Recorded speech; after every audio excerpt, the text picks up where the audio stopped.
When I'm traveling. When I'm traveling. When I'm traveling. Get that when I'm traveling. Six pack when I'm traveling. When I'm traveling. When I'm traveling. When I'm traveling. When I'm traveling.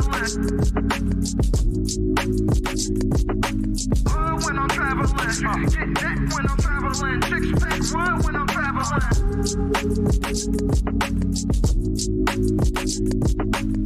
When I'm traveling. When I'm traveling.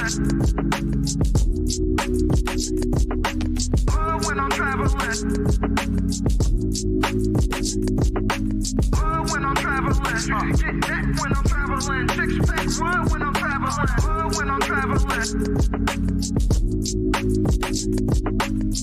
When I'm traveling. When I'm traveling.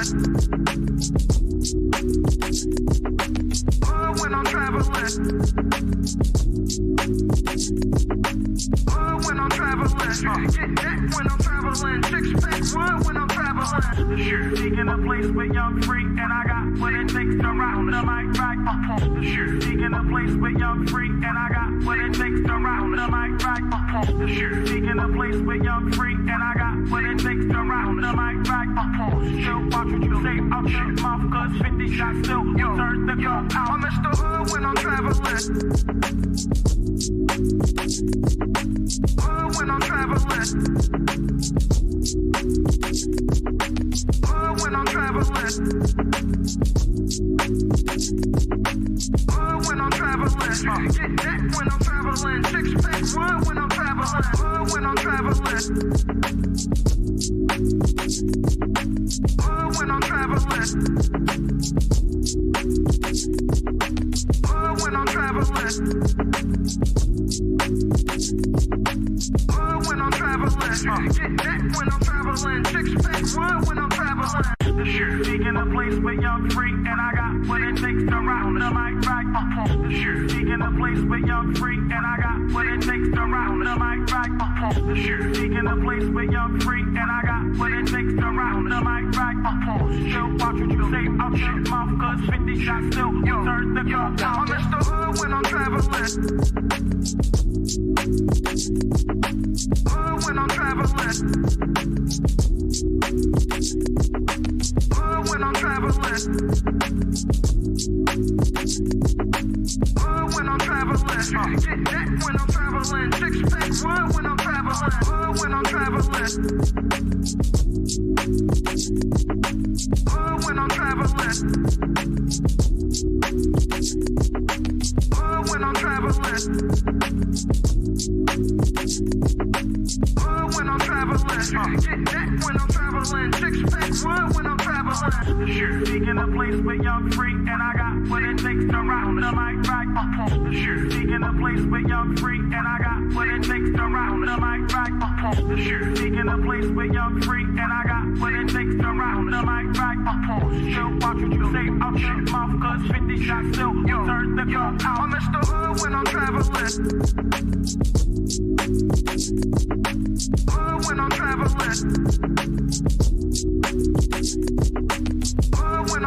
The attributes of the man that I deserve is a communicative man, understanding, patient, spiritual, and a leader. But I think I kind of want to ask, can women even handle the rejection if they had to approach men? I did. I handled it pretty well because I got rejected in the end. But if you are confident enough to go up to the man and approach him, then you should be confident enough to take the rejection. Yeah, so I definitely don't want to be rejected by no man. Do women have game? A lot of women actually do have game to the point where, because we don't put it out front and we don't let you know what we're doing, you don't see it. Bro, do women have game? Only certain women have game. In states like Florida, Georgia, South Carolina, there can be successful all black communities around these racist ass white people. Who's to say that the whites are racist in the first place? I don't think that you've experienced racism in your life. And that's your opinion. We'll be able to be billionaires, have Maseratis, all this shit. I said that. right? What the fuck does that have to do with me really experiencing racism? There's no woman on this earth more beautiful than a black woman. Like, we come in different complexions, even our hair texture. I mean, like the bone structure, like that's just so like dope. Like, black people are just so dope, and we're like multifaceted. All the talents that we have, like nobody's better. First, Tyler Perry can go eat a bag of dicks. Women don't miss your blessing because he makes less than you. You wouldn't date no man that could only pay the light bill? Everything else is perfect. He can only pay the light bill. You wouldn't date no man like that? All the ladies? Love, Dana, Q, none of y'all? No. And they should. How difficult is it dating modern women? I'm not going to say it's difficult. And you can take it how you want, but I don't think I've never had a problem getting women. It's about just finding the one that's, compatible to take it to that next level. Do you have fuck nigga tendencies? Absolutely. We all got them. True or false? Your value is objective based on standards set by society. Intrinsic value only matters to you. All right, so break that down. I'm a little slow. Wow. But if you know you dumb, then aren't you acknowledging that value isn't subjective?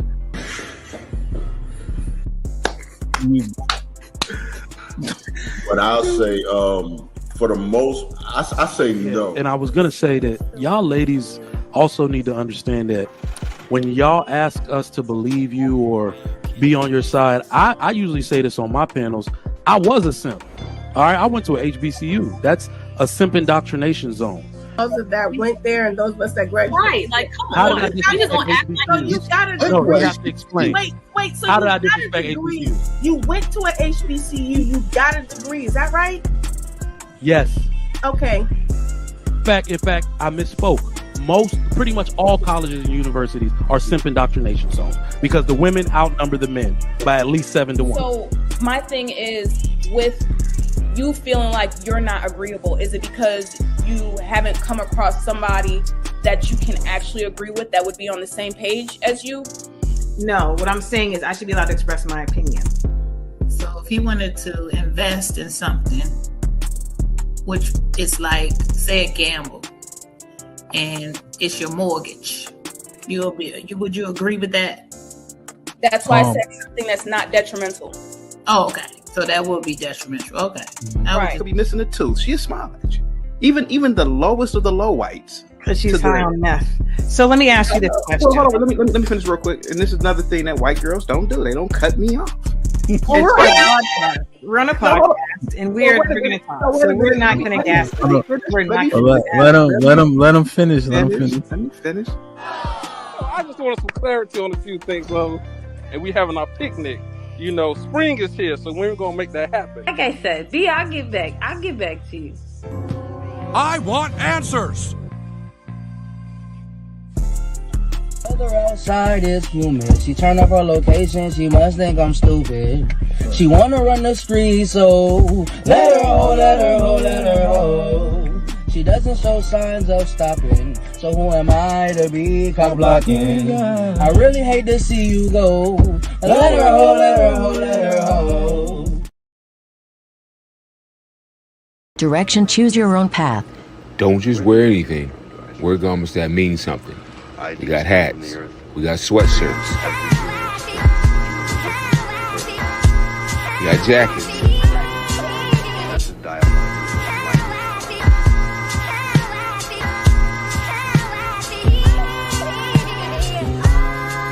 We even got hoodies.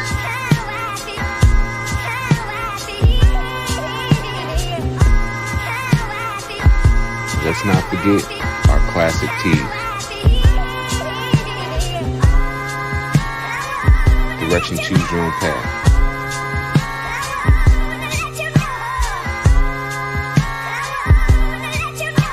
The message is always in the cloth, the colors, the designs, the fit. Basic. Pay attention. Stay alert. And remember, choose your own path. Direction, choose your own path. This is the home of We Major, Me Frosty, Unfamous, and the restricted clothing brands. Let's get it.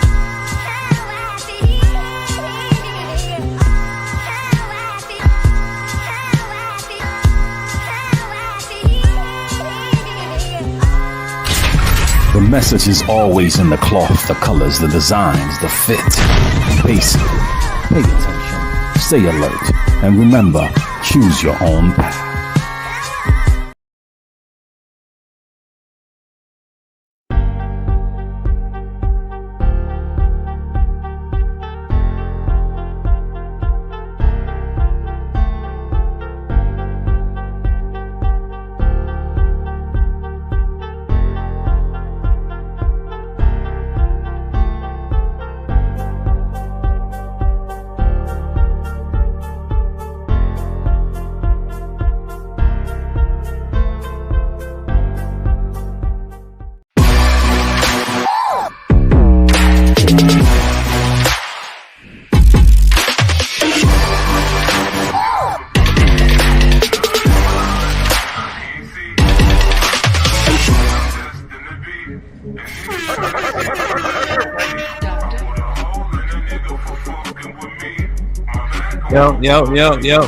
Yo.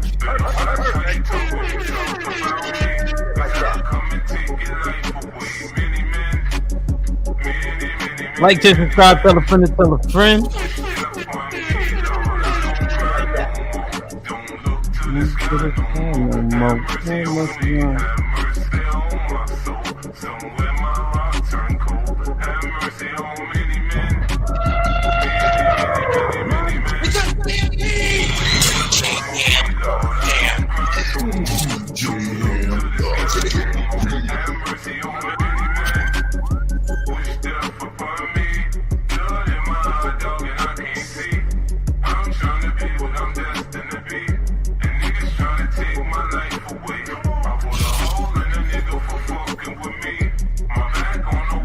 Man, oh man. Yep.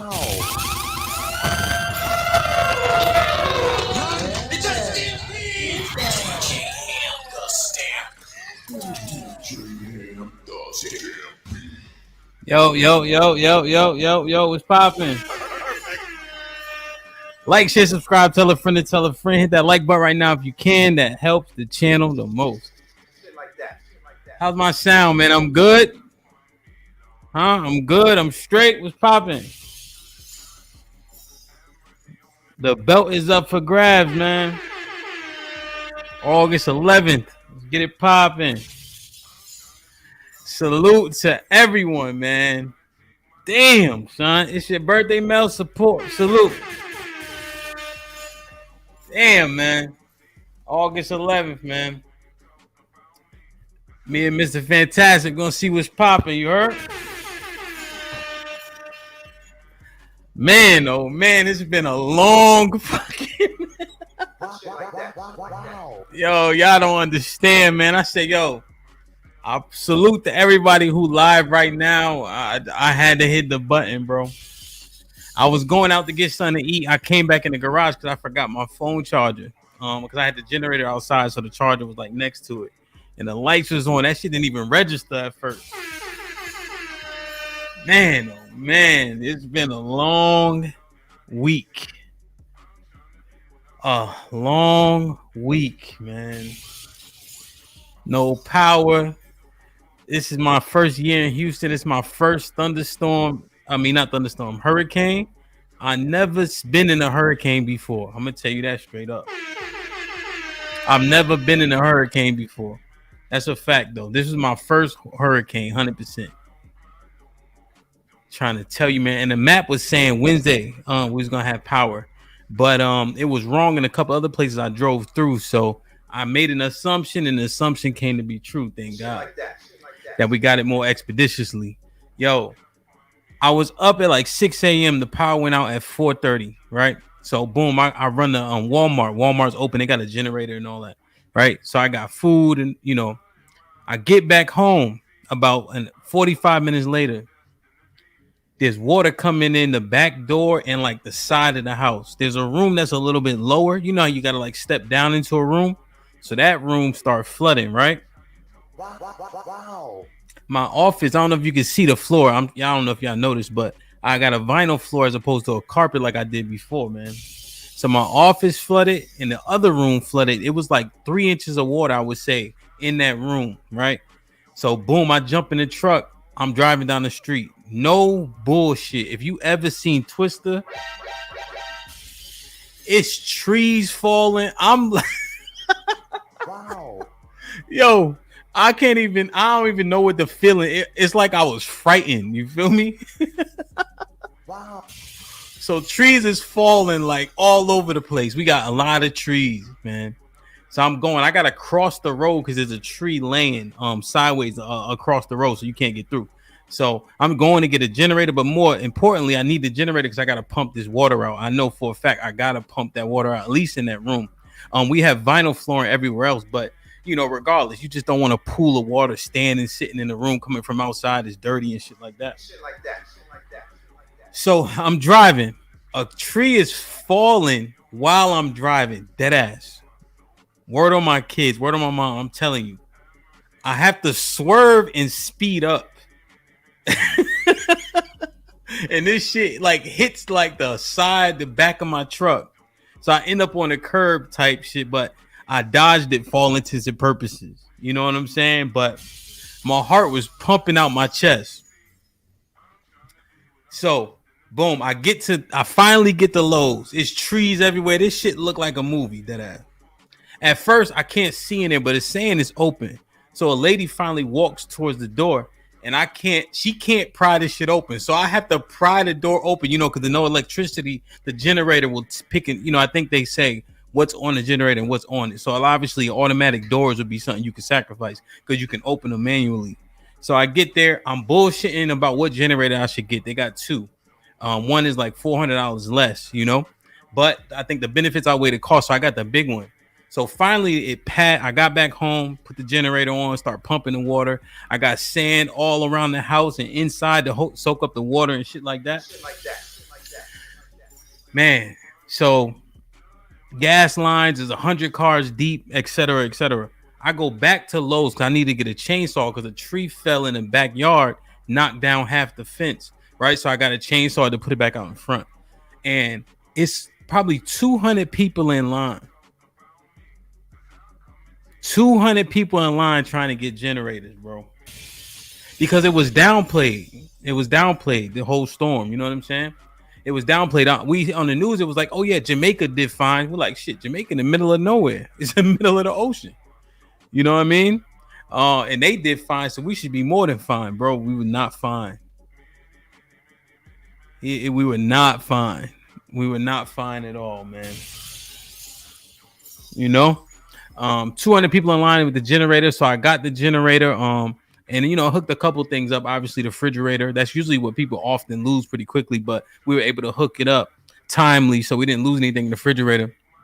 And a couple fans. And I had the TV on it, but it wasn't even working. You just charging the phone. But we had no phone service for I would say it was 7 days. So Monday. 4 days, like no phones, nothing. The grid is trash, T. 100%, man. The grid is fucking trash. Put him in the fucking bathroom. Put him in the fucking bathroom. Get him out of here. Come on. But we here, man. We here, man. We here.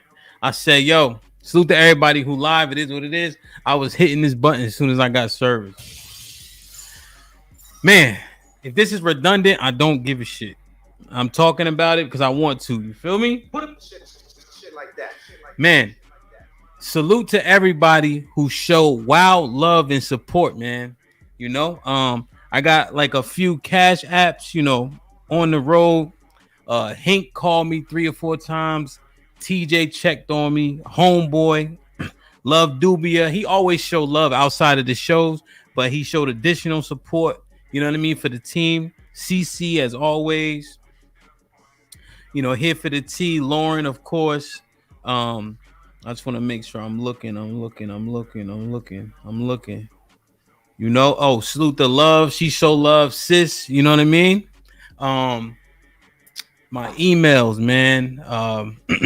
B Sammy. Who else emailed me? A couple people. I got mad text message. Bub text me 3 or 4 times. The old crew, Mr. White. I talked to Granny a couple times just throughout the shit. You know what I'm saying? I talked to UT. Salute to him. OG reached out. You know what I mean? It was good, man. It was good. It was bad, but it was good, man. Salute to everybody. Big Aaron, of course. We talk all the time anyway. Other people who don't even hit the panels and just watch. I bumped into a brother when I was DJing. He's like, yo, you DJ Hamp XYZ. So we connected, and he just reached out, yo, everything good. Your first time in Houston for a storm. It was what it was, man. Shit like that. But we here, man. Like, share, subscribe, tell a friend, hit that like button right now if you can. That helps the channel the most. Damn, what's popping? Everybody good? Everybody good? Y'all doing all right? What's the deal, man? Put ones in the chat if you're doing all right. Let me see who in the chat real quick. Get the likes up, get the likes up, get the likes up, get the likes up, man. Jarice, salute. Yeah, man. Power back on. Almanaz was popping. Love C. Rock solid. Appreciate you, my G, as always. Chocolate Bunny was popping. Tezzy was good. Yeah, man. That power, man, knocked me out for a week. Journey was popping. Charles, I see you. Son Kids. Shalom. She said, shalom and grace to you. Salute, salute, salute. Josh was popping. Yeah, man. It's not, the infrastructure is not great. It is not great. Love Doobie, of course, man. Appreciate you, my G, as always, as always, as always. Melly Mel was good. He said it is B-Day, man. How old are you now? You 30, you 29? Salute to you, man. Keep grinding. Keep your head down, man. Don't let that old nigga keep tricking you at work. Shit like that. He got you doing more work than you need to. Marcus was popping. Oh, and mad people hit me on Instagram. So many people. Journey was good. Princess Cammy, I see you. Fred was good. Princess Cammy was talking shit to me on Instagram. Impress, salute. Yeah, man. Keeps it 100 was popping. Charles was good. UT in the building. So what? Welcome back. Yeah, man. Mad prayers was going up, man. You could tell. Appreciate y'all. T, as always, man. I love you. I appreciate you. Fifi was popping. As Ava the Father says, glad you are okay. That's a fact, though. 100%, man. Tell a friend right now, man. Tell a friend right now. Let me get my YouTube page up real quick. Give me 1 second. I want to see. I want to check. Make sure we on time. We on point. Damn, man. It was a good, I was off, you know what I'm saying?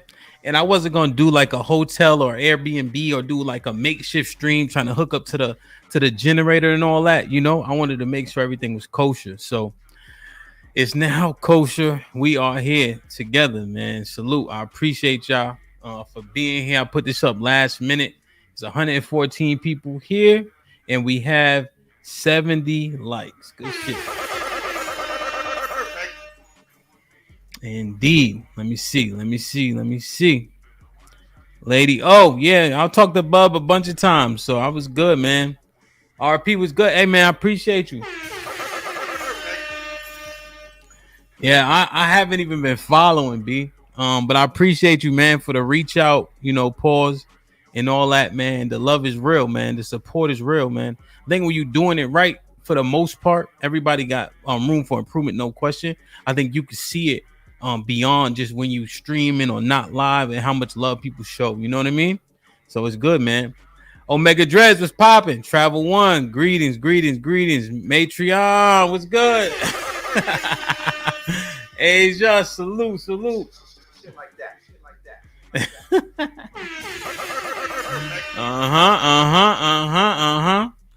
I'm back, man. You know who else is back? Where my man's at? Hold on.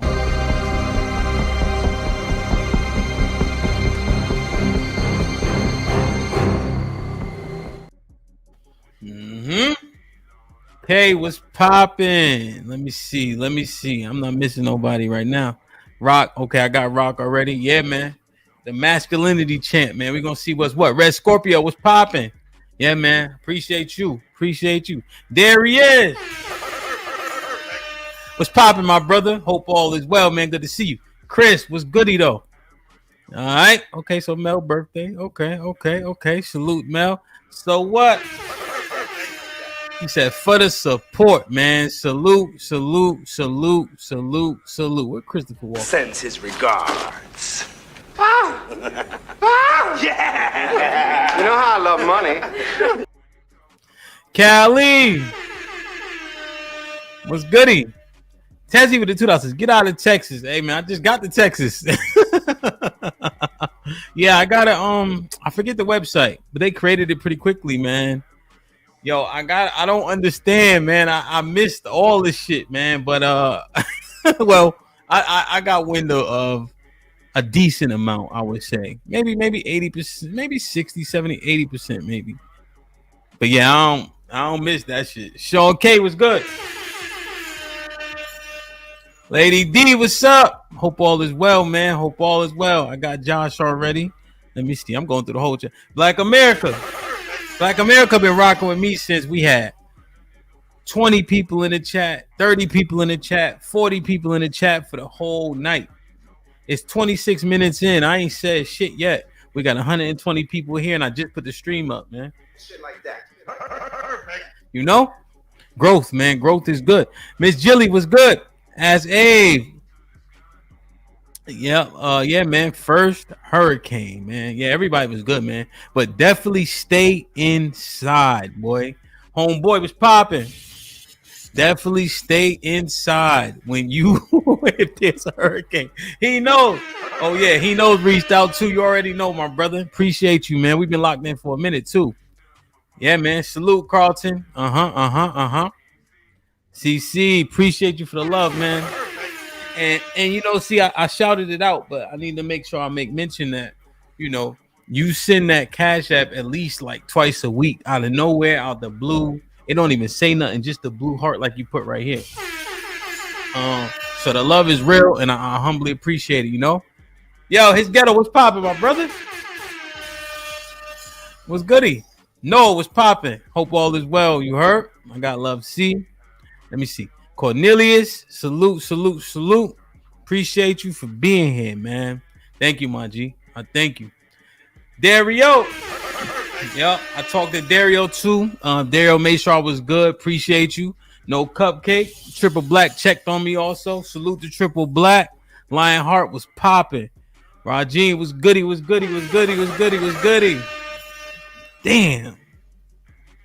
Damn, man. Mrs. Locks was popping. Yeah, I think it corrected itself. Jer was good with the 10 ounces. My guy is back from sabbatical. That's a fact. Nah, I ain't going back north. Rainbow was good though. Yeah, man. Yeah, for real. That shit. Harrison, what's up, my brother? Hope all is well. Yeah, man, I'm doing good. Frozen was popping. How you? Hope everything's everything. Magnificent was goody. Oh, that's Ron Mac. Oh, yeah, that is Ron Mac. What up, Ron? What does this mean? Lauren was popping. Harrison with the 1 membership. Flip a dozen. Holla at your boy. You thought your cousin wasn't? What's wrong one? Salute the journey with the 20 ball in the Cash App. Thank you. Samuel was goody. You know I gotta play this for Journey Shift one time, man. My classic. This is the first one I ever made for a 20 ball and up. On, I'm broke, baby. I ain't got no money. Bullshit. I see you shining, nigga. I can smell a motherfucker with money. Even Ray Charles can see you got money. Journey shit, thank you. Now I ain't going back north, bro. I miss DC though. I ain't gonna lie. Eli was popping. He said, "Salute to you, big bro. Glad you back, bro. I'm glad to be back. Thank you, my brother. I appreciate you for being here." Granny was good. Sunshine, I see you. Ty, what's popping?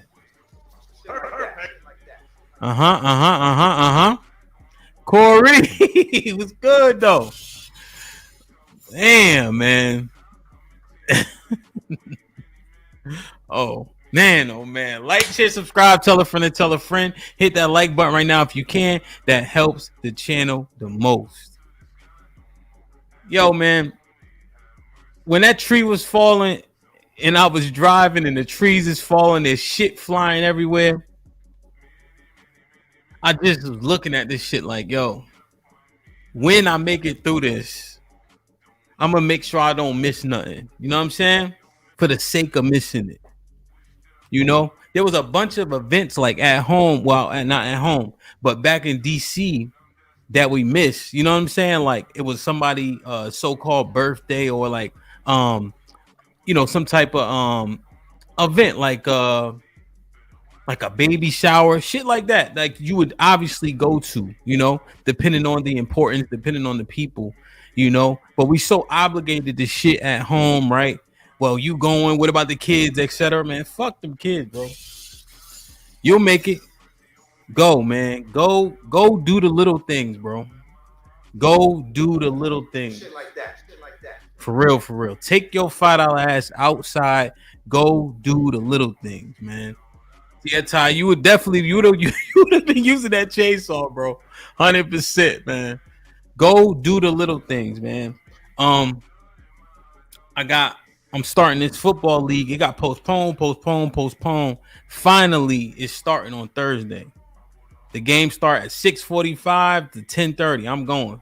The kids go to bed at 7:30, but shit, if they ain't in bed, man, she'll figure it out. You know what I mean? And she do a hell of a job at it anyway, you know? But go do the little things, man. For real. Don't stifle each other. You married, you got a person, don't stifle each other. You know what I mean? Let people go out and just enjoy the things that maybe they miss for whatever the reasons are, right? Reassess those reasons. You feel me? O'Shea was good. PA was good.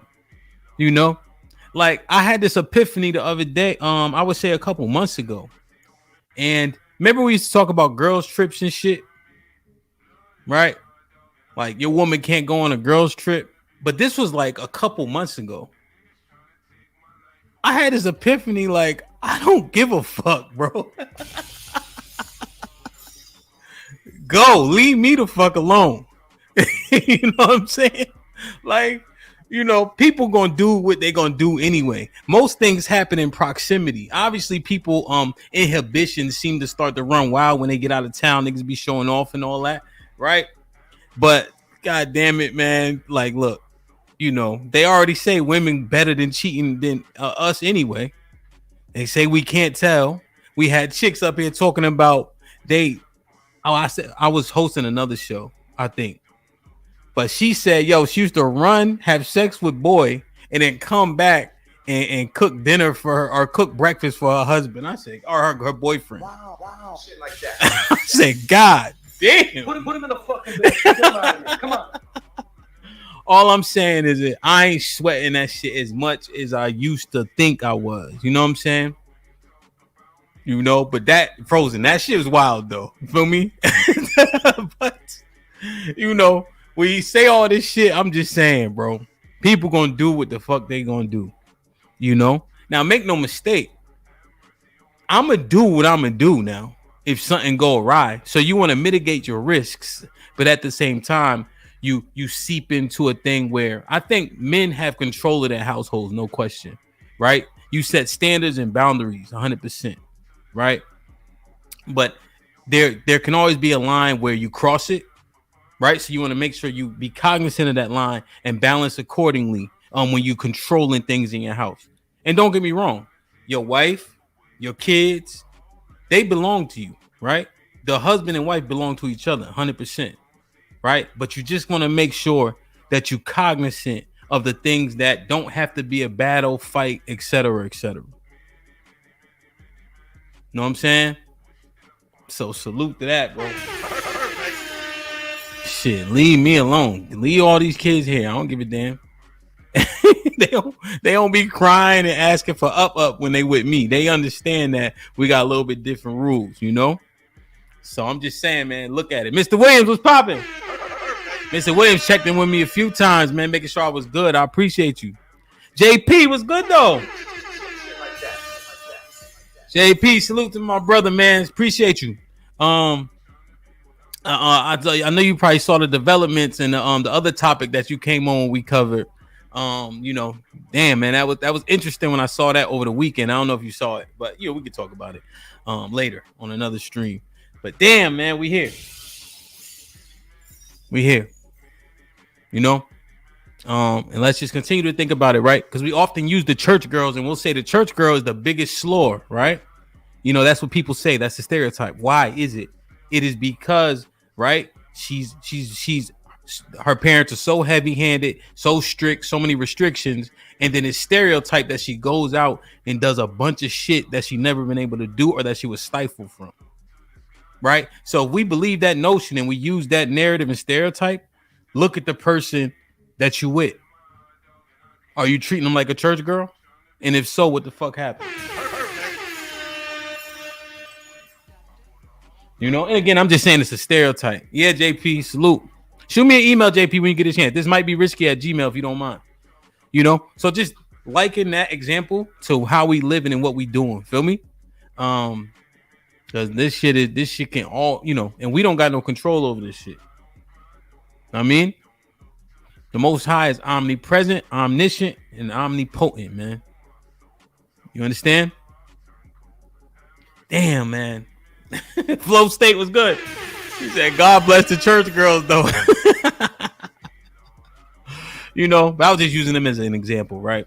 Anybody who's, you know, sheltered. I think I like the other word better, repressed. They end up rebelling, you know. So just be cognizant, man. You know, disdain builds up, you know. Familiarity breeds contempt, right? Based on how things are being conducted. So just be very mindful, you know. Your presence, the thought of losing you should be enough for people to control themselves, man. Hell yeah. Up, man.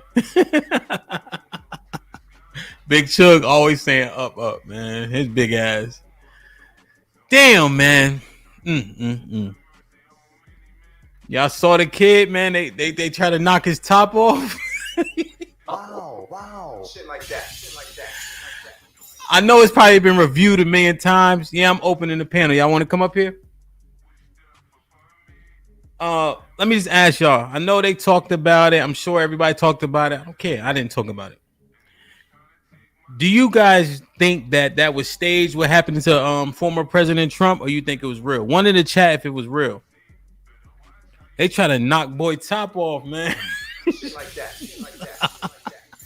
And I'm not laughing at that fact. It's just crazy. Rush was popping. Damn. See, I think it was real. See, Teddy said it's not. Flo said too. I think that shit was real. You know what I'm saying?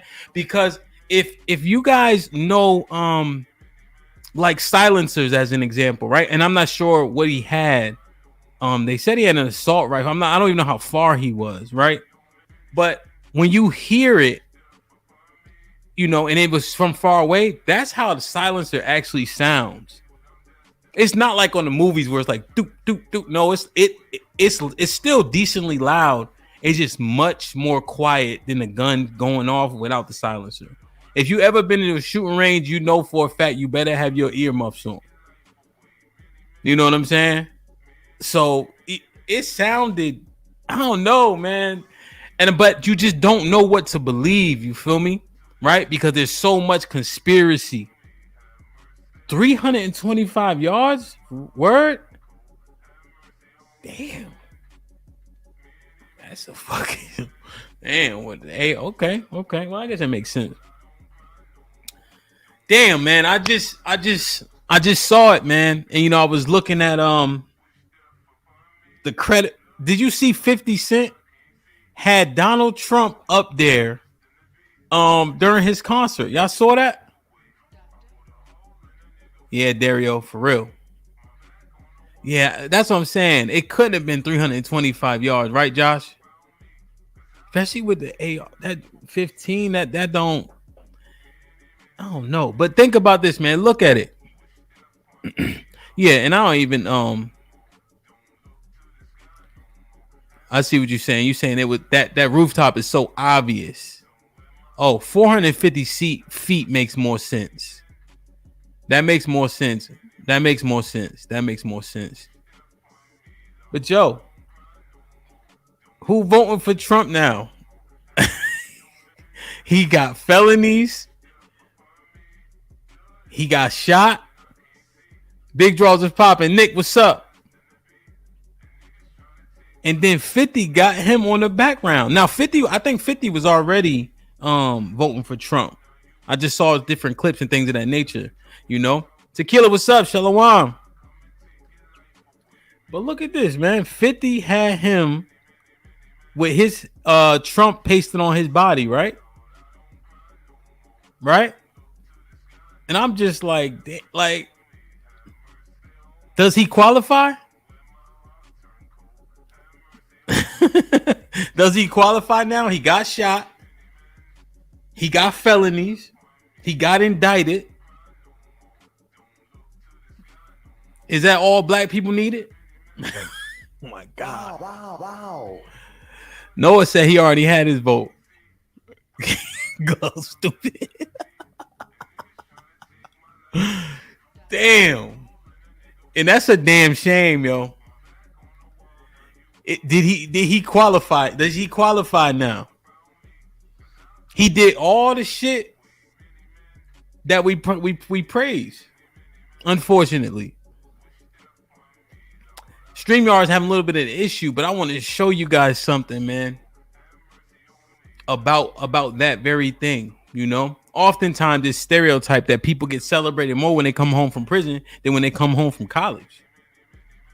I don't think it's overall true. You know, I think people are celebrated just because you miss them, generally speaking. But the things that we often applaud or look up to, you know, all of our heroes are often coming from mobster movies or the gangster movies. You know, the posters you see on everybody's walls, often movies like A New Jack City, A Juice, A Boys in the Hood, A Goodfellas. You know. It's just interesting, man. Yeah, Noah. That's a good question. So you just not gonna vote, Callie? Fuck it. VZ was good. It's just very difficult, man. Let me show you guys something real quick. And I know you guys saw all the clips, but this is what makes it difficult because people will come across as believable, you know, with different notions, or they'll twist the information, you know. And I saw this one in particular. So I was given this page initially by Red Pill Ranger because one of my clips was on it, right? And so this here, let me show you guys this real quick. And I just want to show you guys this off topic, but it's the reason why it's so much speculation. Was it real? Was it fake? Was it a setup? And I think like people like, you know, like a flow state, I think he thinks, right? So he gonna think about, well, does this make sense? Does that make sense? So on and so forth, right? But generally speaking, there's such poor information out here and so much misinformation because nobody wants to be right. They want to be first, right? People want to report the things first, regardless if it may be a little off, you know? And if it's palatable for most people, the first report, that's what people are running with. So this right here, just to show you guys something, right? Where I saw and I'm like, damn, this probably resonates with so many people, you know, like Salute to Take Heed.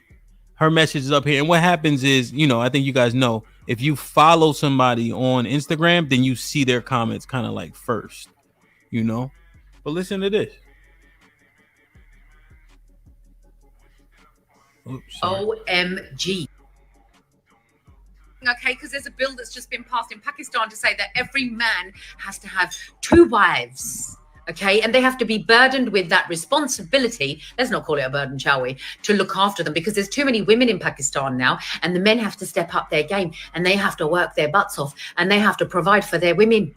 OMG. There's too many unmarried women in Pakistan, and because of that, they have now passed this bill. Tell me what your thoughts are. Obviously, nobody wants to be a second wife, but over there's a different level of lifestyle. I mean, you've got a lot of poor people, and these women are being neglected, and they are being made public property. So the man, being the responsible protector and the provider, has to do and play his role in accordance with. Now, wasn't there something in the Quran that said there would come a time where there would be more women? Oh, I am laughing, okay, because there's a bill that's just been passed in Pakistan to say. So you hear her, right?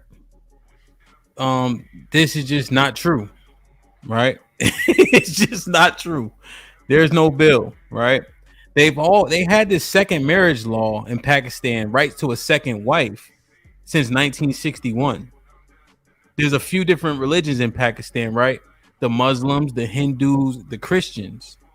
This law, which is in place, and it has parameters, right? You have to be able to provide for both of them, and the first wife, generally speaking, needs to sign off. Black Seinfeld, you know I'm in Texas, man. I ain't have no power, nothing, right? So the first wife have to sign off on it, but it's against the law for the Hindus to do it based on their religion. But the Christians and the Muslims are open to having a second wife. In the Quran specifically, it says you can have up to 4 wives. As you guys know, in the Bible, there were several well-to-do men that had more than one wife. Solomon is very popular, but you know, Moses had a couple, David had a couple, so on and so forth, right? So I just wanted to point it out, like they've always had this, but it's not a mandatory thing, right? She painted it as mandatory, and I could not find any such a bill. But she was on a what I would deem a decently credible Instagram page, right? She's speaking, she has the look, right? You know, she's speaking authoritatively. She put in how men need to step up and things of that nature, you know, whatever the case is. But if you just saw this clip, what would your assumption be? You know? Right? Your assumption would be that she's correct. I just looked into it because I'm like, wow, that's crazy, you know. And in actuality, they've had this law already, but your wife has to sign off on it. You have to be able to do it. And you have to do it through the state. You know. And also they also have social guidelines, right? Like the second wife shouldn't be judged by society for becoming a second wife, you know. But look at all the things that you have to qualify, you know. So it's bullet pointed out. But I just saw this and I'm like, yes, it's a different topic. However, it just paints the picture to me, you know, fairly well in terms of what we're looking at. No doubt, Black Seinfeld, we got to stay in touch, you know. And I was looking at this, right? And you know, I'm looking at stuff like this right here. Let me show you guys. Hold on, let me get to it. It's like this lady, they're like, what is she doing? I don't know what she's doing. Like, what is this? What is this? Is she covering her face and then the shots happen? Like, is she signaling? Is that what they're gonna, is that what this is about? You know? Right? Like, I don't know. But it's just more of those things that paint a picture like, was it a setup? Was it an inside job? So on and so forth. And I'm sure those things would be mined out 100%. But when I see stuff like this, I'm just like, I don't know what I'm supposed to do with this tidbit of information here. Right? It just creates more of something for people. Yeah, Noah, you're right. Right? Does it clarify anything, or does it just make things a little bit more complicated for everyone? Uncle Rick was popping.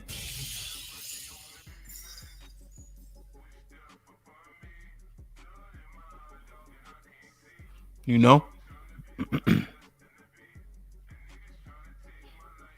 And the guy that died, I don't know, man. Doesn't seem like such a conspiracy per se with that.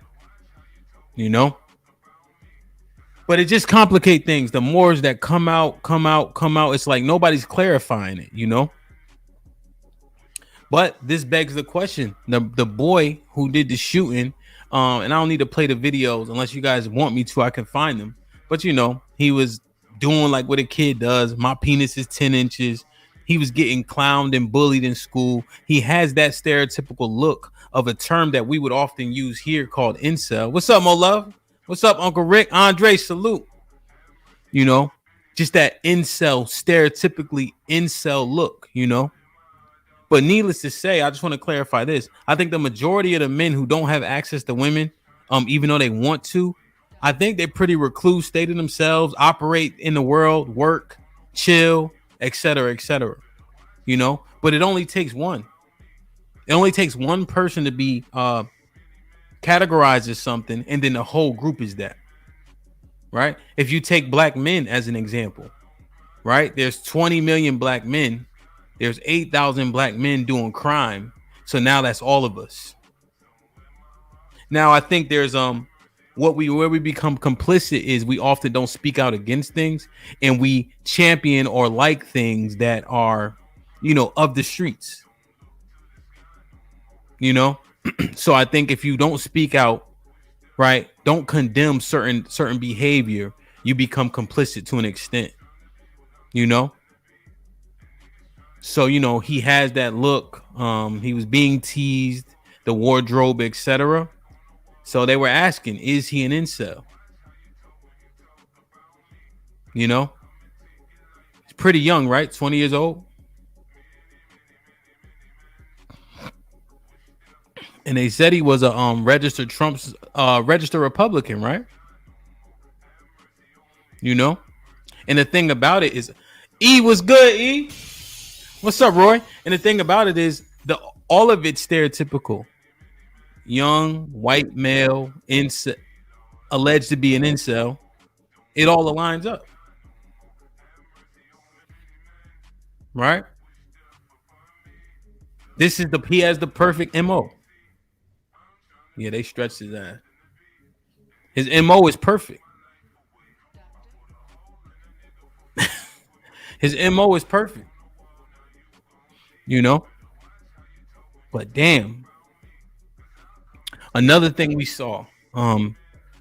What I was looking at that caught my attention specifically was the female detail that was a part of his detail.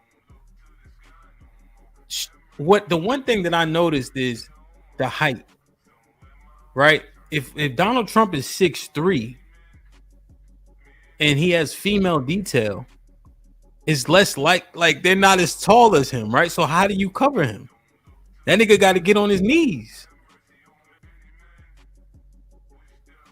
You know, like that part just didn't make sense to me. You know? But yeah, Uncle Rick, that's what I was asking about earlier. He qualified. He got felonies. He got indicted. He got shot. 50 Cent had him up there. But yo, like the female detail jumped out to me. That didn't make a lot of sense. You can't cover him simply because you don't have enough body. You're not tall enough. And I think women would agree, right? You would definitely sub them out, you know? Now I know what's the difference. And the thing is, people like, for instance, when I first moved to DC, right? I was told, hey, if you don't register Democrat, you can't vote. But that was untrue. What it was Democratic primaries that we were trying to vote in. And I think you had to be registered as a Democrat to vote in those.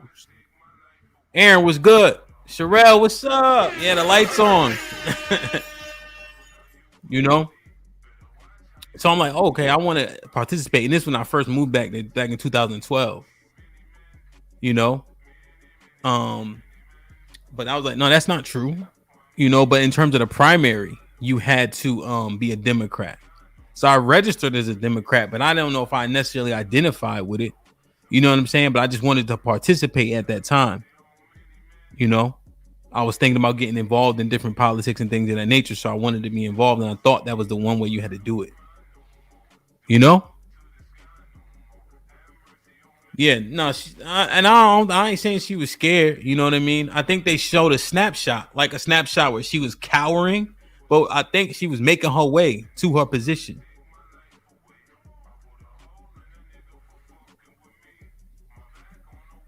Yeah, and so see through you saying no. Yeah, so he got to get down and things of that nature. I'm just simply saying, if somebody has to shield me, right? I want to have the person that just can take up the most area for all intents and purposes, right? But yeah, him getting up and throwing his fist up and shit like that. I understand that it makes it difficult. You know, but this is one thing that have we looked at this, right? Because when we look at the boy, right? Let's say he's qualified as an incel, the extreme incel, right? Let's be clear. The extreme incel like stereotypical behavior that they seemingly have attached to incels. You know, yeah, Black Power Fist was crazy. Right? That they've seemingly have attached to incels based on some of the people in the past. Right? But this jumped out to me. Like, share, subscribe, tell a friend and tell a friend. Hit that like button right now if you can. All right, Black Science, I got you. That helps the channel the most. Let me see. Li with the $5 says Democrat voting for Trump right here. Real rap. K was popping, became a YouTube member.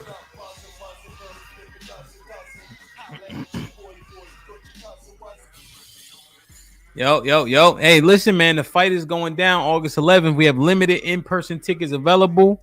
And then the live stream, you become a member and then you join that level membership the day of or a day before. And you'll be able to watch it live as well.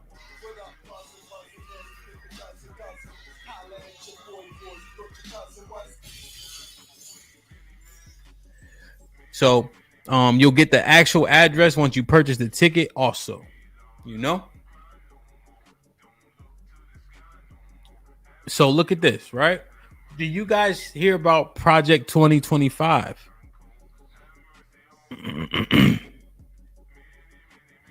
Right? So Josh, this is what I'm saying, right? So I'm trying to break it down. What's up, Mama Huncho?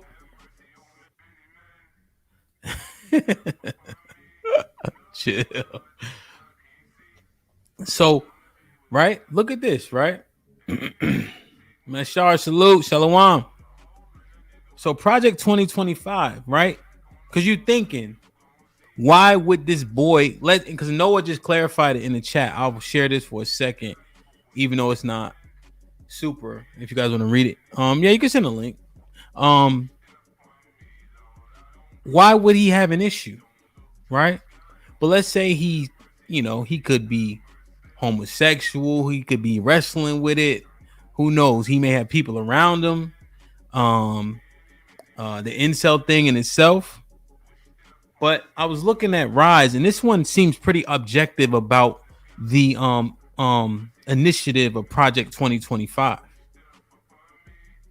So I'm thinking, why would he have a reason? You know? So what is it? Where did it come from? Project 2025 is a 920-page mandate of leadership document outlining a vision for a conservative America, including policy proposals and recommendations for staffing key government positions. Created by Heritage Foundation, there are also coordination of coalition of over 75 conservative partner organizations. Right? Okay. So you understand who's it coming from, right? So it lays out the 180-day playbook. The 180-day playbook outlines specific action to be taken during the first 180 days of the new conservative administration. It aims to quickly implement conservative policies and undo what Project 2025 organizers view as quote-unquote damage caused by liberal politicians. Right? So it get interesting. So, transforming the federal government. Project 2025 calls for transforming the federal government by mass dismissals, reclassifying tens of thousands of federal workers as political appointees, potentially enabling the firing of up to 50,000 government employees. I'm going to tell you now, just in DC, there's a lot of people making $80,000 to $100,000, right? Mad people. When Dana was up here talking about, hey, I need a man that's making at least 90, is because in that region, it's real. It's damn near recession proof. But I know there's a lot of money being wasted, man. Just in dealings with different departments and such, it's a lot of money being wasted. Sizing down, eliminating agencies like the Department of Education and the Environmental Protection Agency, and bringing others like the Federal Trade Commission and Federal Communications Commissions under direct presidential control. Eliminating the Department of Education, which I think. I know they be bullshitting with the bread, but just to get rid of it. And then Federal Trade Commission and Federal Communications Commission under direct presidential control. Tough. Overhauling. A top to bottom overhaul of the Department of Justice, including ending FBI efforts to combat misinformation and expanding ICE detention facilities. Damn.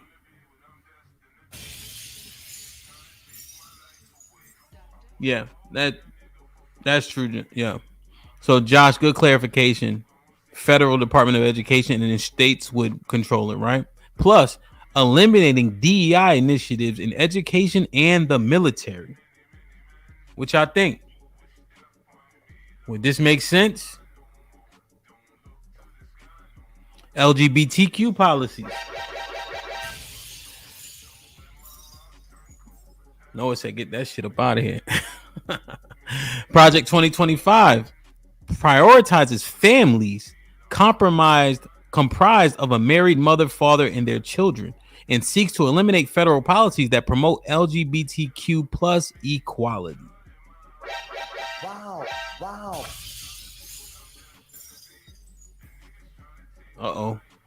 The project seeks to roll back the rights of transgendered people, terminating Medicaid and Medicare funding for hospitals that provide gender-affirming care to trans youth and equating being transgender to pornography. Oh. Wow. Thus allowing educators and public librarians who spread the concept of being trans to be registered as sex offenders. Nelly, I'm going fast. I'm going to drop the link. We can talk through it.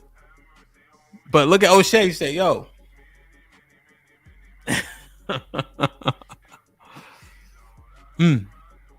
Public librarians who spread the concept of being trans to be registered as sex offenders.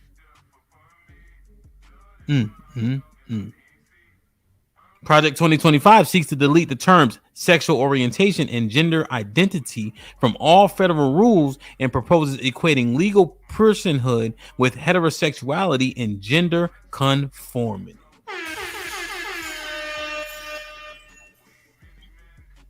I'm him was popping.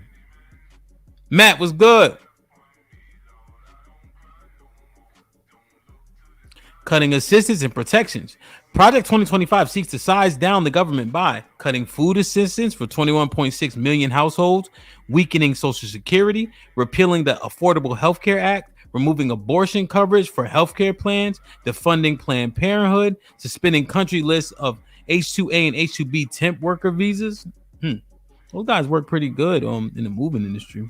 Blocking financial aid to states that allow immigrants to access the state tuition costs, ending the protection outlined in the DREAM Act.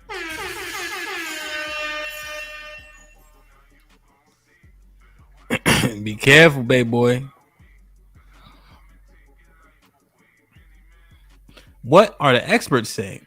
Analysts like Steve Corbin in the Fulcrum argue that Project 2025 is a biased political report designed to support conservative solutions without considering a balanced cross-partisan approach that could lead to policies that are not necessarily in the best interest of all Americans, but rather serve a specific ideological agenda. Others argue that Project 2025 could undermine democratic institutions and lead to the authoritarian governance. The planned emphasis on consolidating executive power and reclassifying federal workers as political appointees is seen as a move towards creating a dystopic right-wing theocracy in a fascist paradise.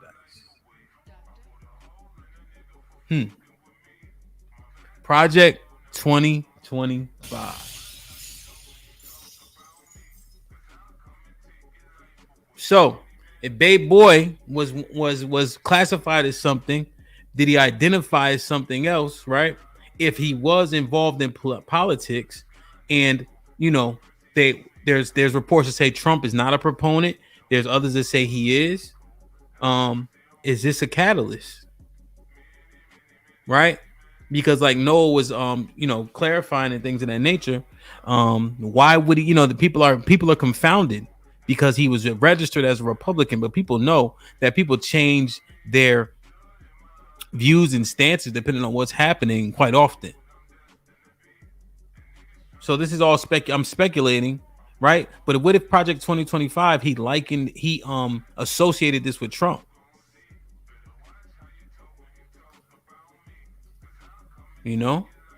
But this is interesting as hell, man. A Project 2025. Do you disagree more than you agree, or vice versa?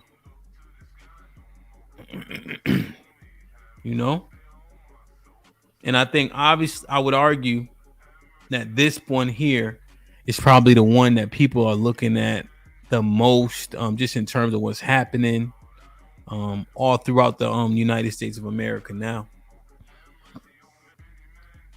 There was a kid who won the girls' national championship for the 100-meter dash in Oregon, which is largely a blue state. They give out needles and drugs and everything's legal. And he got booed. He got booed on the podium because he ran against the girls. It was a biological male, ran against the girls, won, and the crowd booed him. When they initially put out the different bathing suits and things of that nature from in Target, they weren't down here in Houston. The southern states pushed back on those. Bud Light put that Dylan Mulvaney on the can, and with their market share drop by like 50% overnight or something like that.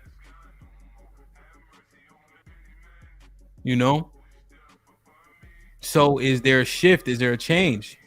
Do you see silencers became legal? I think it was like a month ago. There are a bunch of states, I think it's like 18 states, where you can carry. Chacho was popping.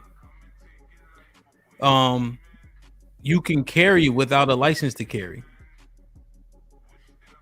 You can carry without a license to carry, right? As long as you fit the criteria in terms of your record and things of that nature, you can get a gun with a background check. In Texas, if your background check takes more than 3 days to come back, they give you the gun. So if it's delayed, right? So you run the background, it'll come back about 30 minutes. It comes back, it says delayed. Suppressors, sorry. It comes back delayed. You have to wait 3 business days. If they don't respond, they give you the gun. Yeah, Rainbow, you can get it the same day. I'm just saying if you get delayed. Okay, so Flo, appreciate the info.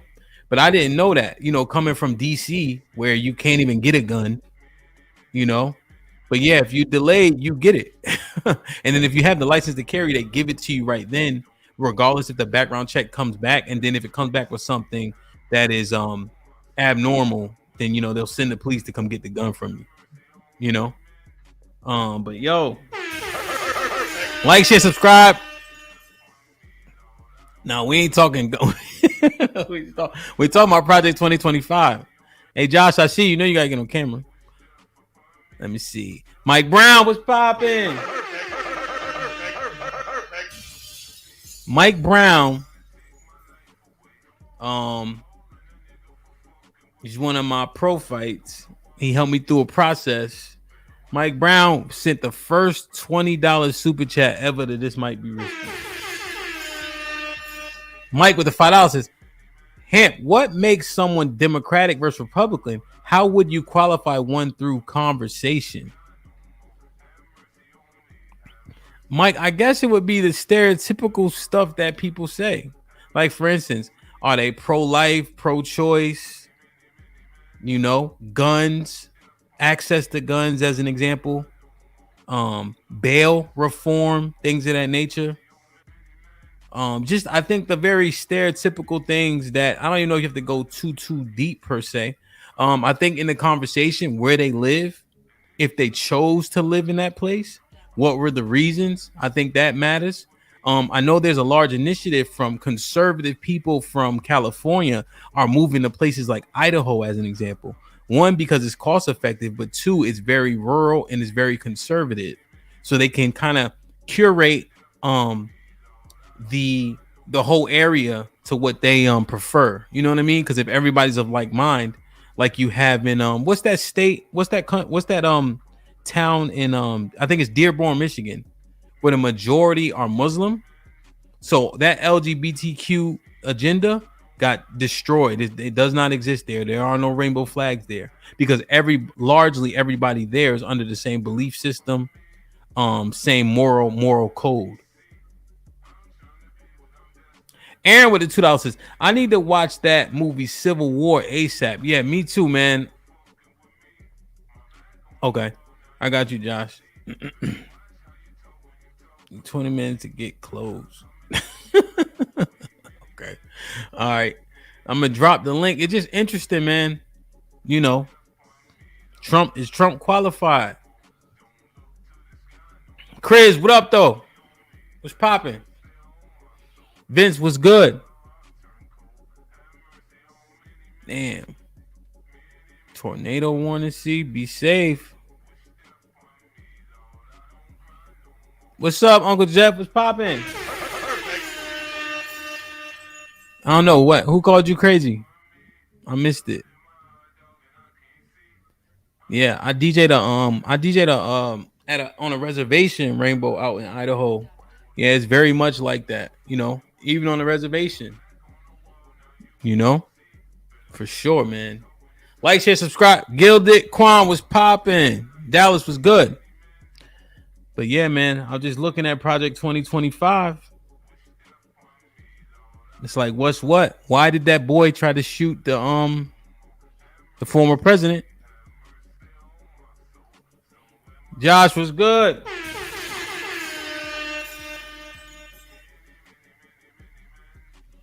Yeah. I'm mad late, man. Salute. Josh, what's up, man? What do you want to talk about? 2025 or why the incel nerd took a couple pop shots at Trump? Yeah, I mean, I'm just thinking through all of it, Josh, when I saw it, right? And they were like, well, why would he do such a thing, right? Because he was registered as a Republican. And then I started looking at Project 2025 more in depthly. I'm saying, okay, could this be a reason if he associated that with Trump, and if he identifies with anything like LGBTQ, et cetera, could that be a reason? And then also, maybe you can also speak to this.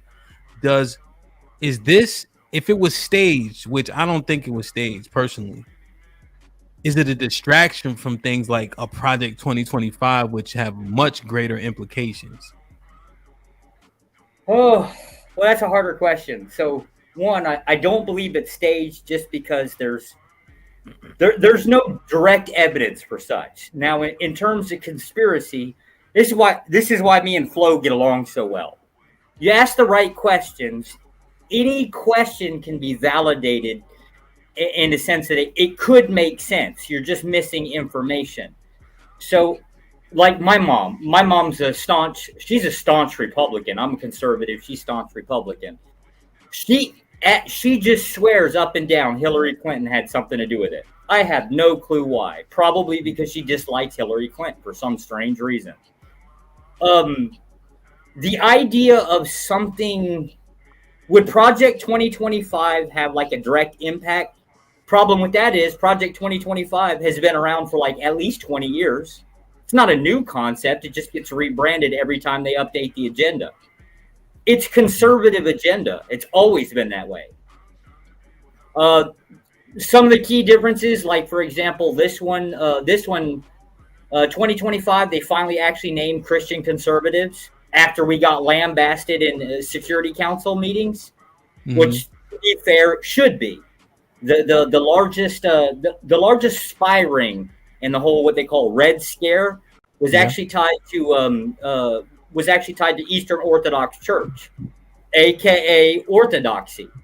Yeah. So like it's got problems within itself too, and it should be fair that people should be a little concerned.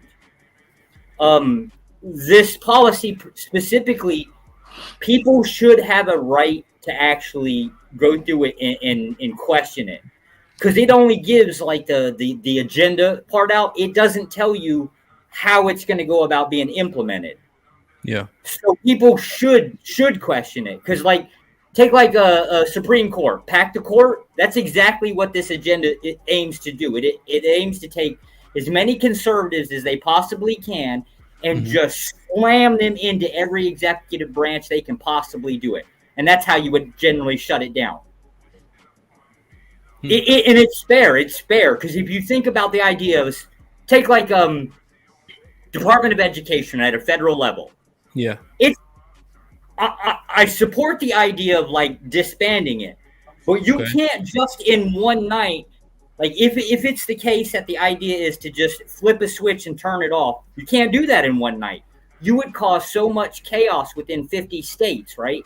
How does that play out? And the details of how a thing happens is not disclosed in there. You don't know. Yeah. So people should have a right to actually question it. Yeah. So you're talking about implementation of the new policy. Yes. Any one of those. Take any, because there's like they go down, like each branch they go down and they have an agenda. Everybody should by default question everything. You have to. Even good ideas should get questioned. Yeah. 100%. 100%. That makes sense. Do you think that they're real ideas though, or do you think they're intended? Flow. Wow. Usually we say hi to each other. Jesus Christ. Are you raised by wolves or something? Good to see you, DJ Hamp. How you doing? What's going on, man? So Flo, unless Trigger Mike want to relinquish the floor to you, I just want to. He was up here a little bit before you. Now, Flo is you could tell you came in hot a little bit, man. But no, it's a hot topic, bro. I'm with you on that. It's a hot topic. Good evening, everybody. Good evening. Hopefully my power don't go out, so I'm gonna be here for a little while, for as long as I can. So yeah. But I mean, speaking of power going out, so I had a lot of family come through during this hurricane. You know, I'm in the Houston area, and this is one of the things they wanted to talk about. I don't know, the black sheep. I'm the family conservative. You know what I mean? Me and my brother. So not really, hasn't always been this way. So everybody wanted to talk about Project 2025, which is very interesting what Joshua Jones said, because I remember that from 2017. He said it's been around for 25 years. I believe it. These things have been around. It's just an agenda that keeps getting added to. And the more, and what I find interesting about it is that this really confirms that people are very like one issue voters. You could have looked up this agenda years ago and been scared of it, but now I think we've hit a fever pitch in society, and what I think Project 2025 is, it is another overcorrection. That's the way government does things. Okay, so one side gets their way for too long, you abuse whatever power or legislation you're given, and then you will see the overcorrection in proposals. It's not like, I think you outlined that perfectly, Josh. Can I call you Josh? Yeah, I think you outlined it perfectly. Like, nobody knows how this is going to get done. So scratch off 75% of the list, and by the time the bill is drafted, it'll be so watered down you won't even recognize it. But some of that stuff is going to get done, and let me tell you why. Which one? Let's see. No fault divorce. And I feel very we have some guys here that I think can confirm this. I have a saying. I'm like, nothing really gets done until it's the white man's problem.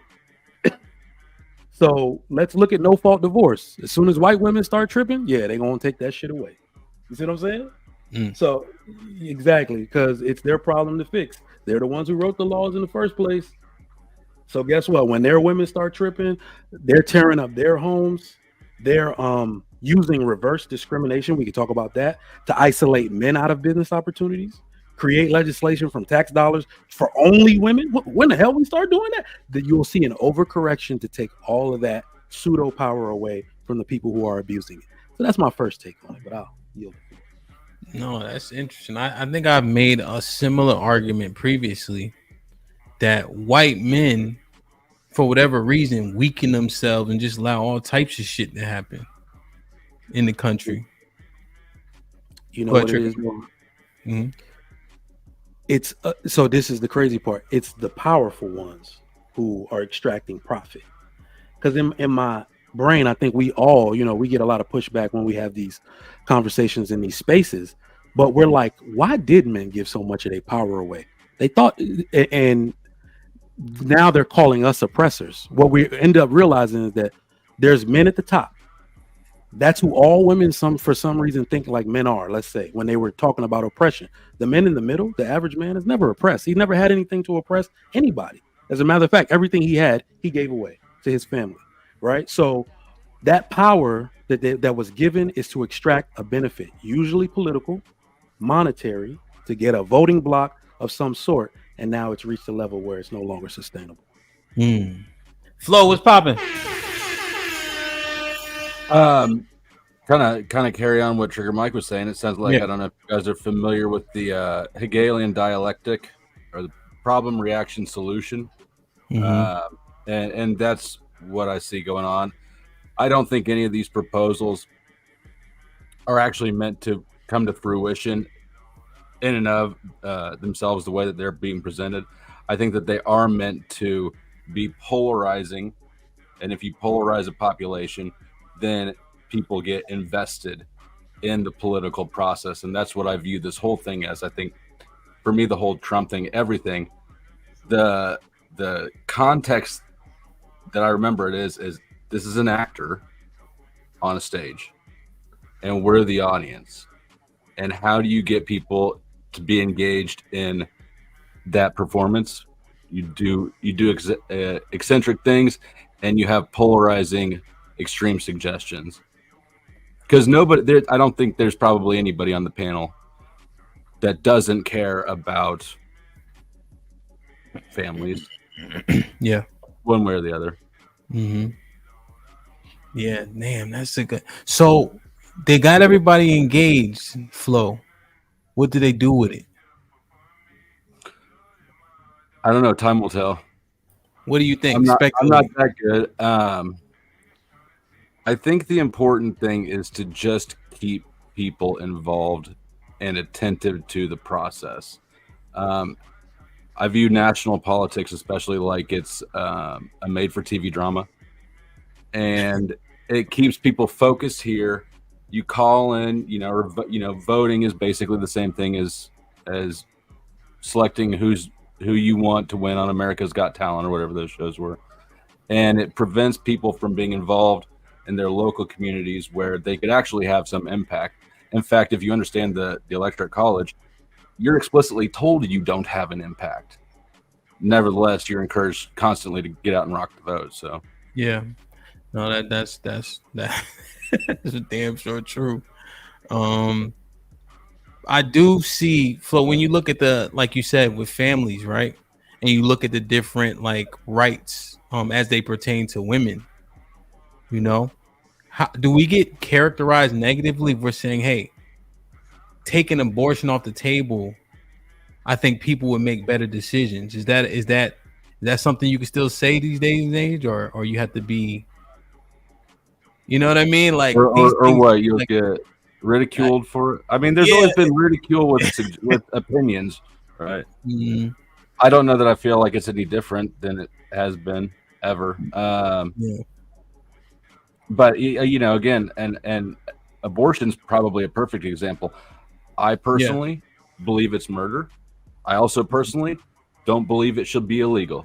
And yes, you heard that right. I think it's murder. I do not think it should be illegal, because I don't think that that's how society will resolve that issue. And I think that keeping it in the legality, should it be banned, should it be legal, that it creates the opposite reaction. So. I see. So if you make it illegal, does it become something like prohibition? Sure. Right. Okay. I'm just trying to understand. Right. People would do it, find a way. Right. And it'll be. I think that if we treated it like a, and I'm not religious, but for lack of a better word, spiritual issue or a social issue, and not like a legal one, you wouldn't have so many hardcore pro-abortion people. You would have society recognizing that this is a problem that laws don't have an adequate solution for, and treating it as such. But right now, you've got people who just don't want to hear anything about it, don't care about the context, ban it all, and then you've got the other people who are like running around taking morning after pills just at parades just for fun. So it kind of creates the worst of both views. Gee, right. Man, okay. I wanted to pry in a little bit more. But let me get Gerard. Gerard, what's going on? Are you still in United Arab Emirates or no? Yes, I am. Okay. What you think, man? It's kind of funny watching the election from over here. It's all in the papers over here in the Middle East. My wife was like shocked because she didn't think this would happen in America. I was like, this has been going on in America, assassinating politicians for centuries. So it's not new. It's not new. But it's been a while though, right? Well, I think the last one was Reagan. Was attempted. But people, when Obama was running, people were thinking that he was going to get shot too by some right wing leftist. Right wing leftist. I mean, I'm sorry, right wing. But it could be a leftist. I mean, it could be a leftist too, because when Bobby Kennedy was shot, he was shot by a leftist. A guy who was in the Democratic Party. He wasn't a Republican. Yeah. Gerard, in your opinion, what do those titles mean? What does Democrat mean? What does Republican mean? Oh, well, traditionally, Democrats are pretty much center left, Republicans center right. But what's on the left? Like, what would be a policy or outlook that's left? That's more socially liberal, more what they call compassionate politics, helping the poor, getting more for the working man. What was Reagan? Reagan was a Republican. Didn't Reagan usher in all like a lot of the welfares and the Section 8? Well, the thing about the president, see, this is the thing. The president is not a king. When Reagan was president, they had a Democratic Congress. The Congress controls the purse strings, and they had the votes. So a lot of times, Reagan had to had to make some compromises. Because I think the Speaker of the House at that time compromised on what? He gave him a kitchen sink. He didn't give him the kitchen sink. He didn't give him all, but because the Speaker of the House back then was Tip O'Neill, and he was like a real Democrat. Yeah. And in the 80s, I got you. I'm just thinking through it, right? Like, for instance, is this true, guys? Did the Democratic Party create the KKK? I've heard that. I've never vetted it. Yeah. Not exactly. Dixiecrats broke off from the DNC. And it was because the DNC was like, no, that's just too wild. We're not doing that. We're just not doing that. And so they broke off in the Dixiecrats. I think for one term, I would say 1 year they operated in official capacity within Congress.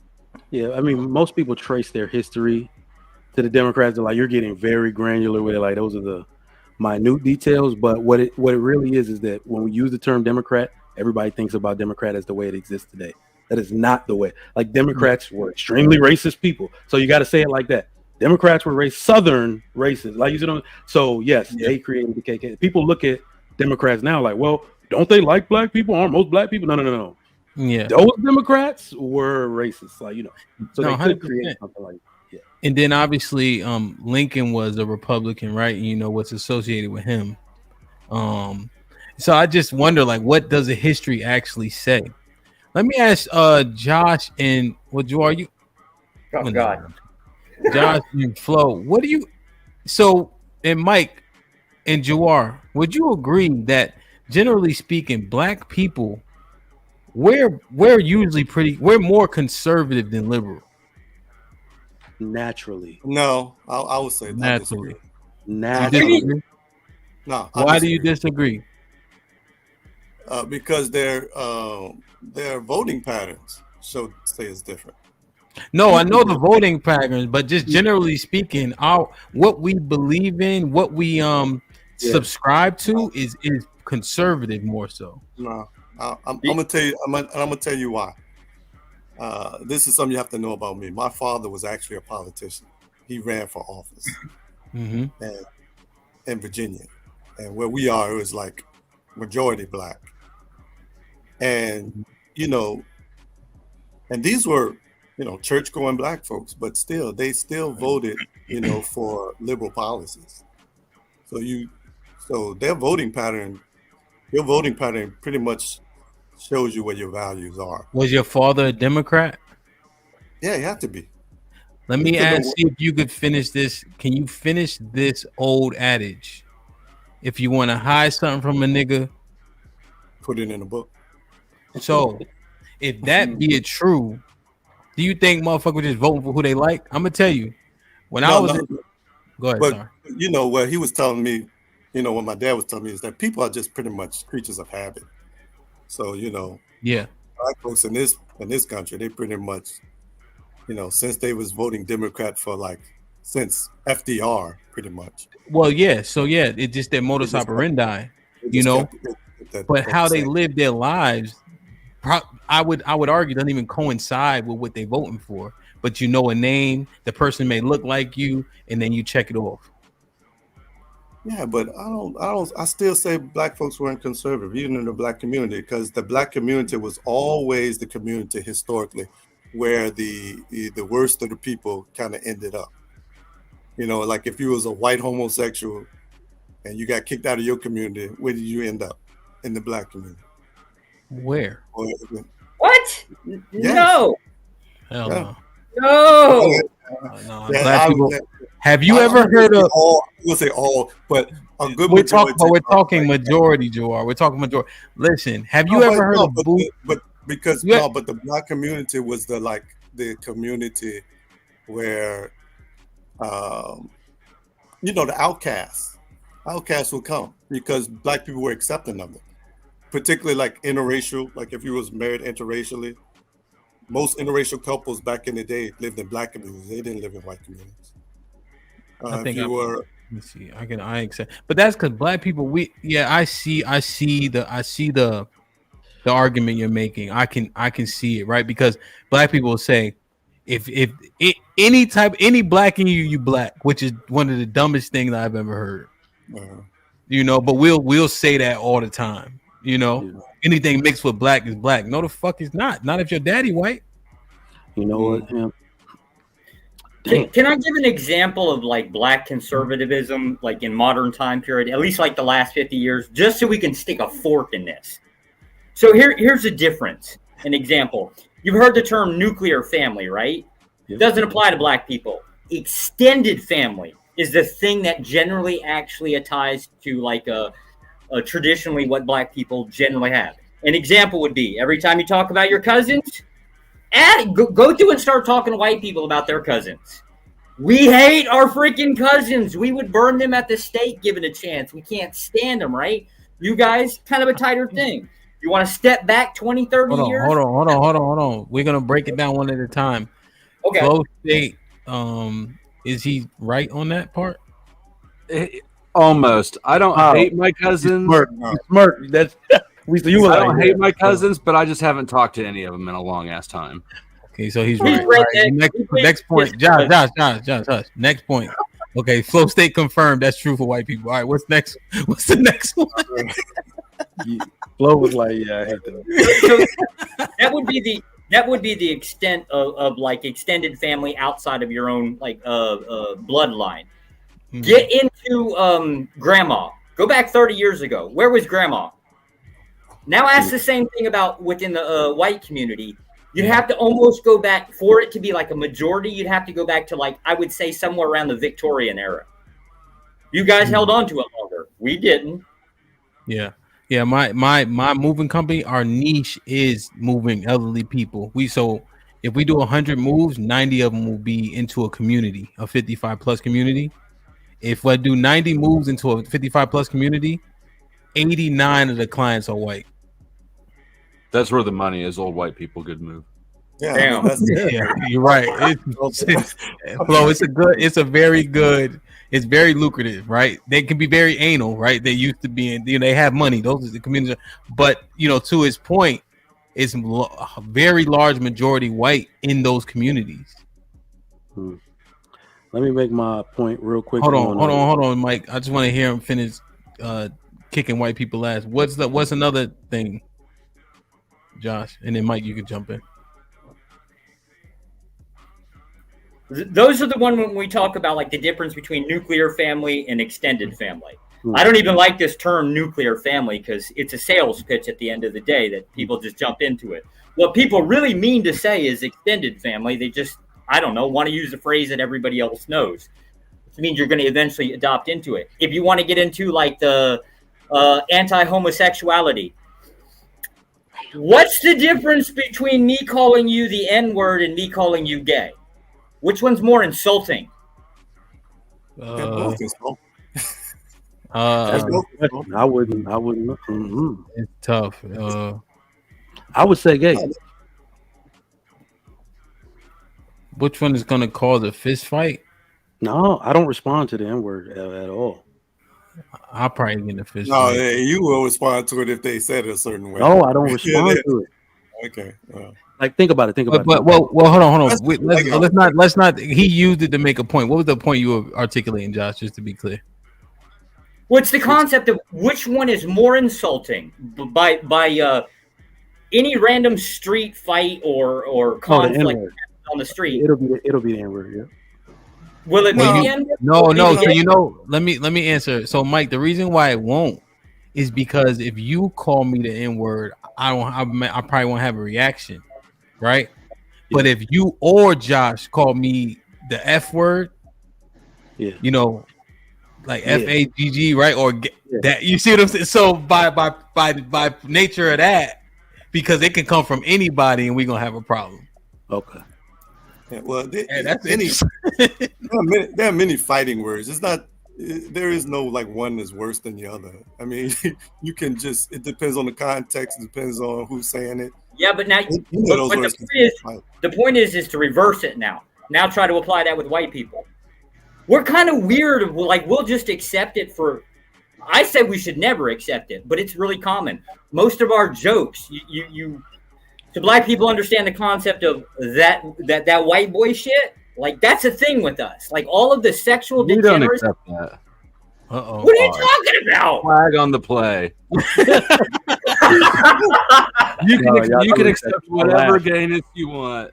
Hey, Flo, you know why y'all accept it though? Because y'all laugh and know exactly what we talking about when we're not being specific.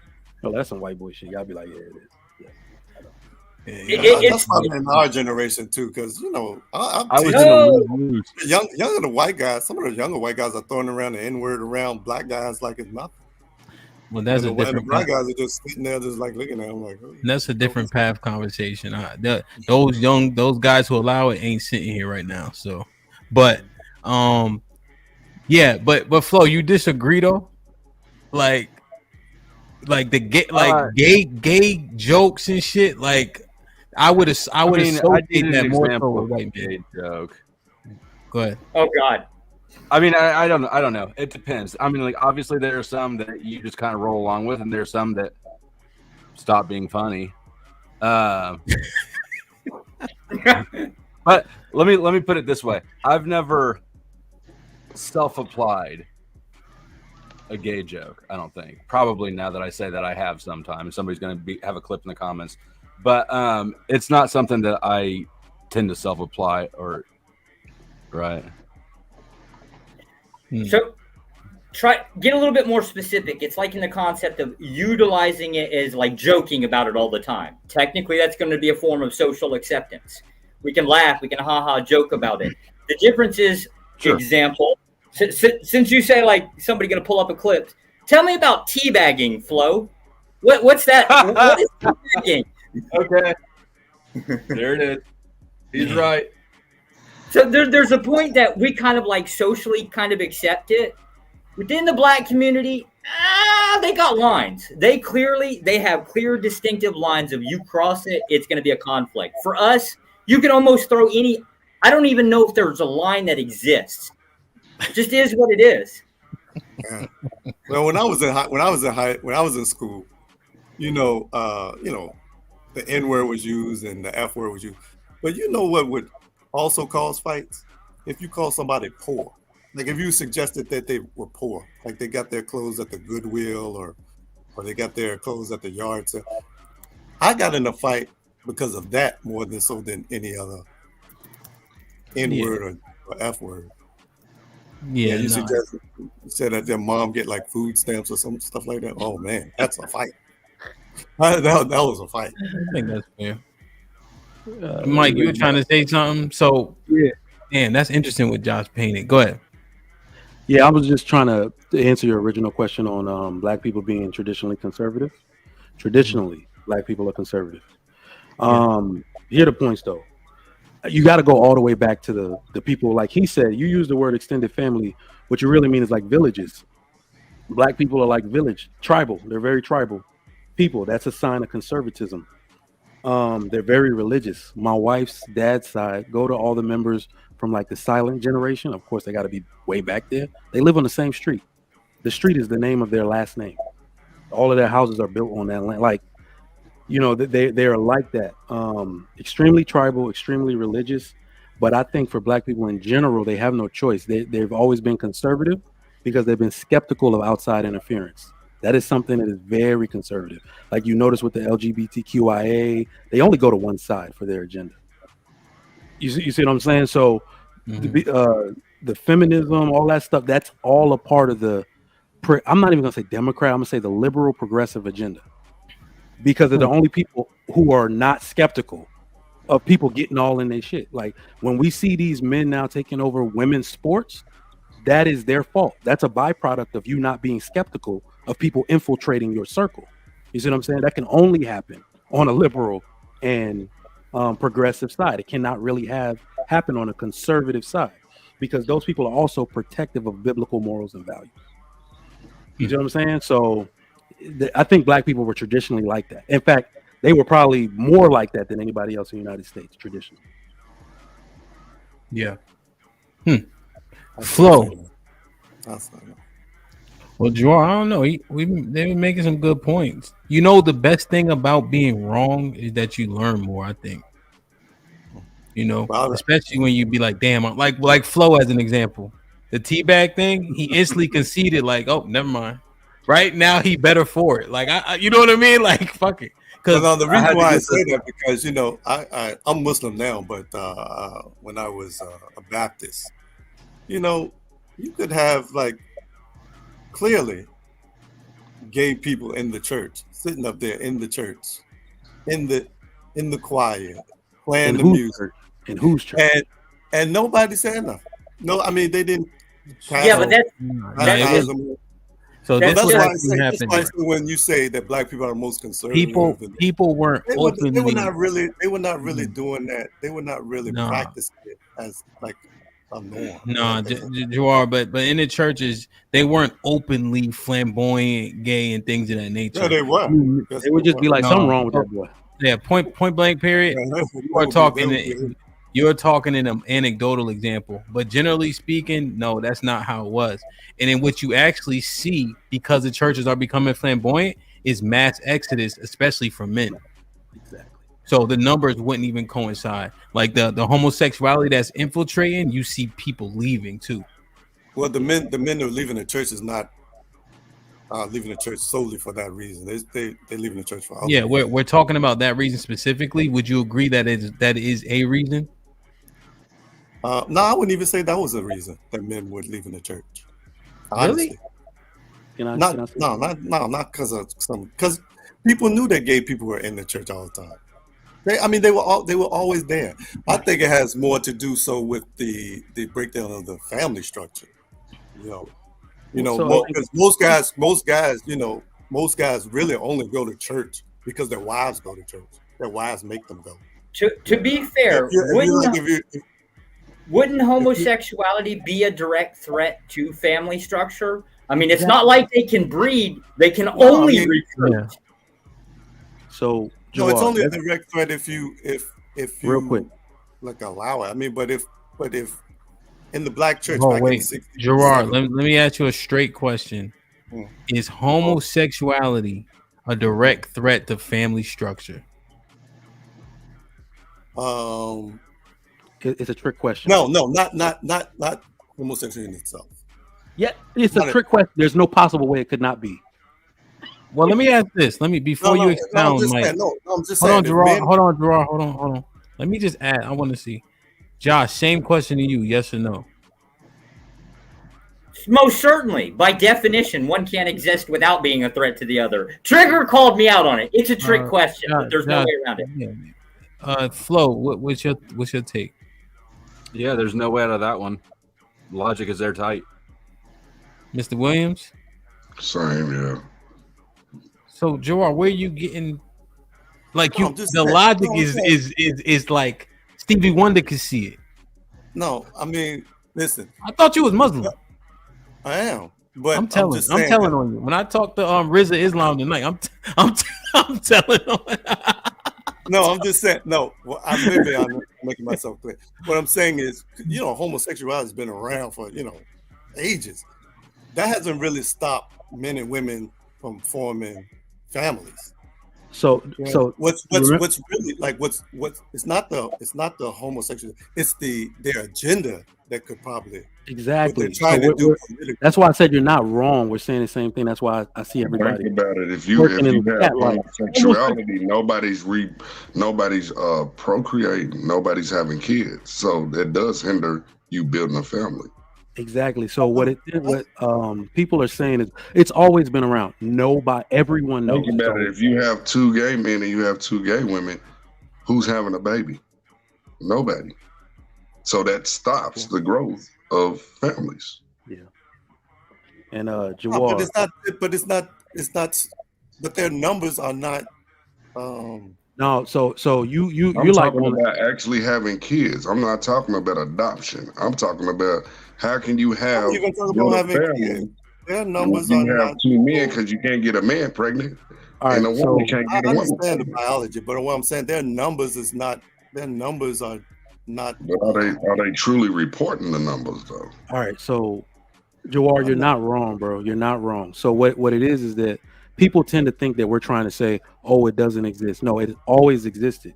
The reason why I said mostly conservatives are usually very protective of biblical morals and values is because homosexuality in every country, like African countries and stuff like that, it's banned.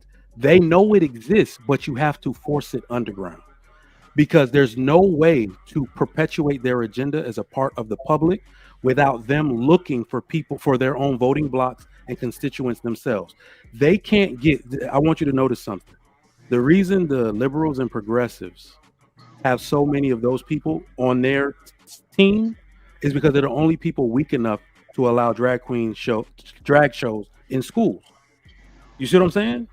So the agenda of the LGBT is to remove the heterosexual male husband father figure. So we talked about the black community a second ago, right? Black people were traditionally conservative when the father was present.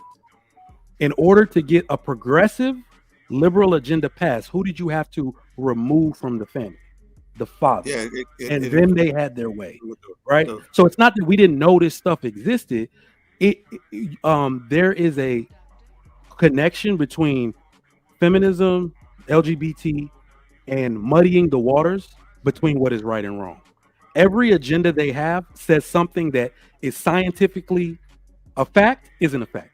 Now they're saying boys can be girls. You see what I'm saying? Yeah, boys and girls can be boys. So you have that confusion. Their agenda is to sow enough discord and confusion to have their way. That's why all conservatives push it underground. You cannot tell my boy he's a girl. You cannot tell my girl he's a boy. That's why we have so much confusion amongst our children. I'm gay. I'm not really gay. I'm bi. I want chop my meat off. Oh no, I want it back. You see what I'm saying? They sow confusion. That's why they've always been put down underground. They have to operate underground. We know they exist though. Well, like I was saying, that's a political thing. The only way they can be a threat to the family is if it's like if they get something done in policy. If it's not anything done in policy, I mean they're just people on the side. That's why it's important for people to really get into politics, because politics is downstream of culture. Yeah, because these policies is what's like really fueling it. If you don't allow it to become a policy, it's nothing. Flo, say it again. I didn't hear it. Politics is downstream of culture. Well, yeah, or lack of participation too. I mean, we're engaging in culture right now.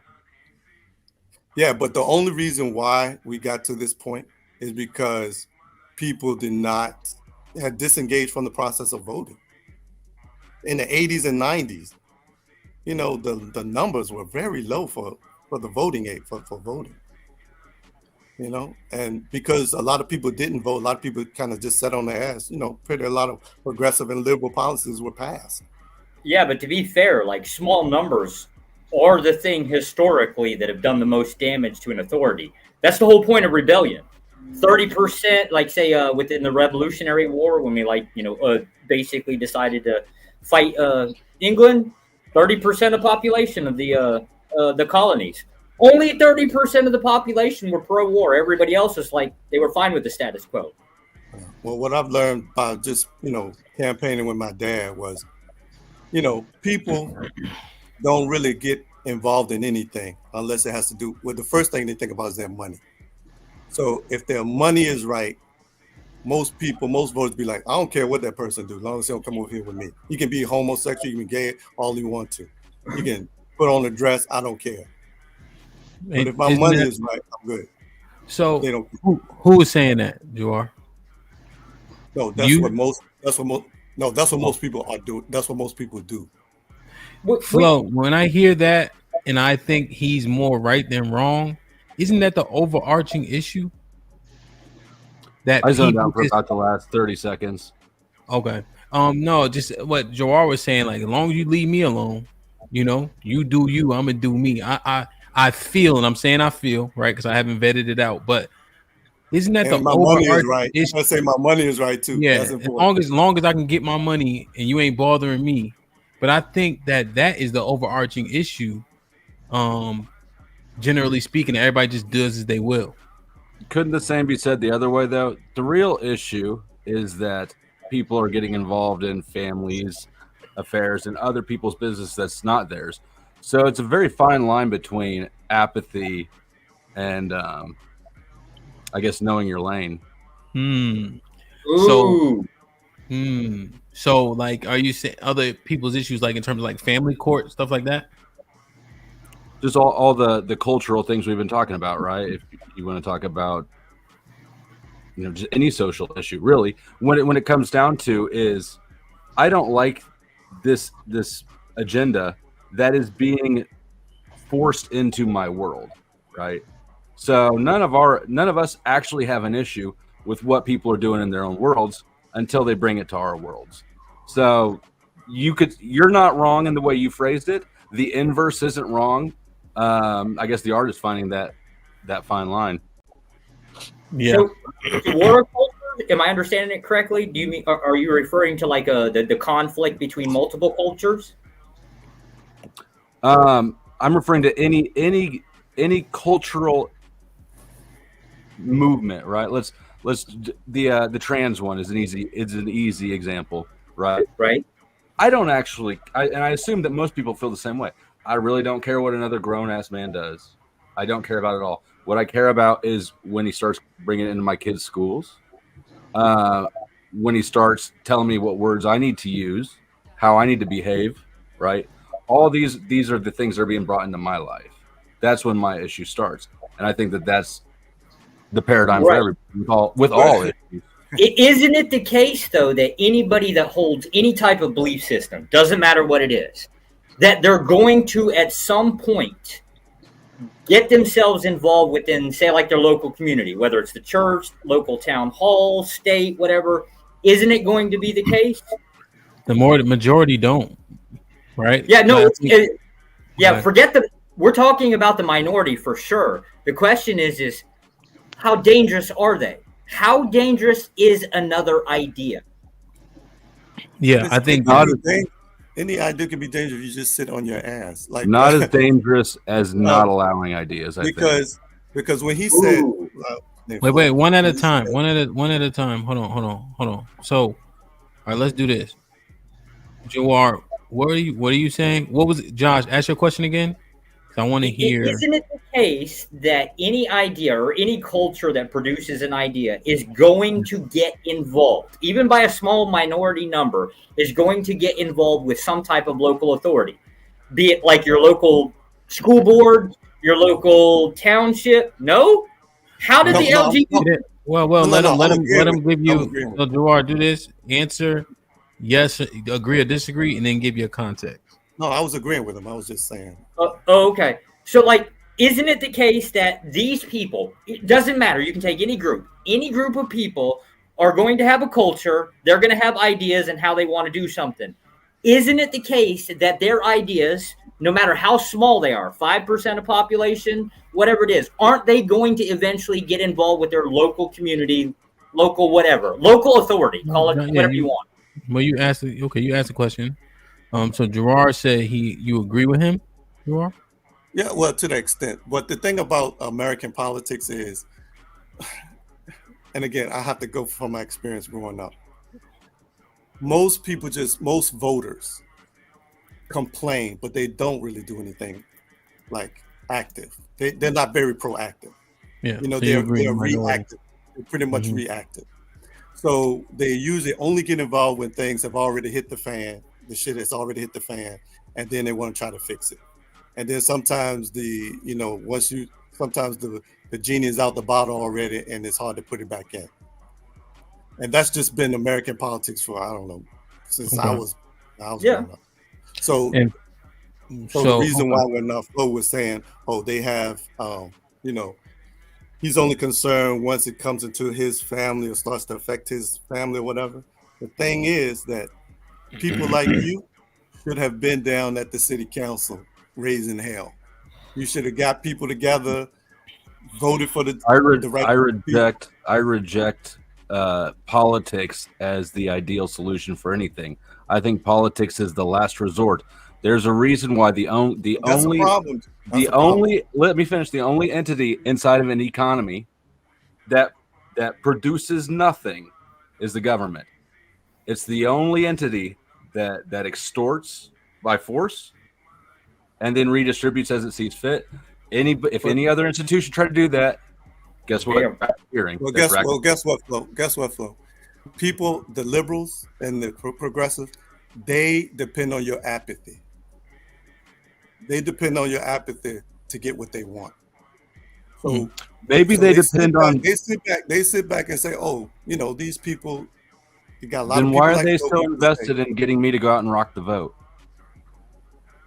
No, they of course they can get their people in, of course, but they're not targeting those messages very, very carefully. They're scattering. No, they're trying to get their people playing into the paradigm. Maybe playing into the paradigm that actually doesn't change anything. It just involves people's attention. No, maybe that's the trap. No, voting changes. See, I'm telling you, voting changes. Your voice matters. It's only because you feel like your voice doesn't matter. Not in presidential elections, it doesn't. But the president is not making the policies. You have. I'm just using it for an example. It's the biggest voting event in the country by a landslide. Yeah, I know that. And it explicitly doesn't matter at all. Jawar, no. That's just a misunderstanding of our government. The president is not a policymaker. The money, the policymakers is through your Congress people, your senators. Can I ask what an executive order is? It's not a law. It is for 4 years at the minimum. No, executive order. I mean, there are some states who don't have to abide by an executive order. You mean the federal government might not utilize it some type of force against the state? Yeah, and sometimes the state can just reject the executive order. Gerard, we don't generally use sometimes. We want to have the conversation in great faith. So if we're erring on the side of minority, then that'd be a point where you'd be like, okay, I see what you're saying. So we just don't use some. No, you have to say some because some states. No, I'm saying here and now, and this might be risky. We don't use some. So when Josh is making his point, we understand that there's a minority of states where that ignore. Is that what you're saying? Yeah. We understand that, but generally speaking, an executive order is law, right? No, executive order is not law. Okay. So, to Jawar's point, or to combat that point, when Flow State said that you don't need politics, he's right. And when people ask me, I make a joke now. Well, Trigger, if you don't mind, because I heard that too. I asked before you expound on it. He said it, so I kind of wanted to see where he going, and then you can, what I mean, build on what he said. And there was another thing he said, responding to Josh's initial question. Flo said the opposite of something was actually more detrimental. Fuck was it? It'll come back to me. But on the point that Trigger Mike just said, Flo, do you want to expound on that initial thought? You're gonna have to jog me up though. I got distracted by the chat again. Yeah, stay out the damn chat. You said what Trigger was about to expound on.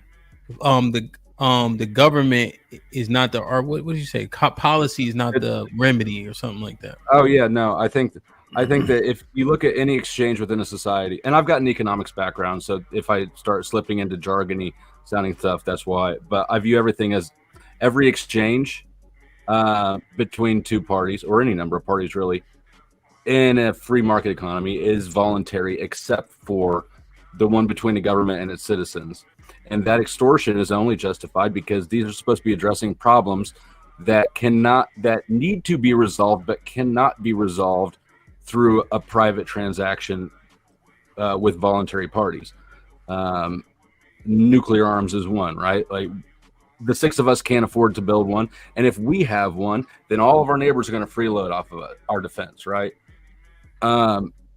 So I view government action as actually the breaking down of people's capacity to operate and resolve problems cooperatively. I view it as a complete failure in cooperation. Damn. Go ahead, Mike. I mean, yeah, he broke it down a little further, but my way was more simple. So I think the argument that I hear most of the time is people saying that you need government for your representation, or you need to be in government for your representation, whether it's for your community, your ethnic group, your city, whatever, for your personal family. And that's a load of shit. That's a load of shit. You don't need them for anything.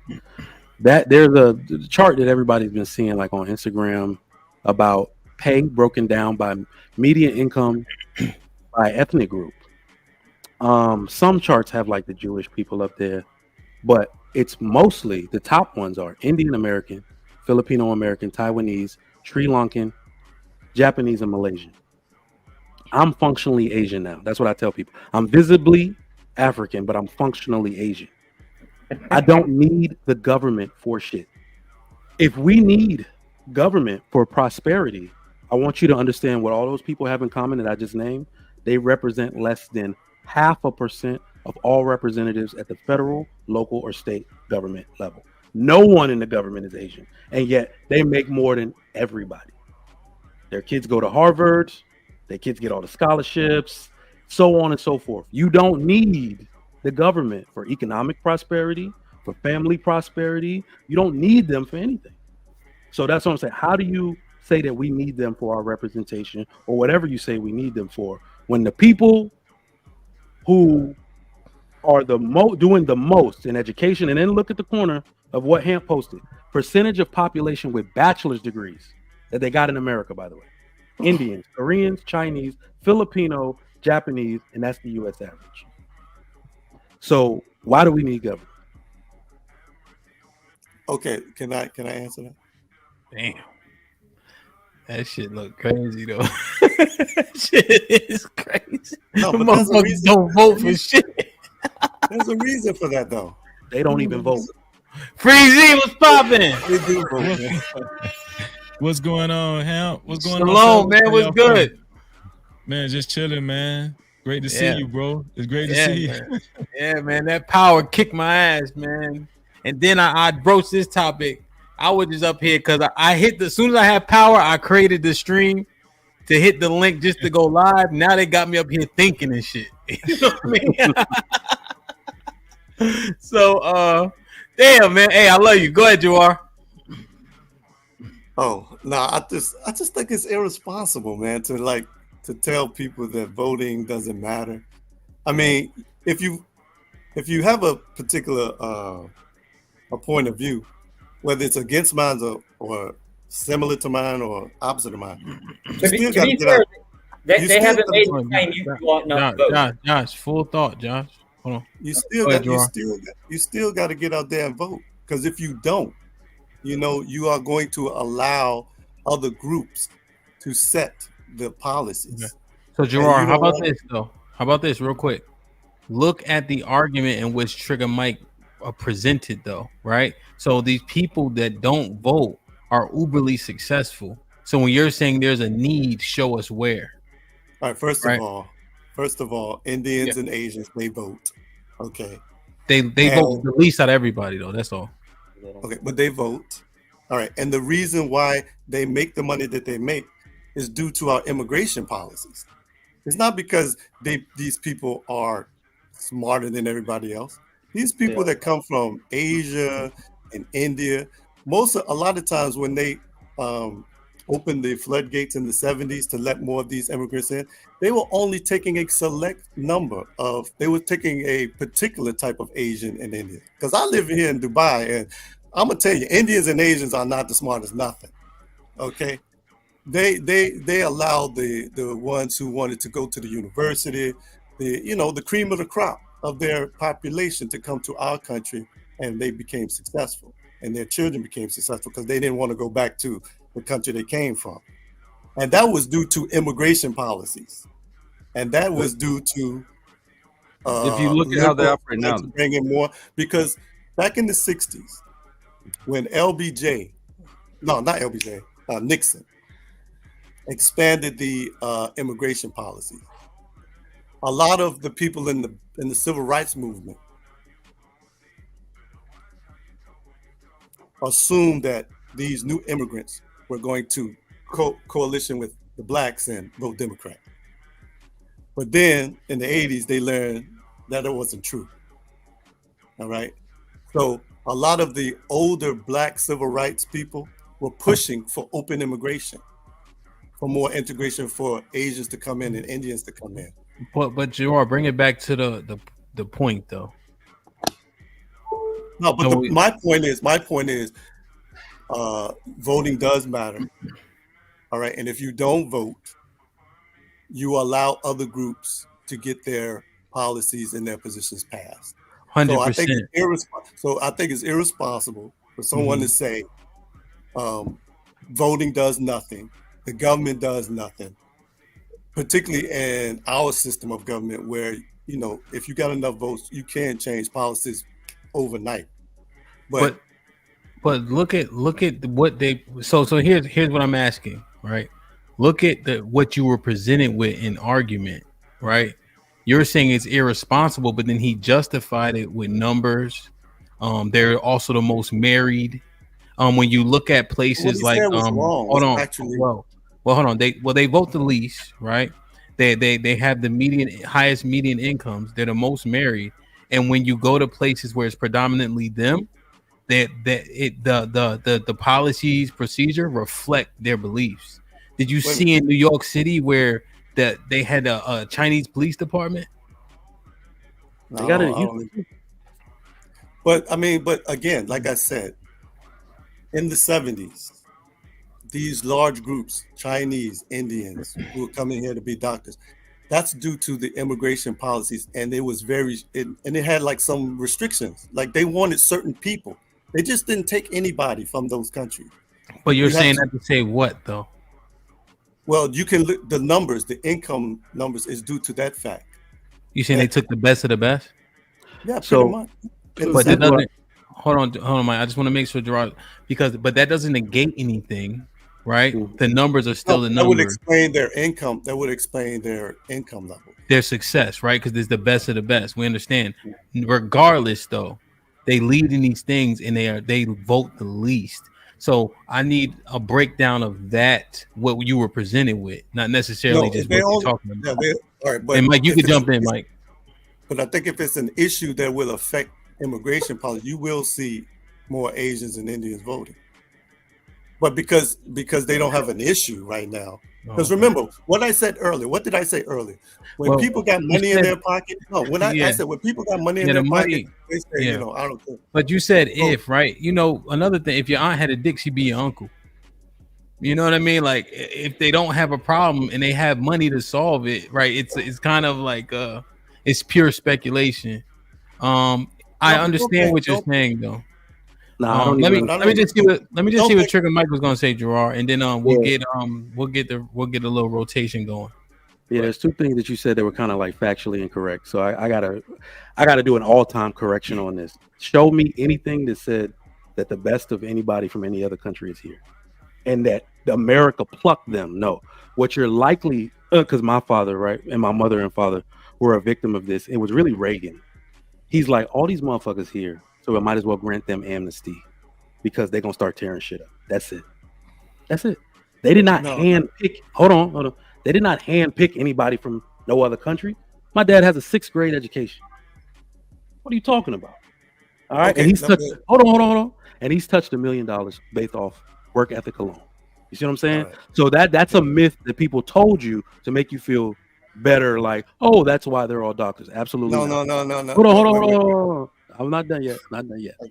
Number 2 is I want you to notice you didn't even realize on that chart it says American. You're talking about their parents and grandparents. These are their children out here doing this. Right. Okay. So these people these people got a social security number just like you. All right. They know no other country but this country, just like you. So they don't vote, and yet they're doing that well. Nothing that you said negated what I said. That's all I'm saying. Yeah, well, you're talking about kids now who come from a culture where the parents are on them for education and everything. I mean, there are other factors that go into it. All right. Now, I will have to say the immigration policy, they were discriminatory with those immigration policies. If you were from Africa, you had a better chance of getting to America if you were a refugee than if you were educated. My wife is Somalian, and she would tell you, if you were Somali, Kenyan, maybe even Nigerian, if you want to go to America, you had to be pretty much a damn near refugee. This is how Minneapolis became so overflooded with Somalis, because that was the state that would take all these Somali refugees. Now, if you were from China or India, they would only, if you were from those countries, they would say, okay, if he's coming from China or India, you have to have this criteria. You have to go to college. You have to be a scientist. You have to be a computer scientist or something to come here so you can get your HP1 visa, so you can work here. I agree. You know what? I misspoke. You're talking about the visa application process. That's where we got our wires crossed. I'm talking about the illegal immigration. Like the visa application process has nothing. All right, but like I said, immigration is a big issue. So now, I understand what you're saying. You're saying they get the handpick from the people that they're going to allow in. Yeah, of course, sure. That number, like, go look at the numbers on the visa application approvals. It's slow. It's insignificant to the population.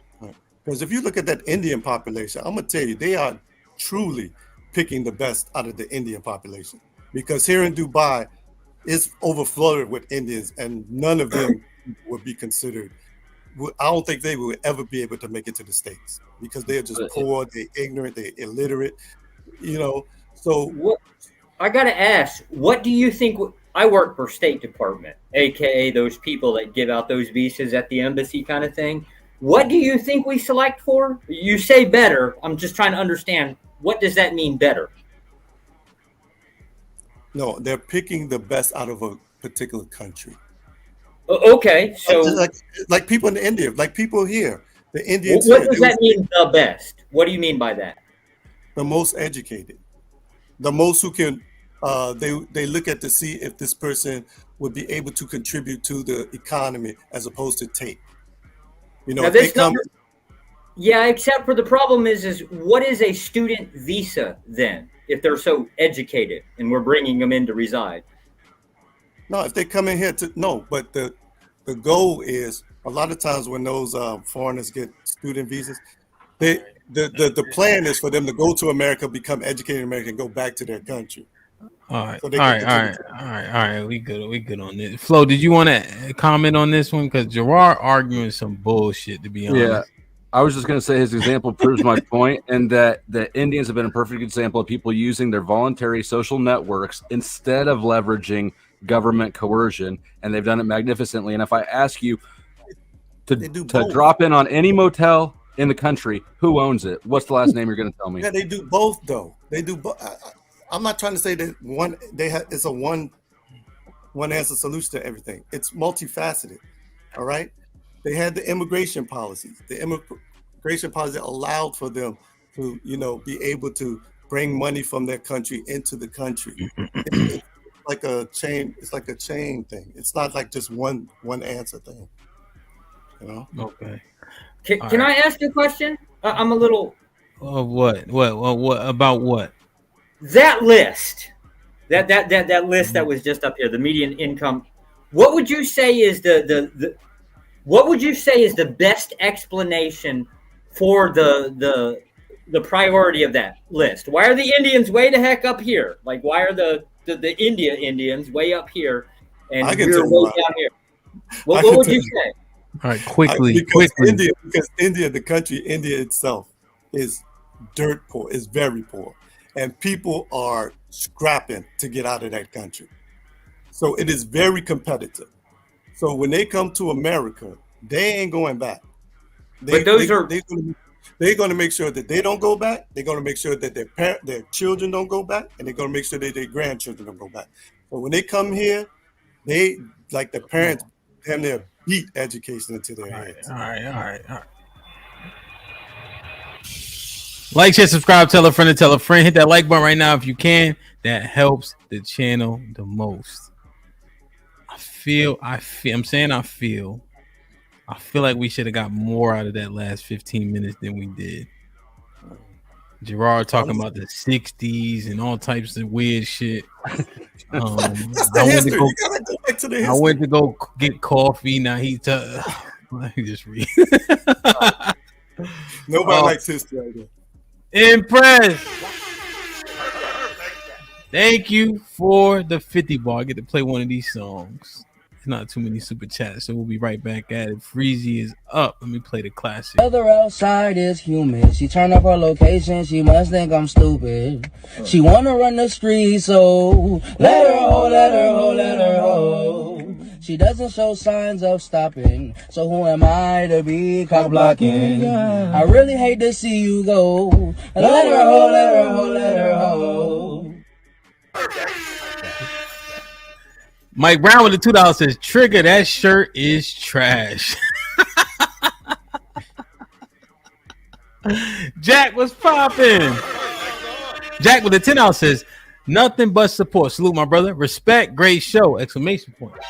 Falling back into the whale spear in a little bit. Making sure I get flowers before I exit. Keep it going. I'll be back. Ellipsis. Someday. Maybe. Yeah, man. I ain't had power for a week. It felt like a year, man. TJ was popping. With the $5 says something on the light bill. That's a fact. That light bill shouldn't be shit this month, hopefully. Love Doobie, appreciate you. For the $10, he says support. Love you, my brother. I appreciate you. John Henry with this analysis. An executive order is defined as a declaration by the president or a governor which has the force of law, usually based on existing statutory powers. John Henry with the 10 analysis. Continue. Executive orders do not require any action by the Congress or state legislature to take effect, and the legislature cannot overturn it. Man, that sounds pretty heavy to me. Oh, Freezy, what's popping though? Man, just chilling, man. Shout out to everybody. What are we talking about? Voting? Well, we were talking about voting, and Flo and Trigger made not the same argument, but arguments as to why voting isn't as important as they make it out to be. And they use an example of like the East Indian population who vote the least, right? But also are making the most money and are often largely self-contained. Right. They're not leveraging government as much as Flo. How did you put it? You said like internal resources, voluntary social networks. Yeah. And Freezy, a small example I've seen of that is, what's that thing where everybody puts in money and then somebody pulls it? It's like it's called the a susu. Susu. I heard something like that. Yeah, little things like that. That's just one of those small examples where they kind of invest in each other, et cetera, et cetera. Yeah, I don't understand why black people still believe in voting. To be honest with you, like, damn, it's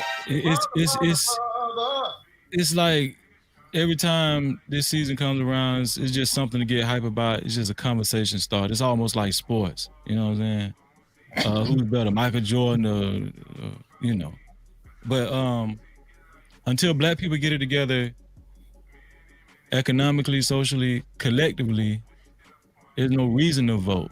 What are you voting for? Okay, I mean, politicians are going to come to your churches. They're going to come to your Baptist churches and AME churches, every 4 years and show their face and promise you all these bells and whistles. And once one of them get in office, they act like they don't know your ass. You understand? It's because you don't got no power. I'm just speaking specifically to black. Now those East Indians y'all talking about that do very well economically, if I was them, I would vote because it's advantageous to them as far as tax wise and stuff. It would help them out if somebody that was like-minded that would serve their best interest to save money. Yes, but they probably so busy getting to the bag, it's like, man, damn that voting shit. You understand what I'm saying? But I don't understand why black people get so hype about voting. I just don't understand it. Like, we show more passion towards a Democratic candidate than we do towards, our own entity. Obama sold us out during the public school, with the public school system with our kids and stuff. Trump gave us some PPP loans, and then we just went crazy. What have we benefited from voting? Somebody tell me what is, as far as like as a whole, what has black people benefited from voting? Please, somebody tell me, and don't say Obamacare. Okay, freeze. Okay, freeze. So, Mr. Williams want to reply, and I feel like Callie want to reply, but I could be wrong. Man, hey, how's everybody doing? What's going on? So when I walked off, I heard you talking. You ain't say hi. Now you try to sneak it in like you ain't talking. What's up, everybody? What's good? It's a great conversation. We do need to vote. I don't give a damn what nobody says. Us as black folk, especially everything that our ancestors went through, the people our elders went through to get that vote, even what the black women had to go through. And I'm saying it as a personal thing because I knew Congressman John Lewis. He mentored one of my brothers. And it was vital for that. He wanted to fight for that. The only way we're gonna have a voice, you have to go and vote. It may seem like it's nothing, but it's a very big deal. And ever since I've been 18, I have voted. I'm 48 years old, and I take that vote shit serious. And I feel like that's doing a disservice to even push this out to these young folk and these 18-year-olds that are about to vote or be able to have the opportunity. Don't run them away from it, push them toward it. At least they have a voice of their own. You're gonna tell a young 18-year-old all of a sudden now, oh no, don't vote. It means nothing. It does mean something. It meant something to all those black people who bled for that. I don't understand why y'all, it's like teaching somebody to just go out here and hit an old person over the head. I don't agree with that at all. I think y'all just, that's a bad message to send to this youth. And then they wonder why, and we wonder why they don't look up to us. This is the reason why. Okay. Yes, 100%. But what I want to do is, I feel like you can retain the info. Yeah. Callie, did you also want to respond to what Freezy said, or was I wrong? Yeah. Hello, everybody. Welcome back, Hamp. Yes, man. We're definitely missed in the space. Whatchamacallit? Okay, so voting is important. You can't say that, oh, the president didn't do X, Y, and Z. I voted for him, so now it don't matter. No, it actually does matter, especially if you don't vote in your off-season elections to help back up the presidency when it comes to Congress. Second of all, your down ballot votes matter a hell of a lot more than your federal ones anyway, because those are the ones that will enact policies and drop legislation that will affect you a hell of a lot faster than anything federal would. So I know in a lot of districts you have to vote for your judges. So those are the ones who hand out the sentencing and all that kind of stuff like that. Then you have your state legislature who draws your district lines to see whether or not your vote is even going to count in the first place. Are they going to gerrymander the shit out of your district, or are they going to draw it to make it like fair, where people have an actual fair chance of voting for their selected candidate, right? Or a candidate that will even be able to enact any kind of agenda that they're supporting. Then you have they also affect how your voting rights are actually drawn up as well on the state level. So that's what I'm saying. Like, a lot of that stuff is very important, more so on the state level than it is the Fed. But if you're going to have any kind of vested interest in what's going on the Fed level, you have to vote for the Congress people to go in there too. And not to mention the fact that the Supreme Court actually affects a lot of policy outside of social issues. But but as far as the checks and balances with the corporations and all that kind of stuff like that, a lot of that stuff is handled on the Supreme Court level too. And guess who appoints those people? Oh, the daggone Congress, which you don't vote for. So all that stuff is intertwined. Hamp, hey, Hamp, can I say one last thing? No, sir. He still got to respond to both of y'all. So, Freezy, go ahead.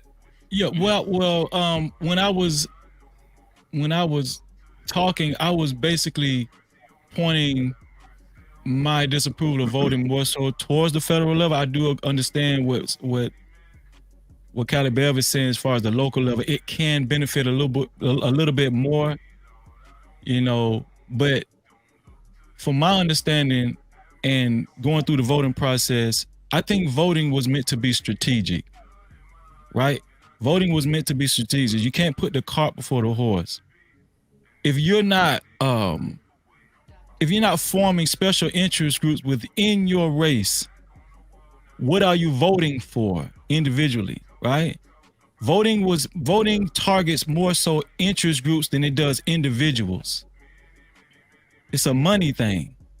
It really is.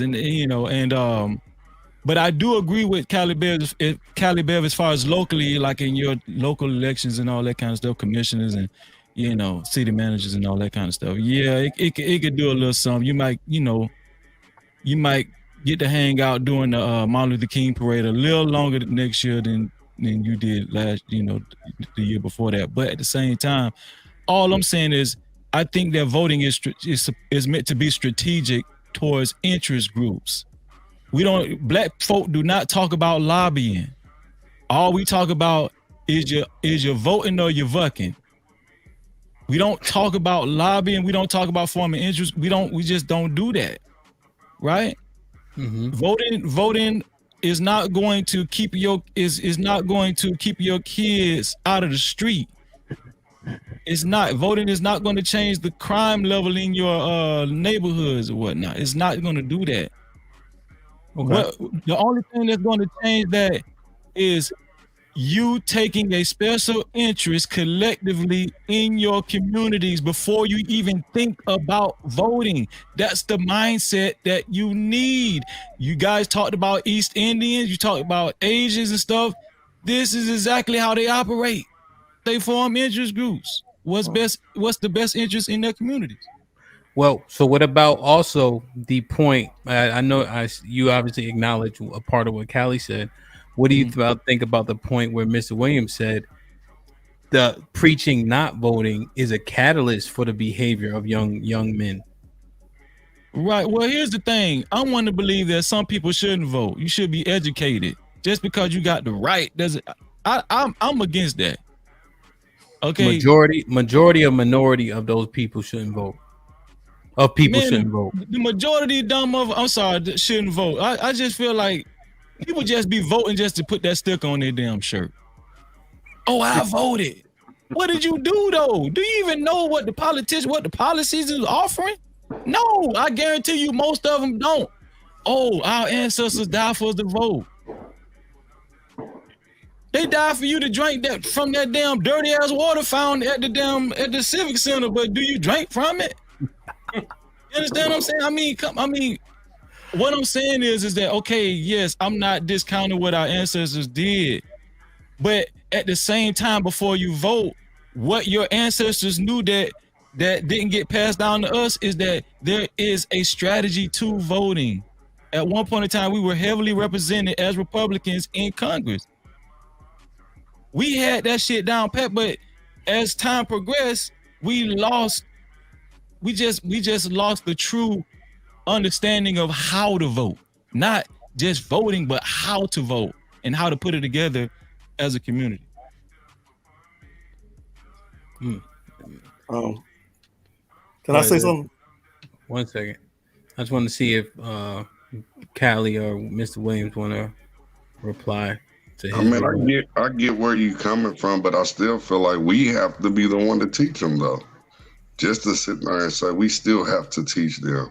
And if everybody knew, and I can't stand when people say this shit about Obama, when the idiot in Congress from my state was the one that, when he, as soon as he got in the office, said we would make sure he wouldn't be able to have a policy, control a policy, and everything. That was not Obama. That was Mitch McConnell, and that was the good old boys who did that. And then to talk about Obamacare, that's the only thing he could give to black mothers who were burying their kids early, to have some type of health care, because that's the only thing he could get passed for real. Everything was already set in block for Obama, and I'm gonna leave it there. Just with the Obamacare thing, specifically, he dropped the ball on that. He didn't push hard enough for that. He acquiesced knowing damn well that they weren't going to vote for it. He watered that shit down to the point where it meant nothing, and it's not even affordable. So that's what that. He threw away his 2-year window when he had it. He threw that shit away. But as far as to actually do something effective, I should say, he threw it away. But as far as cellulite, the thing is that I don't think the answer is to tell people not to vote. I think the answer would be to have them be more informed voters, not be one issue voters. So you can have a totem pole of issues that are important to you, sure, yes. But to vote for somebody based off of one issue, I think that's definitely a problem. And not to consider the opposing candidate just because they have an R or a D by their name, I think that's the problem as well. Not to tell people not to vote at all, because I think the how we got to where we are now, being so lackadaisy, is because we weren't paying attention to the other branches of government. We weren't. Because if we had got the right Congress people in there, right, I'm not talking about just black. I'm talking about the entire populace, the entire United States. How we got to where we are. We weren't paying attention to the congressional politicians. They go ahead and they appoint these judges to the Supreme Court.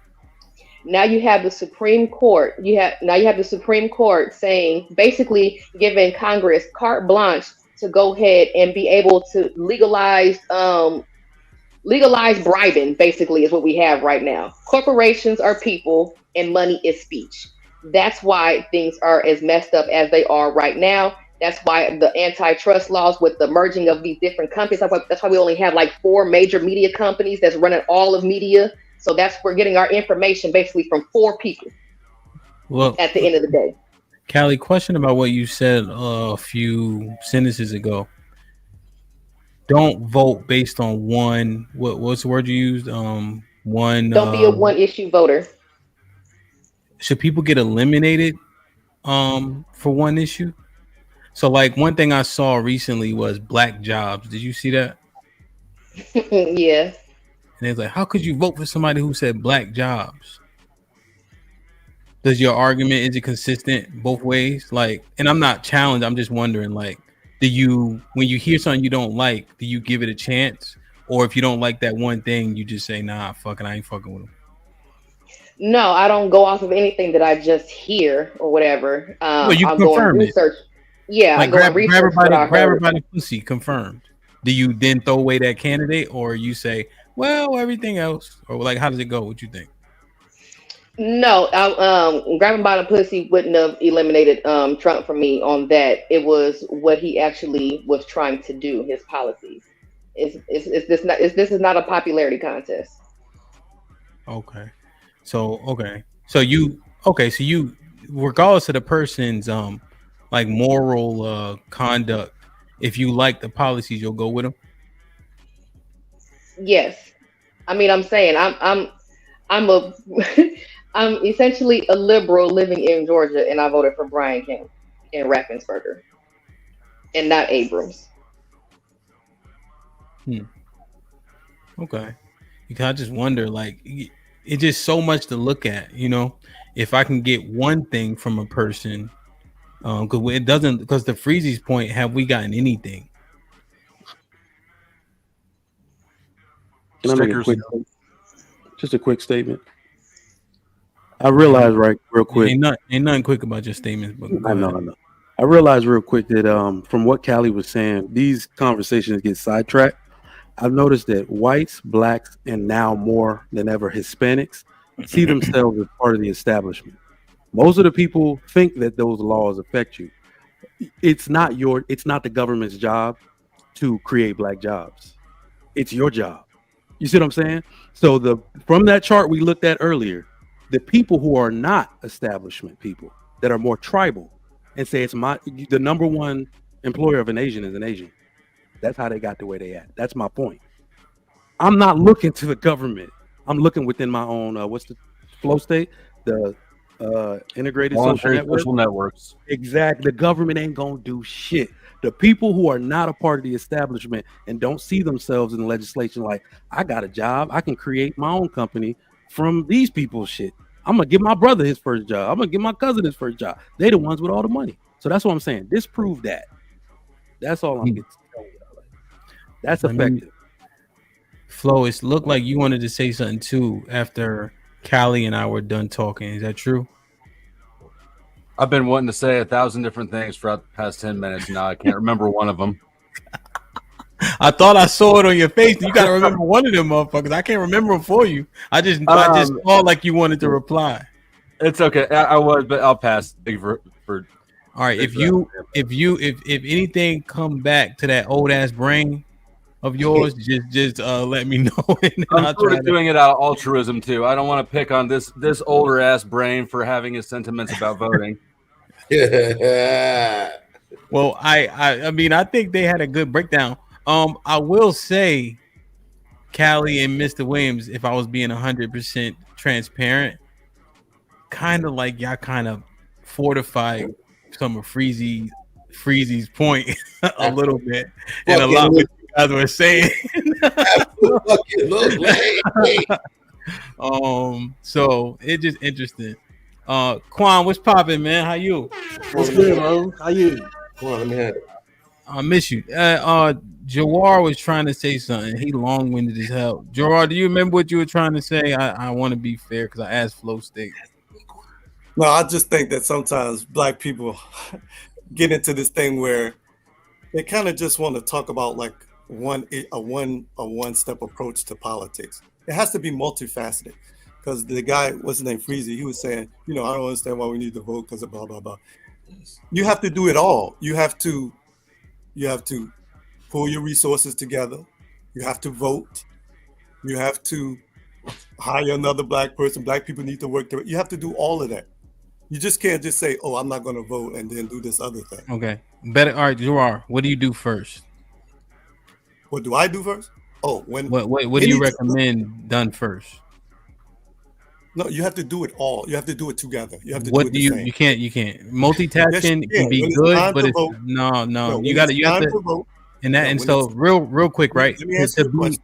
When it's time to vote, well, let me finish this statement real quick, right? You have to be organized in your approach if you want to change an entire community, right? You need to pick an issue. Wait a minute. One of the things you need to wait. Jawar, come on now. You need to pick an issue and attack it. In this hypothetical that I'm giving you, what do you attack first? All right. Again, remember what I said before. When it comes the American, like, share, subscribe, tell a friend and tell a friend. Hit that like button right now if you can. That helps the channel the most. Gerard, hero. What do you attack first? Remember, we're having a conversation. It's 251 people in here. We want to understand what your logic is based on what you see as maybe the most important thing for the black community. Go ahead. This is a sophomoric approach. The black community has multiple problems. We agree. Have to take a multifaceted approach. We agree. But which one is on the precipice? Would you say? Well, like I said, most people worry about their money. So the first thing most people vote on is their money. Okay, so what are you saying? We vote on money first? Yes. When people got money in their pocket, they vote. They generally vote Democrat. Okay. When they don't have money in their pocket, they pretty much become more conservative. So you're saying what Mike said, we create black jobs, hire each other so that there's more money circulating in the community. Is that the first issue? Yeah, that could be an issue. That could be okay. Does that then push back about your argument about voting? Because remember earlier you were saying the reason why the East Indian don't care that much about voting because he got money in his pocket. No, but that's not the only reason to vote, though. No, I'm asking, but you see how your logic, right? So as you break down your ideology, you're saying that they have money. That's why voting isn't on the forefront for them. So if you're saying black jobs create jobs, bring money into the community, does voting at that juncture become less important? That's their approach because they have. Gerard, you have to. All right, so let me just tell you this: you have to listen to what's being said to you. So I'm gonna ask you again, right? Because you're talking while I'm talking, which just immediately lets me know that you're not listening to what I'm saying. So I'm just gonna ask again, right? Are the jobs the most important? Because we're trying to figure out how we should attack it, right? Right. So what should we do first? Start generating money to circulate in the community. You think that's the most important thing?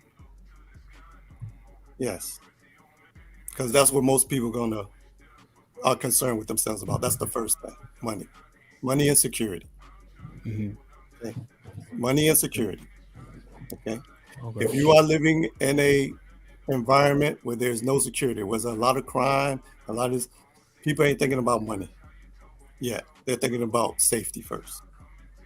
Okay, so if you're in Chicago or New York, they got different problems than someone who says who's on the suburbs of Maryland.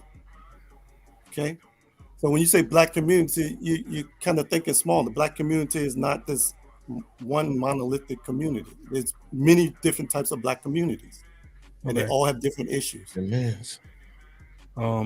Kind of, right? But when you look at the median income from black people, it's 35 grand, right? Yeah, so, right. But there's a historical story behind that too. Understood, but we're here now, right?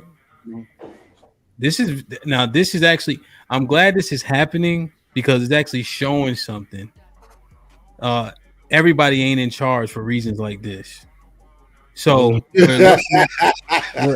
we're looking at the majority of we understand there's different issues in areas, right? However, we're at the bottom of the totem pole.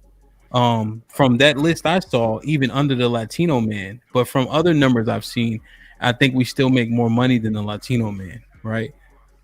So with that being said, a majority of us have money issues, so we can speak to that directly. No, well, actually, I'll take that back. The majority of us have cultural issues. You got to change. You got to change a lot of cultural stuff before you get to the money. Gerard, family.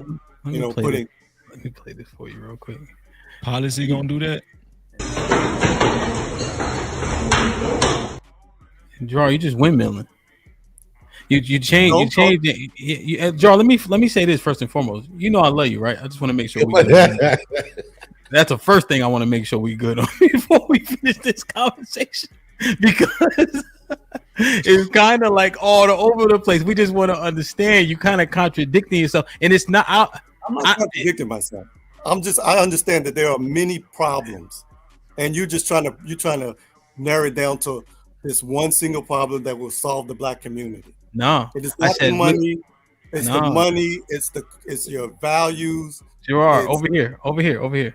I was saying, which one would you attack first? That's all. I wanted to see what your mindset was in terms of what would you deal with first with all the issues that we had. Personally, I would deal with the cultural issues first, but I know that most Black people aren't going to attack that first. Why? How do you know that? Because of their voting patterns. Their voting patterns suggest that they are concerned about money and security. They're not concerned about culture, because if they were concerned about conservatism, family, they would be voting for more conservative policies, but they don't. Especially Black women. They are consistently voting for liberal and progressive policies. Okay. All right, cool. Thank You're you, not welcome to my panel. I just want you to know that, Joar. Don't come to my panel. What? Don't come to my panel. I don't care about your panel, man. Don't. Salute the draw, man. Hey, Flo, did anything come back before I go to Quan unless he yielded the beans?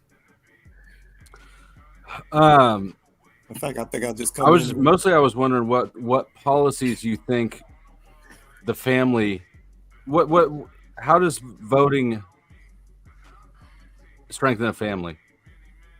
Specifically, you said if people cared about the family, they'd be voting that way.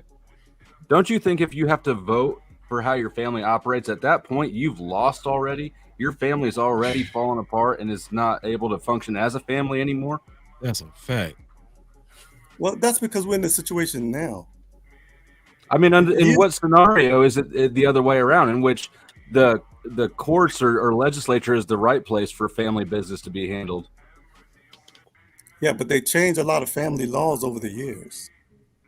And by the time you're in family court, your family is already fucked. That's why you're in family court. What? No, it's too late at that point. No. There are many men who have been in situations where the wife just say, "I want a divorce," and you're like, "What? What the hell?" No. Majority and minority men win in family court. And I'm divorced, so I'm not shitting on anybody for being in that situation. I'm just saying, like, at that point, the family has failed to function without external help. Yeah. Well, maybe just the spouse had failed the family, not necessarily the family. If you want to do that, that's fine. But that still doesn't involve the government. That involves the spouse. This nigga ain't but the government will back the spouse, give her an incentive to break the family. This is what I'm talking about, like the policy, like the family law. It gives people incentives to break their families if they don't want to. If they just say, "Oh, I'm fed up right now. I don't want to do this no more."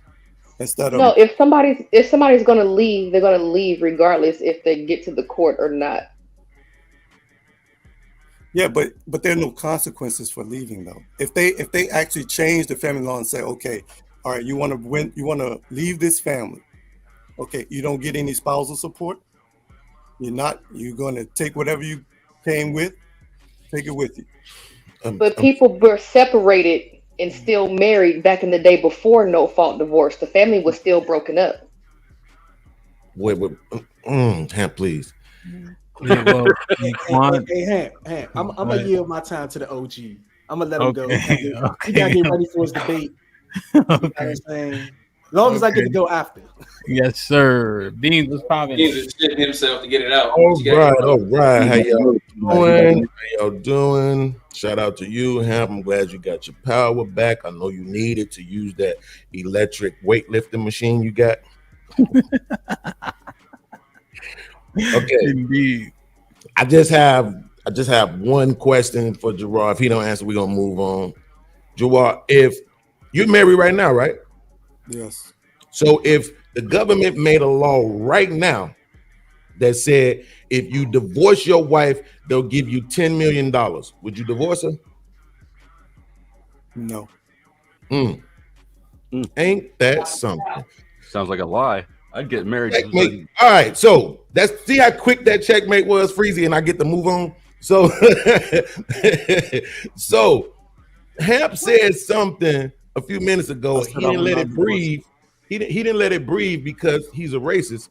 But when Will and Cali Bear made their statements, he said, "Well, what has it actually gotten us?" Right? And then for some reason we moved past that because I guess nobody can answer it. I'm gonna throw that question to my man right here, Mr. John Henry, because I know he came up here to tell all black people that we need to vote and that voting is the way to fix everything. So, John, I'm gonna ask you directly, what exactly, and you can start off exclusively, has voting yielded black people? First of all, hello everybody. How you doing? What's up, John? All right. No, doing back. Yeah. Before I get into this, Beans, forgive my language, Callie. What's your heart on looking at me for, boy? Give me the background. So, what is it that you feel that voting has not done? Well, you know what? Let me not answer the question. I haven't heard you mention anything about what you feel your perspective is on voting. No, I haven't. So I'm going. So wait a minute. You're telling me that you're going to answer my question with a question? No, I'm not going to answer anything right now because you were here before me, and I haven't had a chance to hear what your thoughts are. Neither one of us have put our thoughts out yet.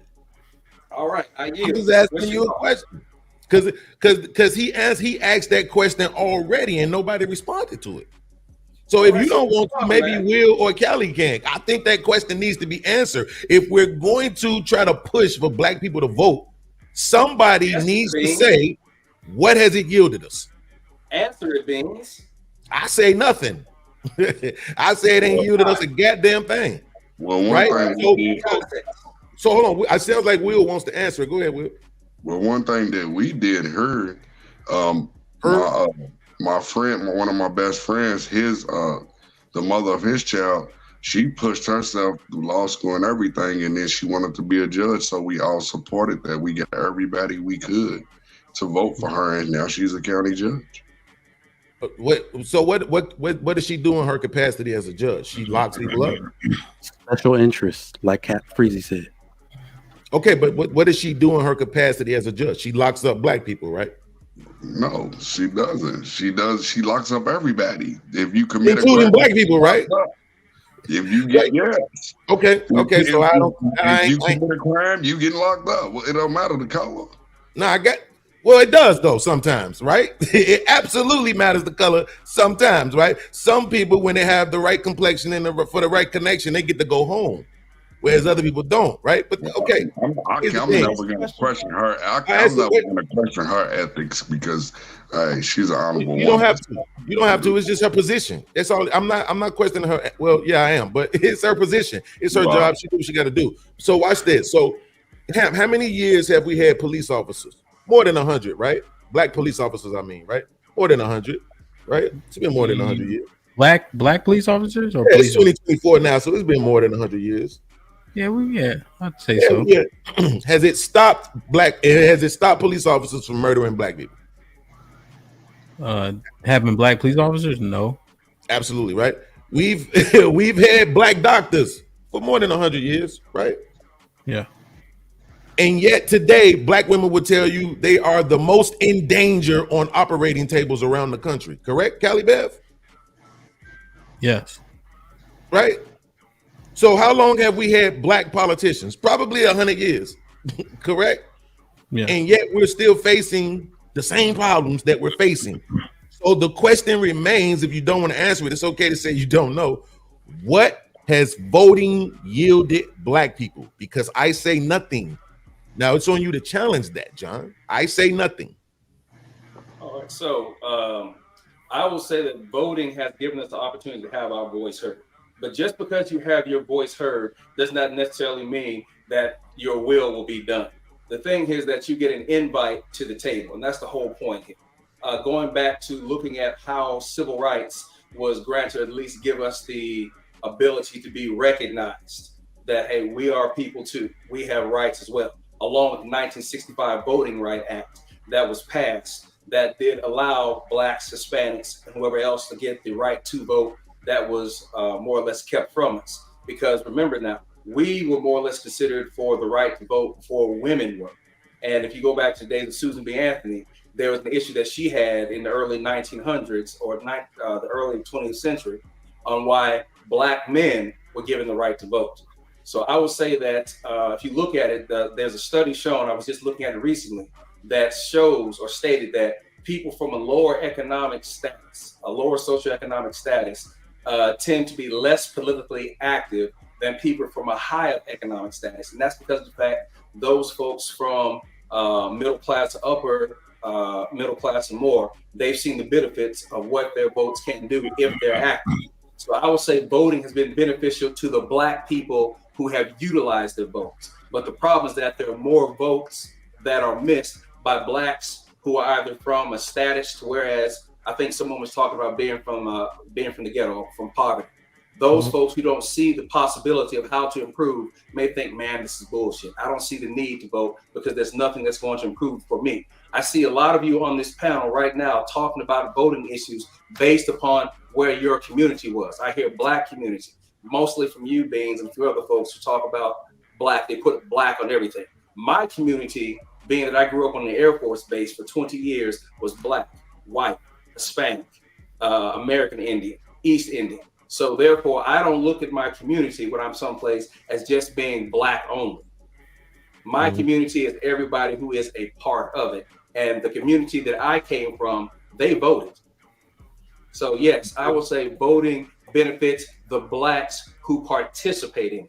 Those who do not participate, what are your reasons? Okay, first of all, social and economic status. The second thing, felony records. Those folks who have gotten themselves into crime can't vote. So therefore, oh, this is BS. Now, this is crap. My voting doesn't do anything. But those same people have given the opportunity to vote. We have seen those felons will go and re-register, so they have the right to have their voices heard. So okay, that's my answer to that, Beans. Okay, I appreciate that. So, Angry Man 2.0, let me explain to you. Let me break down and simplify all of that fluffer that we just got. Right? One, he said, in general, for black people overall, they get their voices heard. And then two, when you're of a higher socioeconomic status, well, you vote because you think it's going to benefit you tax-wise. That's pretty much what he just said. Don't complain my words, Beans. This is I'm your not complaining. I'm minimizing it because it was a lot of fluffer. And you could correct me if I'm wrong, but that's literally what you just said. In general, black people vote, right, for their voices to be heard. That's just for the general black population. And then you have the higher socioeconomic status people who vote because it's going to benefit them financially.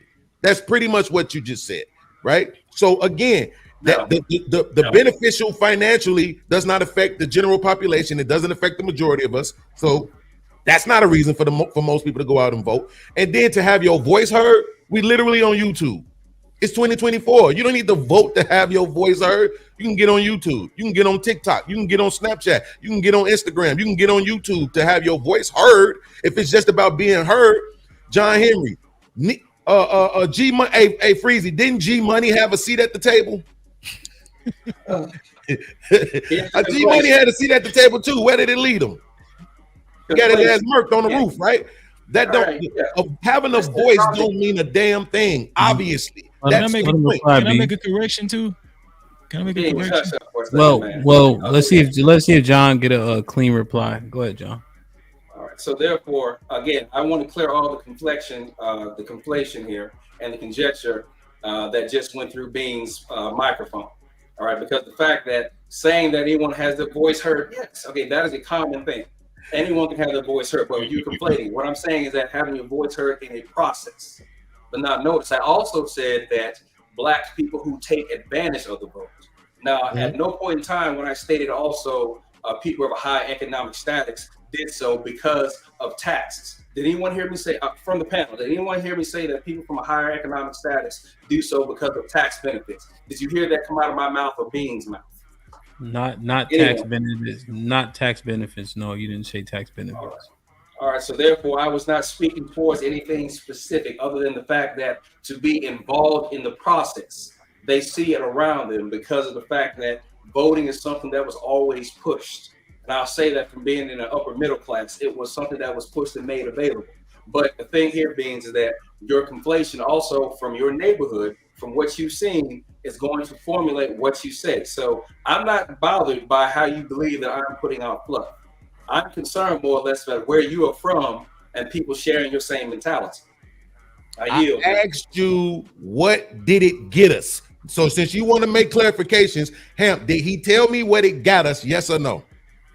Who was us? No. He told us more so why people vote. Right. So now try to sway the audience against Hamp. So he John, just said you didn't answer the question. So John, you said voices heard, and when you say voices heard, when you vote, people think they have a say, right? Their vote matters in terms of that. And then you said socioeconomic status is the reason why people vote. They're in a particular bracket, right? And so that community, regardless of race, votes, and so that becomes their modus operandi because that's what they're around. But what are the benefits of Black people specifically voting? Again, so if we're talking benefits, because I thought I answered the question, I'm surprised. It's okay. It's opportunity now. If I missed it, I apologize. Right. Opportunity now. Yeah. So again, the opportunity to vote means that you have the ability to participate in the outcome. Now everyone's looking for, if I vote, I get eggs, or if I vote, I get bacon. That's the problem, is how you formulate what are we voting for or what do we get from. Everyone thought Obama was going to be Black Superman.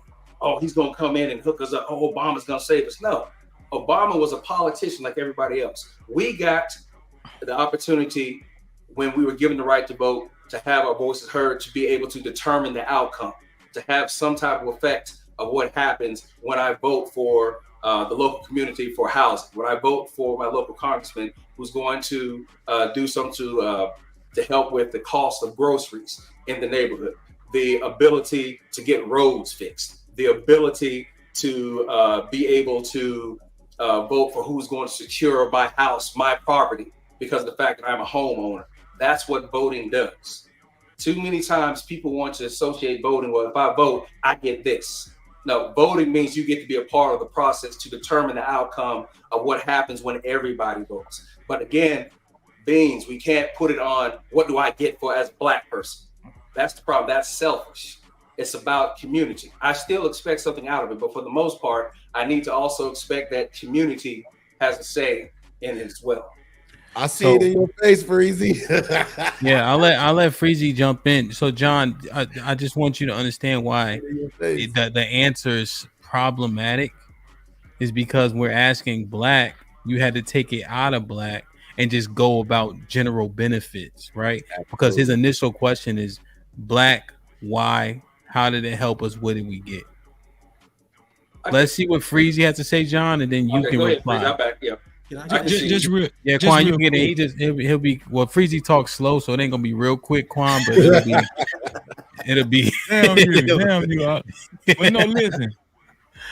When we have conversations like this, it makes me feel like we don't really understand how the voting process works, right? If it was true what John said, Hillary Clinton would have won. She won the popular vote by, but we all know that when people vote, it's condensed down to electoral, and that shit is like a mystery, man. So it just sounds good to say, oh, every vote counts. You really don't know that. And then another correction is, lately the biggest voter turnout hasn't been, it's been lower, like the bottom lower class, and 1% like the rich motherfuckers. You understand what I'm saying? Middle class, pretty much a lot of the proportionate wise, I'm just saying, not number wise, proportionate wise, right? Middle class, a lot of the percentage of middle class, they've lost faith in voting. Believe it or not, because it don't help them either. It's like, what's really going on? That's all I wanted to say. Right, but you know the electoral votes are based on the popular votes, right? That's what they said. I mean, well, that's what it is. Does anybody understand why we have the electoral college? They're based on the popular vote in that state, but they supersede the popular vote, though. Exactly. Yeah, but well, it has to, because if that was the case, we have you'd have California, New York, and Texas deciding every election. No, we understand why it's in now, right? Also, one of the from when it was created is because could we gather all the votes like we can now? So now with technology, you could argue you can count all the votes from everyone and then just make the election. But back then you couldn't do it quite the same. Wait. We didn't always wait. We were all alive before we had computerized voting, and they still counted the votes. Okay. What I guess I'm misunderstanding what you mean. My hand. Does anybody know the history behind the electoral college? Why we have the electoral college? Y'all just moving the goalposts. Yeah, I kind of. We haven't figured out what the voting get us. We still ain't nobody said that. Well, let's do this. The way y'all talking about it lets me know that y'all don't know a lot of history. We can properly define the electoral college. I think we know, but we can figure it out. But let's continue down the path real quick. So John, Callie jumped in, but did you want to reply to what Freezy was saying, and then we'll get Quan in? Yeah, I was going to ask Freezy, substantiate how the middle class has lost faith. So if you're saying that, substantiate it, please. Give me something concrete. As far as give me a statistic or something. Give me a percentage based upon what you're saying, not how you feel, how you're imagining from looking at the voting that is occurring or just what you hear. Right. So when it comes to the give me a statistic, parties, what you want to say. When it comes to the Democratic Party versus the Republican Party, historically, it's been very what is it called? Binary, right? It's been very binary. As we've approached these recent times, it's all over the place. It's a lot of bipartisan politicians. It's a lot of bipartisan vote. People all over the place. A lot of people don't even call. There are more independents now than it was ever in history, right? A lot of people don't even call themselves Republicans, Democrats. There's a lot of independents, and the reason why people have lost faith in both parties, for the most part, especially in the middle class, people have lost faith in both parties because it's been a lot of hoopla. And if you're saying it has not been a lot of hoopla, I don't know what country you've been living in. I never said hoopla, nor did I sit here and give my opinion twice. Jawar, if you could, please, man, stand down for a second. If you could, please. I'll ask you again, Freezy. Give me something statistically based other than your anecdotal viewpoint. It's okay, Freezy. It's anecdotal. It's okay. All right, Hamp, I can see. Wait. I can't. You're saying statistics? Wait. That first of all, that was a crazy question, but I can give you something. Wait. I can give you something. The public schools, I said this as soon as I started doing my opening statement. The public school system has gone down the toilet. And you know who it affects the most? The middle class. These kids are getting dumber and dumber and dumber. Shout out to Bean. I'm just saying. But so being the dumber. No, he know what I'm saying. But yeah, so if you want something concrete, I can go to the public school system, right? I mentioned Obama. Everybody thought Obama was gonna be the great black hope, especially for middle class. He sold us out with testing. I think I heard Gilly Cohen talk about that on another live stream when it comes to these big companies capitalizing on these tests and everything, and it just went away from actual traditional education. A lot of this stuff is just feeding the pockets of big conglomerates, and the middle class has figured this out. That's why they going independent. That's why they're not like gung-ho Republican and Democrat no more. That's why. Freezy, I am gung-ho and I am Democrat. And I am middle class. That's anecdotal. I'm okay. Well, no, anecdotal is what you're speaking of, man. Everything you're anecdotal saying. is what I'm speaking of as far as the public school system. That's anecdotal. No, what you prove it. Okay, show me again. Give me something statistically supporting your statement right now, not what you're supposed to. I just did, but okay. No, you didn't. I failed the test. Yeah. No, I can give you some statistics because I've been a teacher for 25 years. I can give you some statistics about how our school system is going to crap. Appreciate you can look at the average reading. You can just look at the average reading and math scores on the state test. You can look at that. That's not the point. Middle class, he's right that Freezy. Well, let me just say this real quick. He's right that Freezy was giving anecdote. Even when it comes to and if you want to break it down by race, population race, for black people, it doesn't matter whether you're middle class or lower class. Their math and reading scores are pretty much damn near the same. Wait, is that anecdotal that reading levels proportionally has dwindled? That's anecdotal?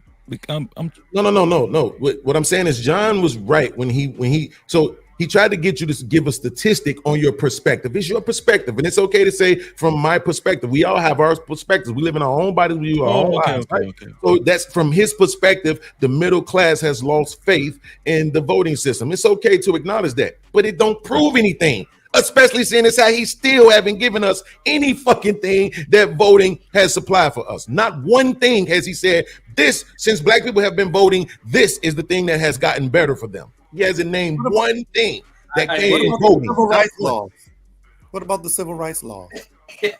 I can see Beans is not going to set my answer. The civil rights laws. So let me make sure I understand what you're saying, Jawar. You're saying the civil. So you're saying that black people voted in the civil rights laws. That's what you're saying? Yes, when black people voted, yes, they helped pass the civil rights laws. Yes, fair housing laws, redlining laws. What are you talking about? He's not saying they voted for them directly. He's saying that they voted for the representatives to go ahead and to write the but what I'm saying is this, and I'm glad you said that, Callie. I'm glad you said that. Yeah, no, Quan, let me say something real quick. I'm glad you said that, because here's the other thing about voting. When we vote the person in and they do some shit that the rest of us don't like, what do they always say, Freezy? Well, you the one voted him in. Right. You know what I'm saying? Right. Vote him in. He vote him in because he said he was going to do this one thing. Then he go do some other shit that you don't like. And now it's your fault because you put him in there. Right. So it's like that's some bullshit. And for your information, black folks didn't voted in. Callie, don't make it up for him. That ain't what he said. He said what he said. If he meant something else, too fucking bad. But we heard what came out of his mouth. He said black people voted the civil rights bill in. Fucking dumbass niggas. Go ahead, Quan. I don't like my name coming after dumbass niggas. I'm sorry, Quan. Now you know you my man. You ain't nobody's dummy. Go ahead, Mo. Go ahead, Mo. All right, hey. So look, as far as the voting thing, I feel like we it's not really an even. I do think we got to do both at the same time. So I'm gonna answer your question, Beans, as far as this from, and this might be a regional thing, but I know in DC we voted in a mayor that created was now the summer youth program in the 80s, and the summer youth program directly benefited those youth that were probably Gen X, and that was their first introduction into government work, and that government work helped establish PG County and all the surrounding areas of DC, which has become the richest communities, if you look at it statistically, in Black America, so to speak. I want to say it's like either 3 or 4 PG County. So that's one way. It's been a long time since then, but that's one way that I've seen government work for, Black people or whatever the case may be. Now, to my larger point is that I feel as though when we talk about the voting, we got to realize we may not have benefited a lot from voting, but we did lose a hell of a lot not voting. I'm going to give you a very specific example. I was at a community meeting. It was about a developer that wanted to develop some land in Anacostia, but they wanted to tear down some historical buildings. I want to say it was Frederick Douglass houses. When I went to that community meeting, they said basically to my face and everybody else, yo, this has already been voted for 20 years ago. So we're just here to tell y'all that this is happening. You know what I'm saying? And the reason that it happened was because we didn't show up to those community meetings to stop any of that. I would say that most of the gentrification happening in these cities is a direct result of us not voting, us not showing up. Them developers, they come in and they can't get to these communities and do the shit that they do with the gentrification without community approval.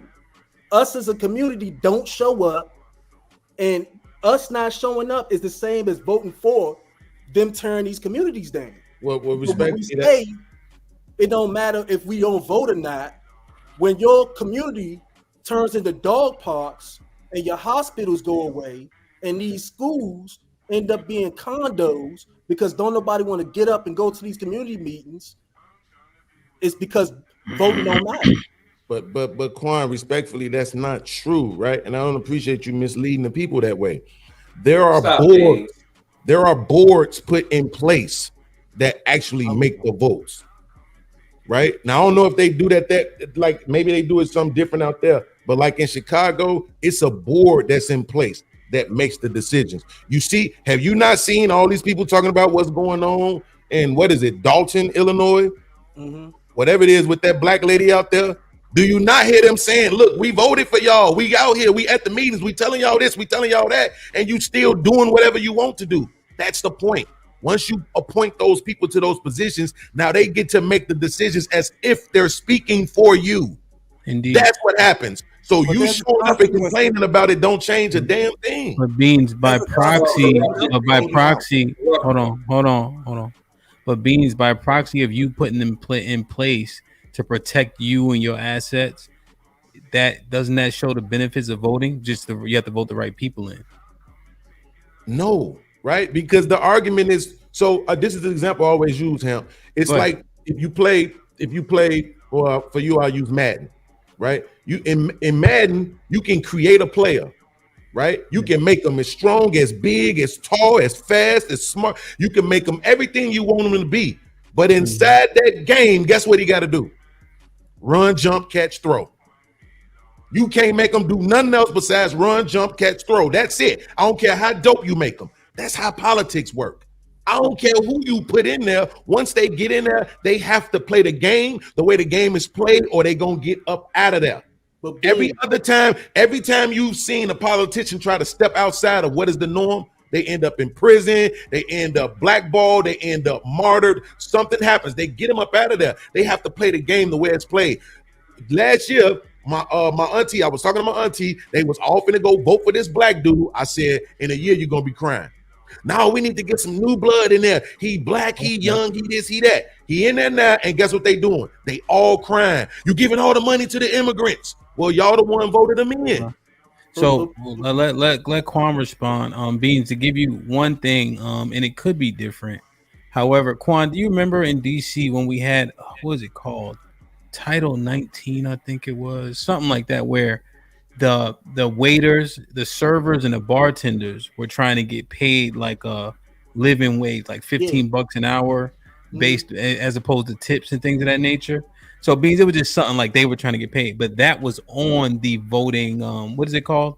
the ballot. I voting guess. addendum, I think they call it. Yeah, and so you literally check yes or no for that particular bill to be passed. Yeah. Did it get Outside passed? of the board. You talking about a one line? Oh item or yeah, something? we do have $15 an hour for. So I think did it pass? I think it might have passed. Yeah, it passed. We do pay. But go ahead, Quan. Don't. I was just remembering that. Just from I saw that it was on the actual ballot. Aside from people, go ahead, Quan. You about to reply to Beans? But no. So I was intentional in my example. I didn't specify a politician. I specified the community. So, and that's also a point of. It's not always just vote. We did not show up to these meetings. That has nothing to do with a vote. All we had to do was show up to the meeting and give some kind of pushback to these developers. And they could not do it. But because we in mass do not show up to meetings, and we have this rhetoric of, well, it's not going to impact anything anyway. When the communities change and they're not thinking about us, then we get what we get. Quan, that's not how that works, is what I'm trying to tell you. I'm from Chicago, Cabrini Greens. Do you think all those people, weren't there complaining about the gentrification that was about to happen to them? And then when they went to the meetings and they started complaining about it, the developers swore up and down they was going to contribute like 30 to 40% to the people who was there. And it ended up being less than 10. That's what I'm trying to tell you. I don't know why y'all acting like these people in these positions are moving with so much integrity. They're not. They're put there to make the decisions for the system, not you. That's a politician's job, is to politic. That shit ain't got nothing to do with the people. They don't give a shit about you. And Beans, I get that. But what I'm telling you is, when I go to these community meetings, remember, I see maybe 3 other young people my age at these community meetings. Yeah. And these community meetings are determining what's going to be built, where subsidized money is going to go. With, like, they determine so much the budget. I was at a budget meeting the other day. I was the only black man my age. Everybody else was older. So what I'm saying is that this rhetoric of people not wanting to vote is turning people off to things that are beneficial. Like, we need to be in the rooms about when the budget is being divvied up. We need to be a part of that. But Quan, wait. One thing, it's like, no. But wait, Quan, your statement is, to me, I believe you're putting the cart before the horse, right? The assumption is that people just don't want to participate, right? The assumption is that there was a time when people were participating and everything was going our way, and then for some reason we just stopped participating. No, people don't participate because they understand there is no effectual change coming from my participation. That's what Freezy is talking about when he says that a lot of people right now are dismayed with the thought of even just voting because they feel like, for what? I vote. The last 3 elections, not the last 3, but if you skip Obama, from Bush to Trump to Biden, it's been the election is rigged. The votes don't count. This has been the narrative for all 3 elections, but we want to make it seem like people just waking up and going, hey, it's not worth voting. The narrative around the elections is that they rigged and the person who actually won didn't win. So what do you want people to do? Turn a blind eye to that and just they said Obama came out of nowhere too. They said that about him. Your apathy is what's gonna is the Came reason from why the we got a lot. I want people to realize that we have dropped the ball in terms of our political activists. Like, it's not just voting. Yes. We not showing up to a lot of these communities. I'm telling you, so much of these things that are important to our day to day, we not there. I go to these meetings and we not there. I'm not saying that, there was a point in time where we was there or whatever. I can't speak to that. I can only speak to the 35 years I've been on this earth. And for me, what I've saw with my own eyes was the fact that we were not in these meetings, and these developers were able to take advantage of the fact that we were politically inactive. whether it was the vote, whether it was us showing up, whether it did not matter.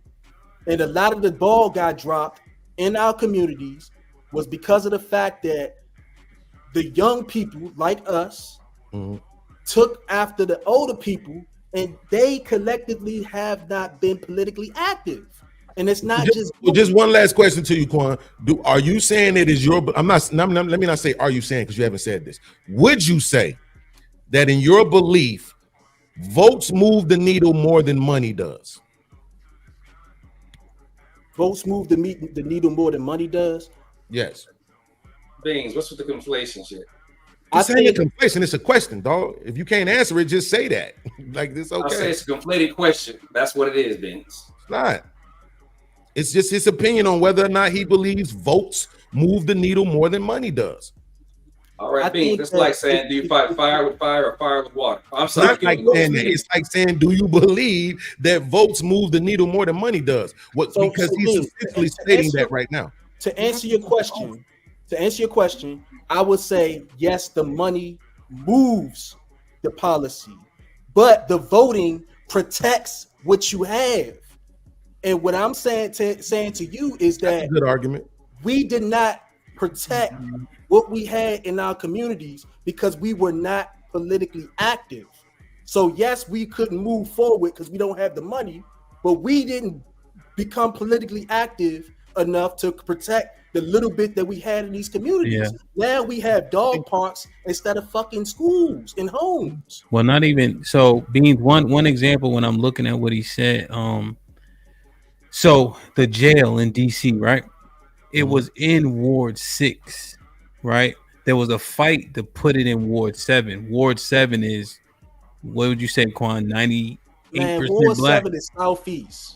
Yes, well, northeast, south, up Benning Road, and so on and so forth, right? Anybody but anyway, know about southeast DC? Yeah, they won't know, but essentially, Ward 7 and Ward 8 Beans is where the poor, simple, with the hoods that you hear about largely. That's where most of the black people live that are impoverished. Ward 6 was coming up. It has 8th Street, things of that nature. They voted, the people pushed to get the jail allocated to Ward 7. But because nobody from Ward 7 showed up, that jail is now a part of Ward 7, even though you can walk across the street and be in Ward 6. But And what I had happened... Oh, go ahead. But what happened is when you allocated the Ward 7, the housing value of those houses, because they can say they don't have a jail in their ward, increases because Ward 7 didn't show up to those meetings. Okay, so Hamp, my question to you is, my brother, I'm asking you your opinion, yes or no, right? Do you believe that if the people from Ward 7 would have just shown up and complained and talked shit, that was somehow going to stop that allocation? Yes or no? I think in hindsight, that's why I agree with the money allocation, though. Also, when you ask that question, Ward 6 has more money. So Ward 7 people showing up, complaining with their lip service would have stopped the allocation, yes or no? You have to admit that one of the realities of politics is tough. you're gonna have to agree. It'd be tough. It'd be tough because I'm just thinking about who was in the mayor at that time. And when Ward 7, that was 2000. It was the Gray, I think. Vincent Gray. Oh yeah. Vincent Gray wasn't doing nothing. But only thing he did was the stores was so trash in Ward 7 that when Ward 7 complained, they finally started stocking the damn shelves. He did do that. So I just wonder, where's the voting power? Quan, is there more people in Ward 7 and 8 than 6? Yeah. Man, it's more people in Ward 8 and 7 than the whole damn rest of the wards. Like we have outside of DC has the most young people. We have the most young people, but yet we only have one hospital for that whole ward. It's like 100,000 people that live on that side between Ward 8 and Ward 7, and it's one hospital. We got one grocery store. I think they're supposed to be getting one more next year. But Safeway. All of that is voting. It's because we do not we don't participate politically. Why you so they take away this shit because we don't show up. I mean, he's right on local levels. Huh? I 100% agree with you on local levels. I think there's a clear distinction between local and national levels. I think that voting nationally is a placebo activity. Like I said earlier, I don't think it does anything for anybody except for make them feel like they're doing something when they're not. I do agree with you completely on local issues, which is what you've spoken about basically the whole time. But if you step back and look at the national paradigm, it's like they're holding up. It's like the government saying, "Hey, we took a $10 bill from you. What do you want to do with $1?" Well, and everybody feels like that's the most valuable dollar on earth, and it's their fucking duty to figure out what to do with this dollar that they never had a choice in. It took in anyways. Flo, this is my problem with this. Okay, in Chicago, right? They flooded the city with all of these immigrants. The people have been out in droves complaining, protesting, marching, all of that. They went and told them, look, we want to put it on the ballot to have a vote on whether or not we want to allocate all this money to the immigrants. Guess what they said, Quan? No, nigga. We not letting y'all put this shit on the ballot. We not letting y'all vote for it. We have made our decision. We giving the money to the immigrants. What the fuck are y'all talking about? This is real time right now, bro. Why are we pretending? Why are we trying to differentiate between local and federal and all this other goofy shit? Politics is fucking politics. If you don't play the game, if you do something exclusively for black people, your ass is done. Go ask Rob Blagojevich. You don't get to do nothing exclusively for black people. You don't. You don't get to do anything that's gonna be. You ain't do anything that's gonna benefit black people. And see, I get it. You can make that argument, but again, they just got through telling me that the median household income for fucking black people is $35,000. What the fuck is all the voting helped? We just got to acknowledge the fact that in politics, the reality is you're gonna have to grease some pockets. So you got to vote and you got to have money. This is why Republicans create like super PACs and PACs and stuff like this, because they have to give money to politicians so they can pass. But Jawad, don't just say that. So put it in context so that everybody gets it. Just showing up and talking and complaining ain't gonna change a motherfucking thing. Well, you got to get the money first before you do that. Absolutely. Hold on, real quick, Freeze, I swear. But this is the point Trigger Mike was making. If you had the money, you ain't gotta grease nobody's pockets. You can just build on your own. You can just develop your own shit. But if we don't have the money or the collective money,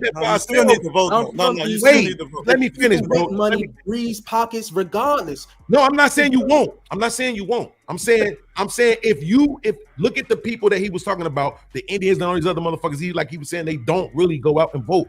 What they do is they build their shit together within themselves, right? They go in their neighborhoods, they pool their money, they purchase property, land, all this other shit, right? Even though we know they get tax breaks and shit, 7 years, some bullshit. Thank you. I was waiting on somebody to acknowledge it. Okay, but I'm saying that's something that is exclusively for them, right? Which we don't get. Got you. No problem. We on code right there. But what I'm saying is the fact of the matter is that they couldn't have what they have if they didn't already have a collective mindset.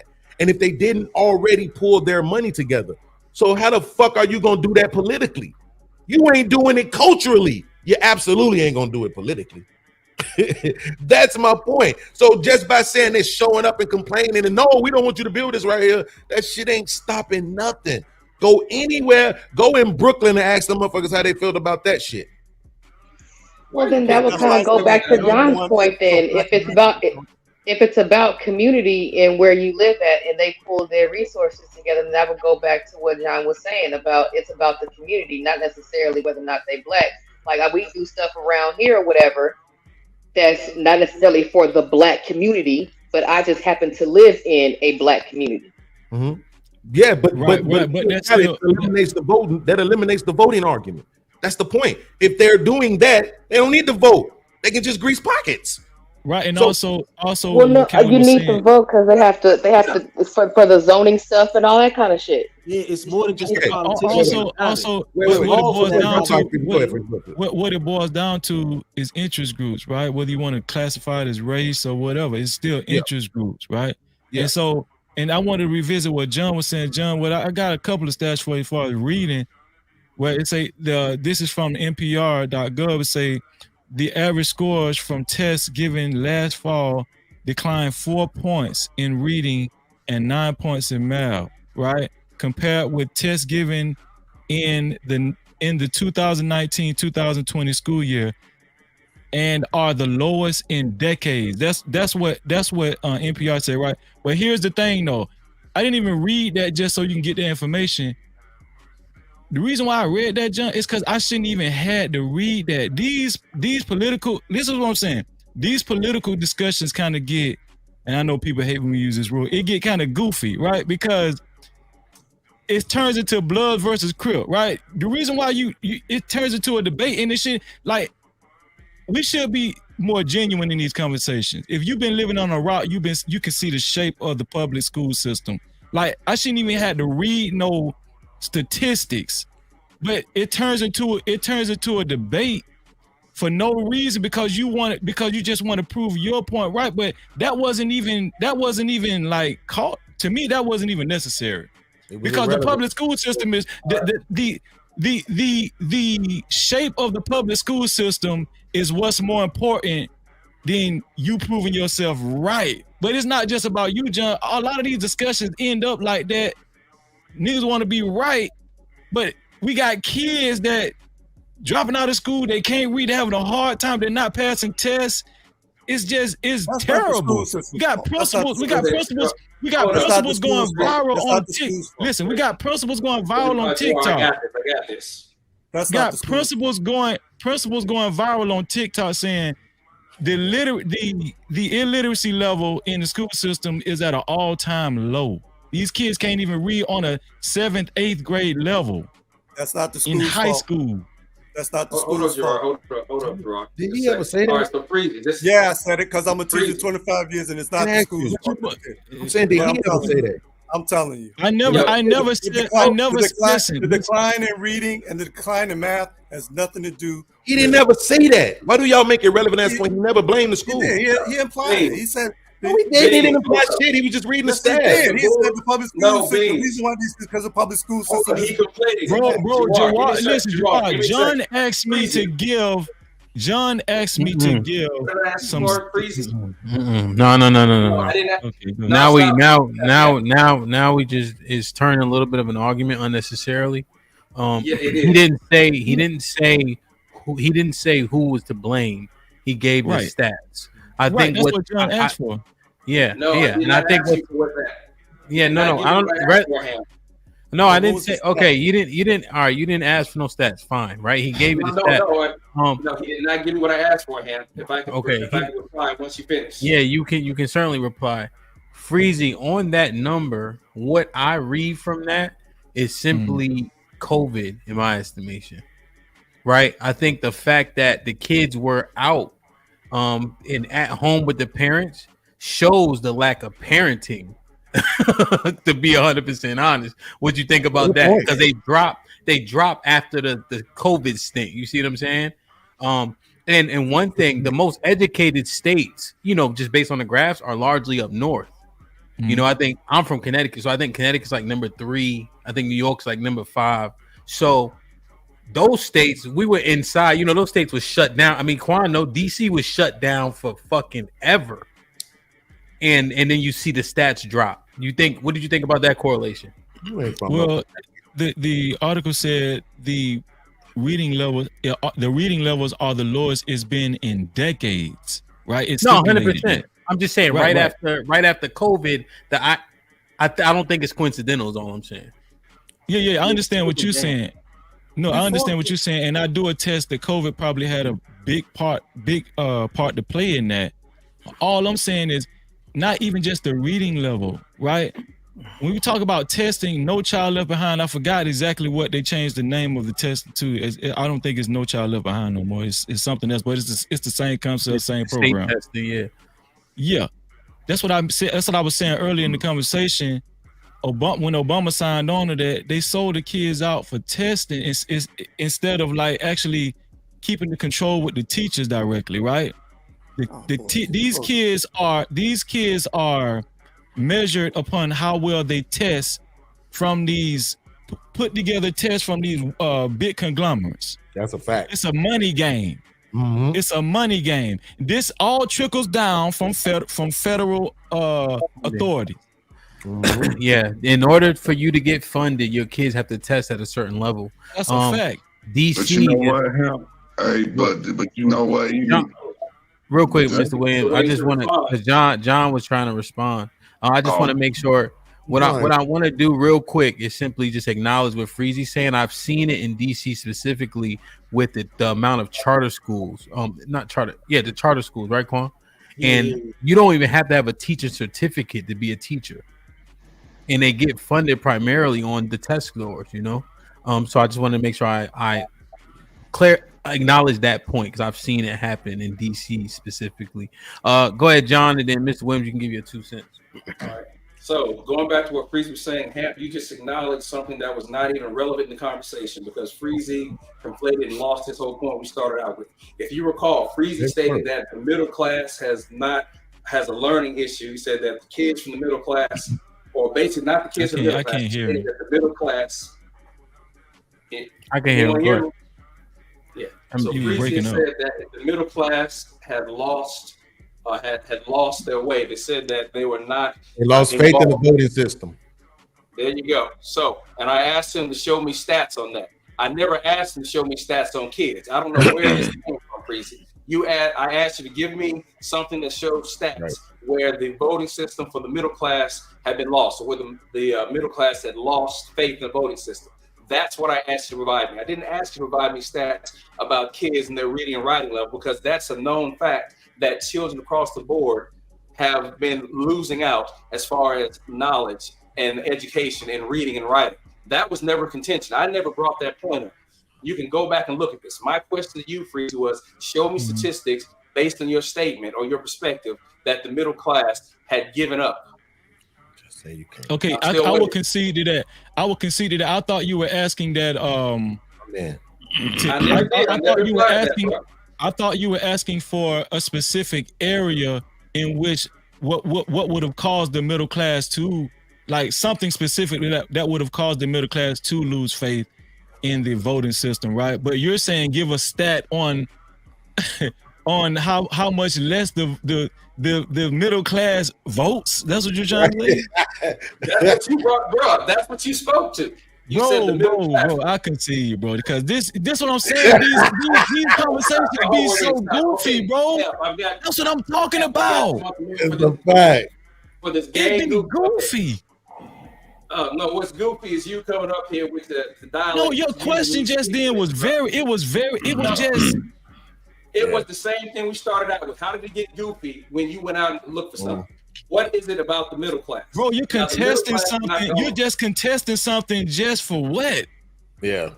Bro, you provided nothing. You've had your speaking time. You right, dog. You right. Oh, you right. I'm wrong. Let's move on. You right. No, there's no. I don't win in this. This is not about winning. That's what you. That's what this is all about.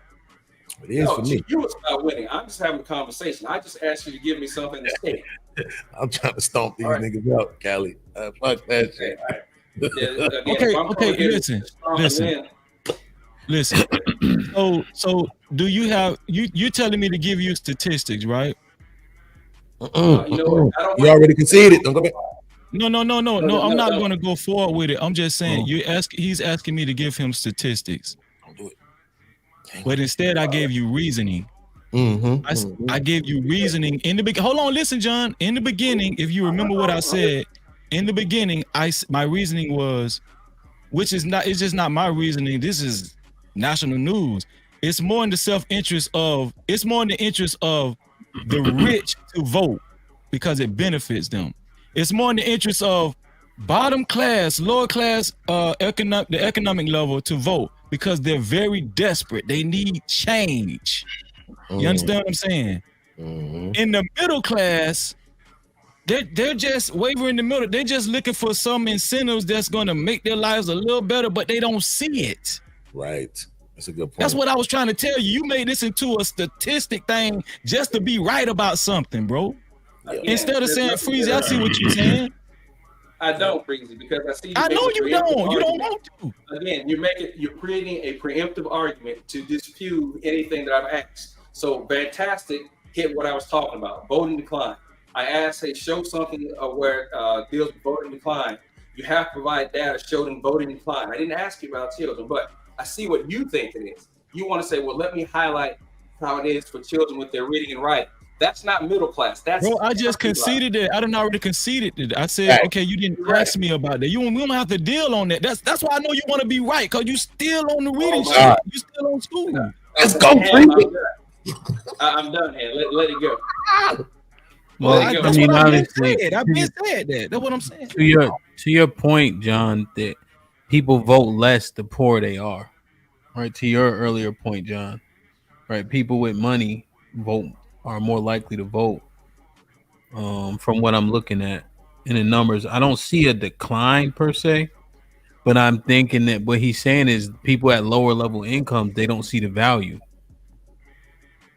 And that's all I was saying, man, because that's where it lies. The value in the vote and the action is all I was speaking of. Show the decline there, but there's no point to have it. So that speaks more to my point. That But speaks but more he to never my said point. No, it doesn't, because you said the poor people are going to vote more. No. I didn't say that. This is what I said.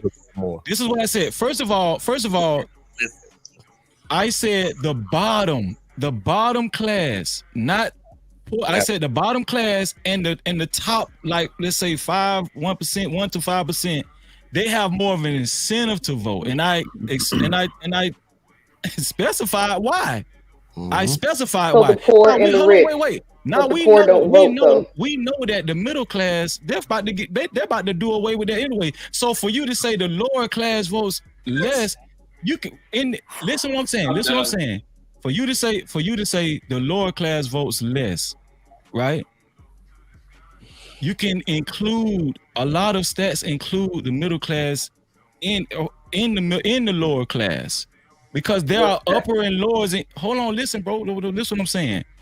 I stipulated the bottom lower class. I'm talking about the poor motherfuckers vote, bro. Homeless people. Wait. Don't do that, Freezy. Hold on, because what you said was you didn't say there was a declining voting. You said that they are starting to not trust the voting system. They're starting to look at in the middle class. Exactly. That's what I said. First of all, that's what you said. Second of all, what you said was that the bottom tier people, the lower class people, have more of an incentive to vote because they need help, government assistance. They're desperate. And then the top percentage, they need to vote too because they can get people in office. They can make sure they get the tax breaks that they want. And that the middle class, they could vote, but the vote is not necessarily benefiting them either way. That was his complete argument. I'm sick of you rich ass conservative douchebag motherfuckers who can't listen. I don't know how all this shit be getting lost in translation, but I'm the dummy. You motherfuckers is the worst human beings. Oh, I'm just playing. Them white people just piss me off. But at the same I'm never time, bragging on white people again. Some people will argue. At the same time, some people will argue, especially in this economy that we're living in today. Some people stipulate only two classes. They don't even recognize middle class nowadays. You know what I'm saying? But no. I'm just saying, hypothetically speaking, bro. You just going too far with this shit, bro. Hypothetically speaking, that's all I'm saying, bro. But yes, Beans, he got it right. This is exactly what I was saying. But that's a talking point though, Freezy. Like I don't know if it's used to fearmonger or not. It maybe it's true, but it's absolutely not true because I know way too many people in the middle class. Like I'm the only person in my family that's not in the middle class, right? Like everybody else is legitimately in the middle. What would be considered middle class? Would a person that's making $40,000 a year be considered middle class? Hell no. They wouldn't. Hell that's no. Middle class. Isn't that Not middle no class? more. Shit. That's what I'm talking about. That's what I'm talking about.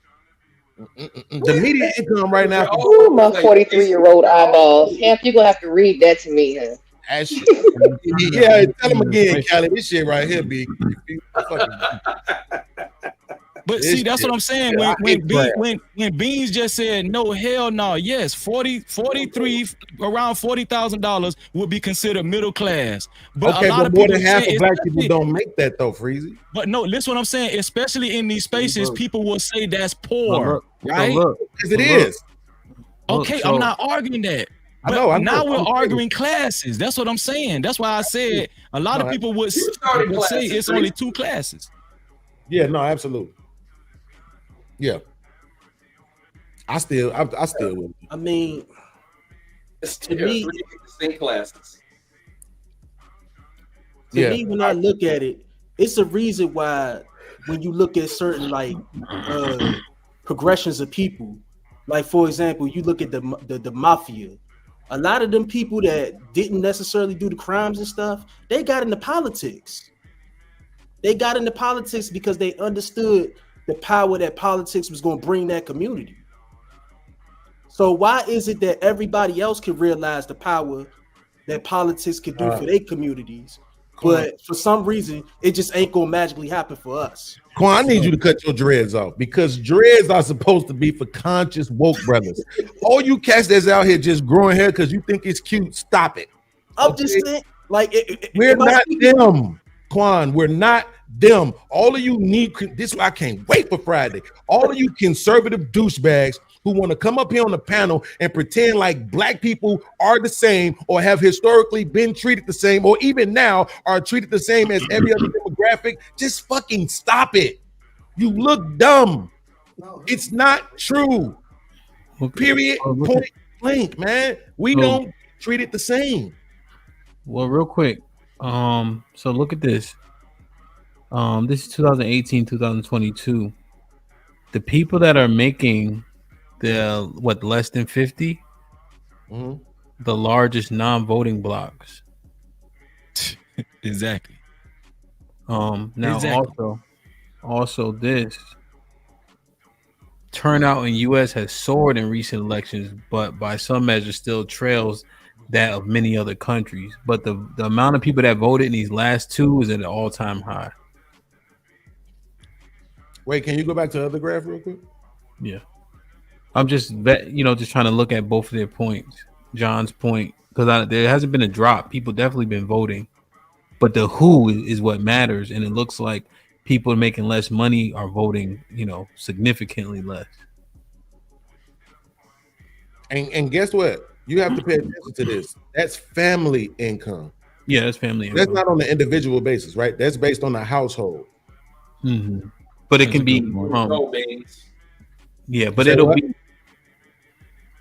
I can't what you say. It'll still be 1 or however many. You see what I'm saying? It still counts for people. You can be a family of 1. You know what I mean? They'll still count you in the numbers. Right, but you said that graph only showed us below $50,000 a year family income, right? So the goofies in the chat don't even understand what I was saying. But what I'm saying is it's still a single adult will still be in those numbers, though. That's all I'm saying. Yes, but $50,000 would still be considered middle class. Yeah, that's what you were saying. Right.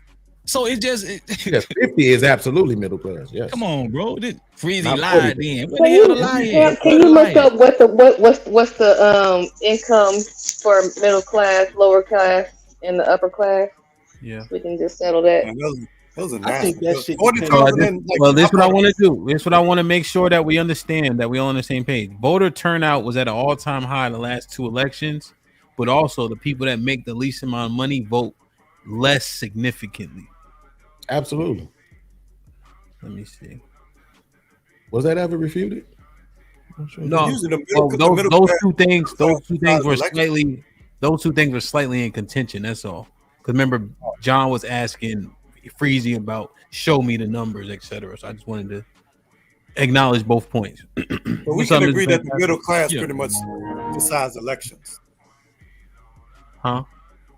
We can say that the middle class decides the elections, the majority. Based on numbers, yeah, you would be right. Yeah. But that's assuming that the vote actually decides the election. Hold on, remember? Did anybody remember when I said? Hold on, fuck that, John. I ain't for none of it. Wait, hold on, Beans. Did anybody remember when I said I didn't say according to numbers wise? What did I say? I said proportionately. That's what I said. Proportionately, the higher class and the bottom vote more. Middle class proportionally vote less. Proportionately, of course, there are more people in the middle class. Damn, I like this screen here. Show it, Freezy. Oh, this Don't one dope talk as about fuck. it. Be about He it. just showed it. What are you? So I here saw the with same thing, but it doesn't support your argument, Freezy. here's what I'm gonna do. I'm gonna read the AI overview from Google. Shout out to AI. What Callie had asked for. Yep. I'm gonna read the super chats. Mrs. Fantastic Shout out to came up. Mr. Fantastic came up here to clarify the numbers, so we'll let him do that quickly, and then we'll get Jawar in because he's been talking while I'm talking the whole time. So at least we'll get him to. Don't he look like dude from Shaft? Remember the one they threw out the window? Fantastic. What's good? So the middle class income range in the United States varies by location and can change over time. According to Pew Research Center, middle class income is defined as a household salary that is 2/3 to double the median household income for that area.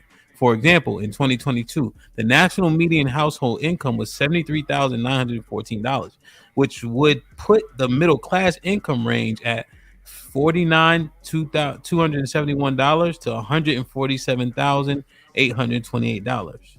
It gives an example of Houston, where the range is 51,000 to 154,000. That's the middle class. Like, share, subscribe, tell a friend to tell a friend. Hit that like button right now if you can. That helps the channel the most. Victim Olympics became a member. Appreciate you. Hope all is well, man. Stanisha with the $5. What's poppin'? Says, why do black people want to speak on subjects they know they are ignorant on? Makes no sense. God damn. Wow. Carla Tom with the $5 says, did dude say that East Indians are not politically connected, but their communities are very well connected with their state representatives? HQ with the $5 says, so by voting Democratic, we lost our way and the Republican vote is the right way? Question mark. Stanisha with the $5 says, listening to you, no cap, I don't think you qualified to vote or speak our bounties on DJ. No, I haven't turned them on, man. It's my first day back. I'm just having fun. Freezy, you want to respond to this?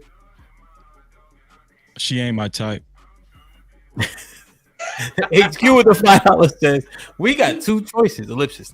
The lunatic or the decrepit, senile, amazing times we in. HQ with the $5 says, as long as regular people who get felonies right are restricted, I ain't voting for a 34 felony. What's she saying? White boy. White boy. Nas, what up, though?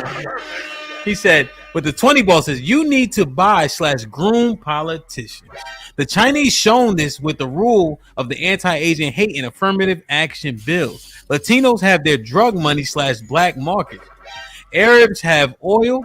Black people have legacy speeches. That's a fact, Nas. On board with the 2000s. Beans voting helped black people with welfare. Come on. No, it didn't.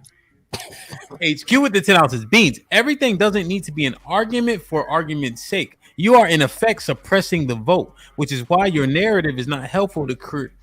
You can't say certain. Helpful to, oh, certain. Oh, for Cretans. Cretans Yeah, tune in to vote only on election day. Sean was popping with the 20 bosses. You have to put money behind your votes, Beans. Voting for no race works, and that's it. Other races and LGBT lobby money to get bills passed. Black people not politically smart. That's the game. Learn how to play it. Shit like that. Well, was good. But the 20 bosses, President Lyndon Johnson's Great Society aimed to fight poverty and racial injustice. He also signed the Civil Rights Act and was Voting Rights Act, expanding voting for African Americans. Johnson was overwhelmingly supported by African Americans. Sean Brewer with the $5 says, money moves the needle, Beans, but you have to vote the right person in for your agenda. Again, LGBT got Obama in there and boom, bills passed. Like Mike was good. With the 20 ball says, glad you're back, DJ Hamp. Appreciate you, man. That was a long goddamn week. Showing support. Best podcast on YouTube. Tell a friend. Thank you. I appreciate that. Indeed. Sean Brewer with the $5 says, Beans, that's Democratic City. New York also. Stop voting Democrats. Immigrants was in Texas. That didn't happen. Governor sent them out of there. Tanisha with the $5 says, Beans, how when most blacks want to live off the government like you do, but can't build, no wants to work. You want to respond to this? I own 2 businesses. What you talking about? I probably work harder than you, as a matter of fact. They earn a collection how much a year? Omar was good. Big O with the 20 ball says, my brother Beans, the lion of this space, roars. Good argument though, Quan. Shout out to Philly. Yeah, man. We coming to Philly, man. August 11th is lit. Nas with the $5 says, the problem is that y'all think the political system is still played fairly when the game is obviously predetermined. Let's go. Nah, stop doing them like this. I see what's good with the $2 says, glad to see you back, fam. Appreciate you. You were definitely missed. Thank you, man. Salute to these lights. Stanisha with the $2 says, you clearly don't own a mirror. Please seek help. Leave you all alone. I see been a member for 3 months. Wasn't. She said, with the 2000. I see with the 2000. Trump is officially a pookie. Like, share, subscribe, tell a friend, hit that like button right now if you can. That helps the channel the most. Mr. Fantastic.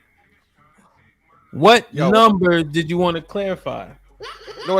It wasn't a number thing.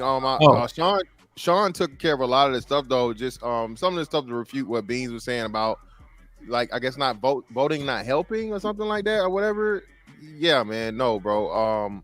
It's not the fact that the votes don't help. Is that you got to have the money behind it. So you're right when you say just showing up to the city council member meetings or whatever and just bitching and complaining. That's not gonna move shit. And that's the reason why niggas, not black people, okay, are victims of the gentrification and all the shit they talk about.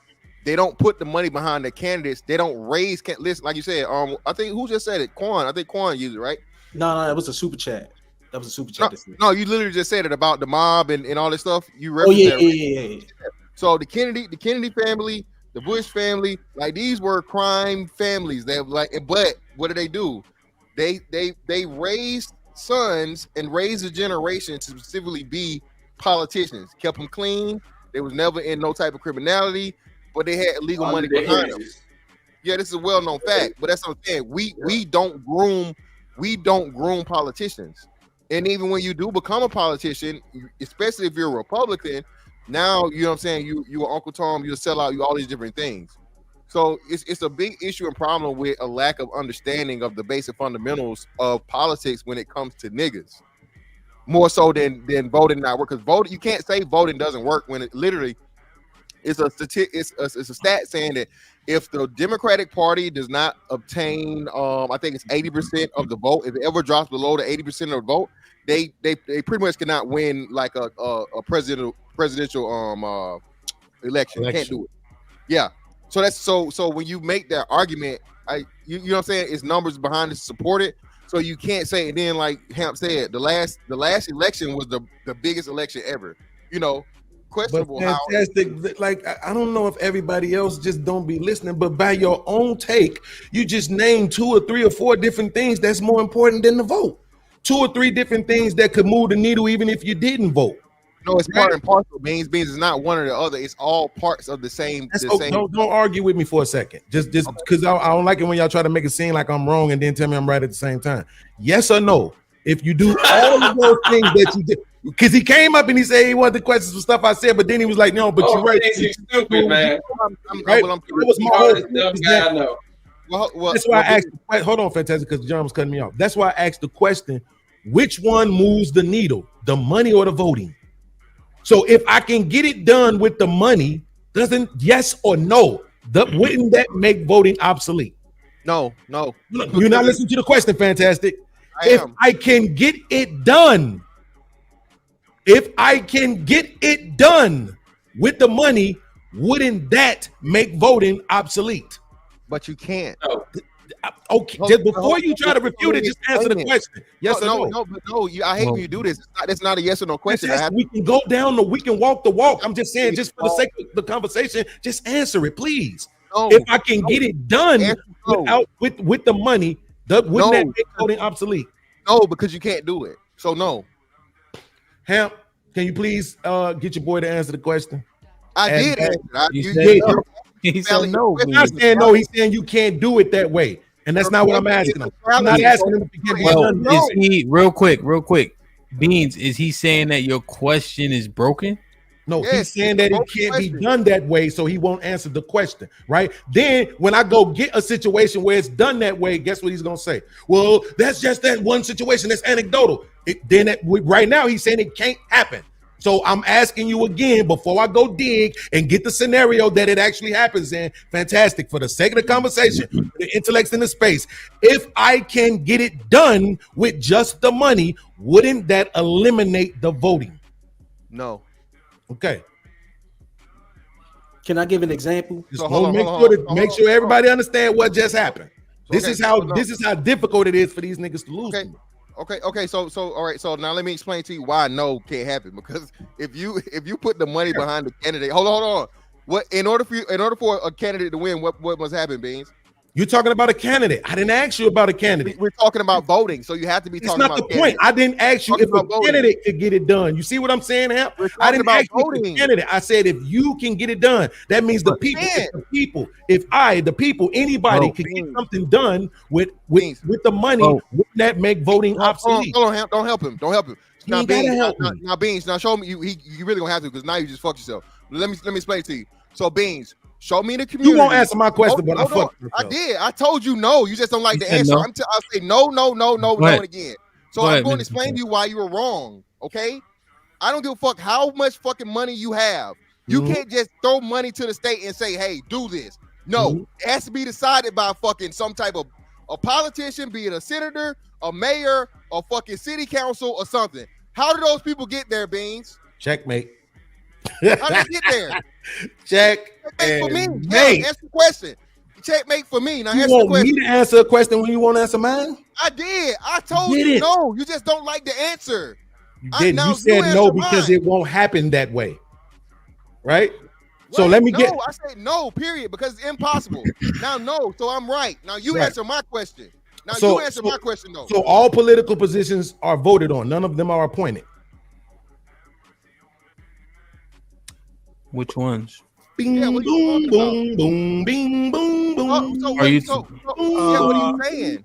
Are you talking about like legislators and difference does it make? The people that are going to determine? Yeah. What difference does it make? Well, because we're talking. Go ahead, Hamp. Really? Well, if we're talking about implementation of laws and things of that nature and different policies, those people are voting, right? Voted in. They are. Same thing. Hold up. Not just that, regulations also. So the people that have your city ordinances and what those laws are made, because ordinances are pretty much a version of laws. Those people are voted in too. So again, you're going to use the exception as the rule. No, I don't. What I want you to do is answer the questions as asked. Right? So let me give you an answer. Let me give you a proposition. Maybe you'll change your mind. The developers who come into the black community and develop and or gentrify those areas, would you say that they live in those areas? Yes or no? No, obviously no. They don't live in those areas, which means they wouldn't vote in those areas either, right? Yeah, but hold on, keep going. Yeah, you're right. Yes go ahead. Or no? Yes, vote? Yes, go ahead. Go. Yes, go ahead. They do vote in that area? No, you're right. Yes, they do not vote. You're right. Okay. No, they don't vote in that area. Okay, cool. So here's my question to you then. How do they get things done in those areas if they didn't vote them in? So let me help you out. You know, in order to be a developer, what must a developer have, Beans? Let me help you out so you don't know. You got permission to work from the city. Mm-hmm. You have to have the permission from the fucking city council, the zoning, all those things. You have to get permits passed by elected officials. You can't just show up as whoever the fuck you are and start building shit. So checkmate you, nigga. No. See, now I'm gonna test my hero. Hamp, oh my God. Do you see that he just handed me the victory? Please go ahead. Please tell me how. You done checkmated yourself twice. Do you still working? I'm still working through it because you saying you cannot get around voting. I don't give a fuck how much money you got, Beans. If you're about talking it. about doing anything, because you saying they have money and they leverage their money to build and do whatever they want in those areas, regardless of the politicians. still have to get approved. That they didn't do what in officials that they didn't vote in. Yeah, no. What are y'all saying? I'm gonna say this again. No, and you already answered the question, bro. Yeah. Can a Checkmate. developer build without a permit? That's not the point. That is the What point. what I specifically said was, if I could get it done, You can't. just with the We money. back to square one. You're not accepting the fact Without that you wouldn't that cannot do eliminate what the you're voting saying. argument? You But cannot do it. You can't. The thing about it is, sometimes permits are just given because they know that it could have some type of economic benefit, so they could just no, give a not permits. What it is those people are voted in with invested interest. Mr. Fantastic, if you breaking it down, they often pick different contractors because they have the money and the resources to get it done. But you're saying they still are voted in with those interests regardless of the contractors. No, it's not. Developers are never voted in. That's not the point I'm making. No, not sorry, but the people that have to go. Yes, developers cannot just fucking show up a place and say, hey, we got a whole lot of money and we want to build shit. In order for them to get anything done, that's why I'm saying your whole logic is flawed. It's impossible. You cannot hold on, brother. I didn't cut you off. Yes, you can't just have money. You can't just have money and show up and do what the fuck you want. You have to go through checks and balances of shit and get approval by elected officials over 99% of the time. That's why you're wrong. Right. Just for clarification, you're saying the developers have to go through the elected officials, right? Yes. Okay. Yes. Watch this, Hamp. Yes or no? Do the developers have to vote for the elected officials? Yes or no? Checkmate! Stop fucking playing with me, dog. You niggas just don't like the fact that you can't get Beans, let me ask you a question. Beans, let me ask you a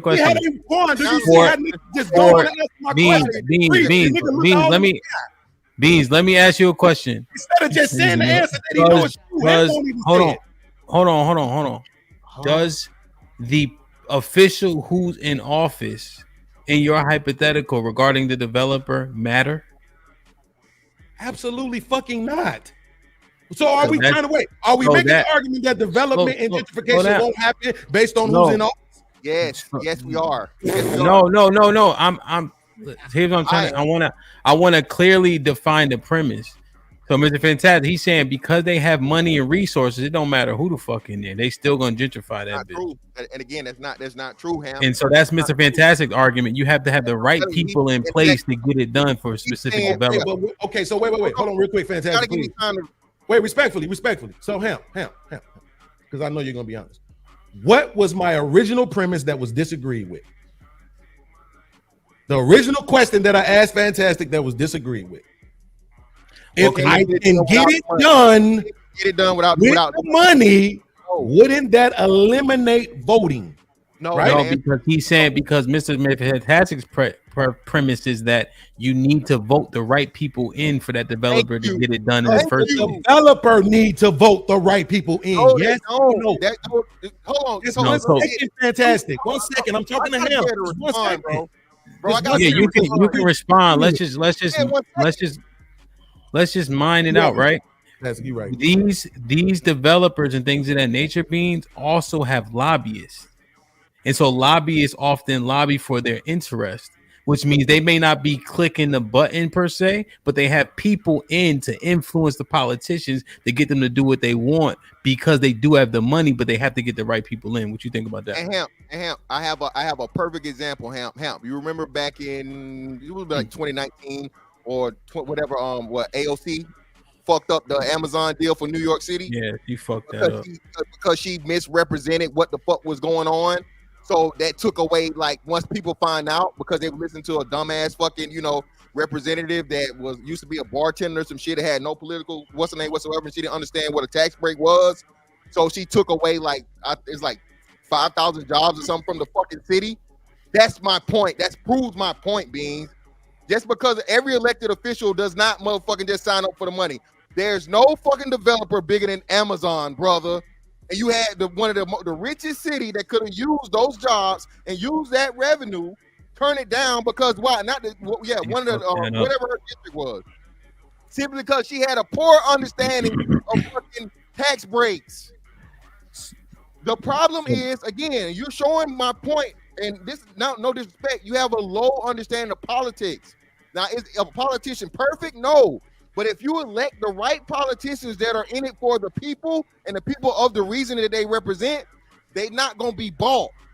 That's what happens. Y'all elect niggas like Barack Obama. Oh, he black, he a nigga. And lo and behold, who got all the fucking things? The brotherfuckers. Brotherfuckers got all the deals. Brotherfuckers got all the, and at the same time, he telling black people, I can't do something just for black people. And then in 8 years, gay people, rainbow people got what it took niggas over 300 years to get. And catapulted over us. So you can't tell me, bro. Again, you know why it happened? Because we went, oh, he black. First black president. And the last nigga to do anything for niggas. So again, brother, it's about do y'all voting. You cannot skip that over whole voting, time bro. was fantastic. His soliloquy, he was uninterrupted. None of that other shit, right? He about to be quiet. Right. So my thing is this. If we can acknowledge what you said, why do you niggas hate acknowledging what I said? Right? If I'm showing you evidence of something that happened in my city, you show me evidence of something you know that happened. Why do I have to mutually be wrong? Right? If I'm asking the question that if I could get it done with the money, wouldn't that eliminate the vote? This is exactly what Trigger Mike was arguing earlier. Yeah, that when you're looking at this I wasn't here. demographic, they're getting it done. Hold on, I gotta interject to get See clear. what I'm saying? I gotta ask you the question because you. No. Fantastic. You know I don't mind the interjections, but what I'm saying is when you was talking, I didn't say nothing. Right? Yeah, but I gotta ask you a question. I don't want my shit to get muffled. Yeah, so just let me get it off. What do you need clarity on, Mr. Fantastic? He didn't even say that much yet. He said he had a specific thing in his city that happened, and I want to know what it is. I don't know what it is. Yes, there was black people did not want the projects to be closed down. The people that they voted in knew that they didn't want the projects to get closed down. The developers who had other plans got what the fuck they wanted. They said, okay, we're gonna go ahead and move, right? The developers promised like 30 to 40% of the new development going towards the people who was already there. And it ended up being less than 10. That was based on the people that they voted into office. The point though is, and that's just my point about how that voting shit don't work. What we're talking about right now is a whole nother argument. Is me saying if I can get it done, right? If I know the bag will move the needle for me, why the fuck would I waste my time voting? If I can look at people who are getting shit done with the bag, and we keep telling niggas they need to get the bag any goddamn way, right? Maybe, yes, Hamp just made the argument about lobbyists. Hamp, yes or no? Do the lobbyists vote? No. Do they live in those specific communities where the development and the gentrification is happening at? Generally, I would say they don't. Right. So that's what I'm saying. People are making things happen in areas where they don't live or vote in. That's the point. Okay, and so at one fucking time. Yeah, like, just so we thoroughly understand, because I think what I'm alluding to when I mention the lobbyists, to get your thought on it, is that they're influencing the vote, but you're saying tangibly vote in that area. Is that the difference? Yes, because we're talking about the people. Remember, our argument is that the people need to vote, right? And the question was, well, what the fuck does the voting get for us? But I'm saying I'm looking at other demographics of people who are moving the needle on their behalf without voting in communities where they don't even live. Yeah. So, but when you're saying move the needle, right? You're saying they have the influence in those communities to get the right people in office for their best interest, even though they're not actually voting. But the needle being moved is who's in office to help them. Is that fair? Well, right. It's fair, but I don't believe that, right? See, Fantastic believes that it matters. I don't, right? If you can argue that, I know there's one person who wasn't bought. Okay, Tell me what percent. What Hamp always say: the majority or minority. Are the majority of politicians able to be bought, or the minority of politicians able to be bought? Hamp? Majority. Checkmate. What the fuck are we talking about? We ain't talking about the minority. We talking about the majority. What do you think, Mr. Fantastic? Majority. What do you think? No, it's still not a checkmate because again, substantiated. Most politicians don't even have a way to be swayed by money. Okay, we're talking fucking bumfuck Idaho city council members. I promise you, it's no motherfucking $1,000 and $10,000, even $100 being put in their hand to change some shit. No, so that's why I'm saying no. That's a speculation. No. Fantastic. We're not saying that they are. The question wasn't, are they? This is what I'm saying. Y'all don't listen. You're speculating. You can't prove that. Yeah, that's your fucking thought. So let's do this. Mr. Fantastic, what do you think? If you had to speculate, what do you think? Do you think the majority can be bought? Majority of politicians? Yeah. It's speculation, we understand. It depends on what you're talking about, bro. If you're talking major motherfuckers and players, you literally bought before you do it. I don't know. I'm getting so pissed right now.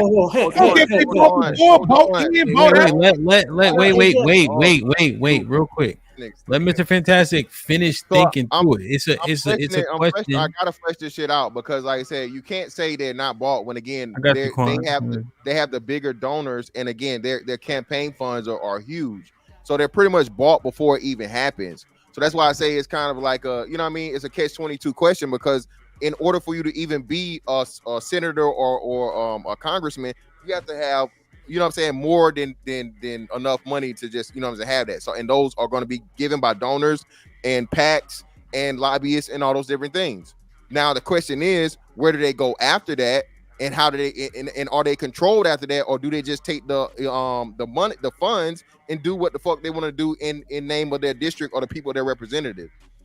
There's no way for you to substantiate the whole thing about most of them can be bought. You can't substantiate that again, especially when you're saying that's not even a factor because what do we know? You got a bipartisan system, right? So if you're a Republican and it's a Republican issue, you're gonna vote Republicans regardless of what the fuck your money and your team tell you to pay for. Same go be for Democrat. And then if you are a guy that got a big ass amount of money from let's say you're a Democrat, you got a big ass amount of money from that the NRA. Well, hey, you're a Democrat, but NRA gave you a whole bunch of money, so you might fucking vote for the NRA. So that's why I say you can't substantiate your speculation, bro. That's pure speculation. You cannot say that they've already paid for before they even get there. Yeah, it's pure speculation, right? But like you said, with the donor funds being so much, what about this, right? Because go ahead, Quan. Go ahead. So we actually have history to prove this. I don't know if y'all remember, but in the early 90s, it was a candidate named Ross Perot. Ross Perot was one of the richest presidential candidates to run against, I think he ran against Clinton or somebody. Bush. He financed all the politicians. He financed his whole campaign. I'm talking about millions and millions and millions of dollars. He dumped it to his campaign. He did everything with money that you could do as a politician, and he still lost.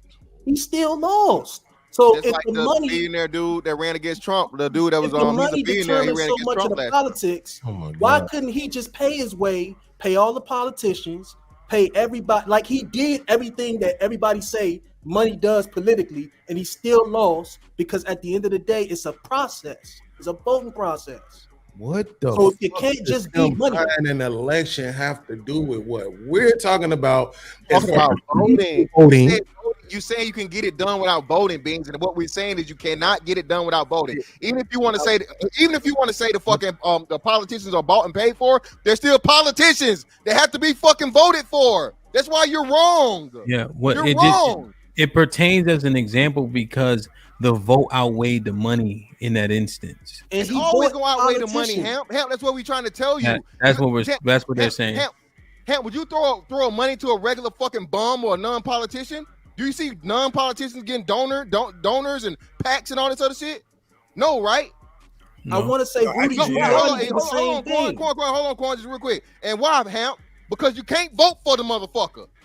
All right? The people that you can vote for and you put in office, and is it a gamble? Yeah, it's a gamble whether they're gonna do what you want them to do or do what the fuck they want to do. It's always a gamble, all right?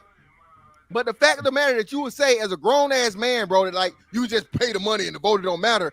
Bro, that, again, you prove my point, my initial statement of niggas do not understand politics, bro. Niggas have absolutely no understanding of politics whatsoever. If you can get up here and say some wild-ass shit to say, oh, I can just buy my way. No, nigga. No.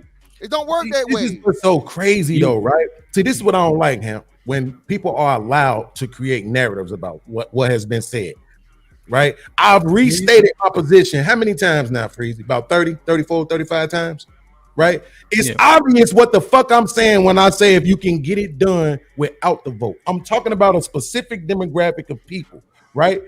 And this nigga keep trying to make it say, oh, this nigga didn't win an election. He was a billionaire. Like, what the fuck does that have to do with what the fuck I'm talking about? I'm saying that these people who are making the greatest amount of changes in the black community as far as development and all that type of shit go, gentrification and all that type of shit, them niggas don't live there.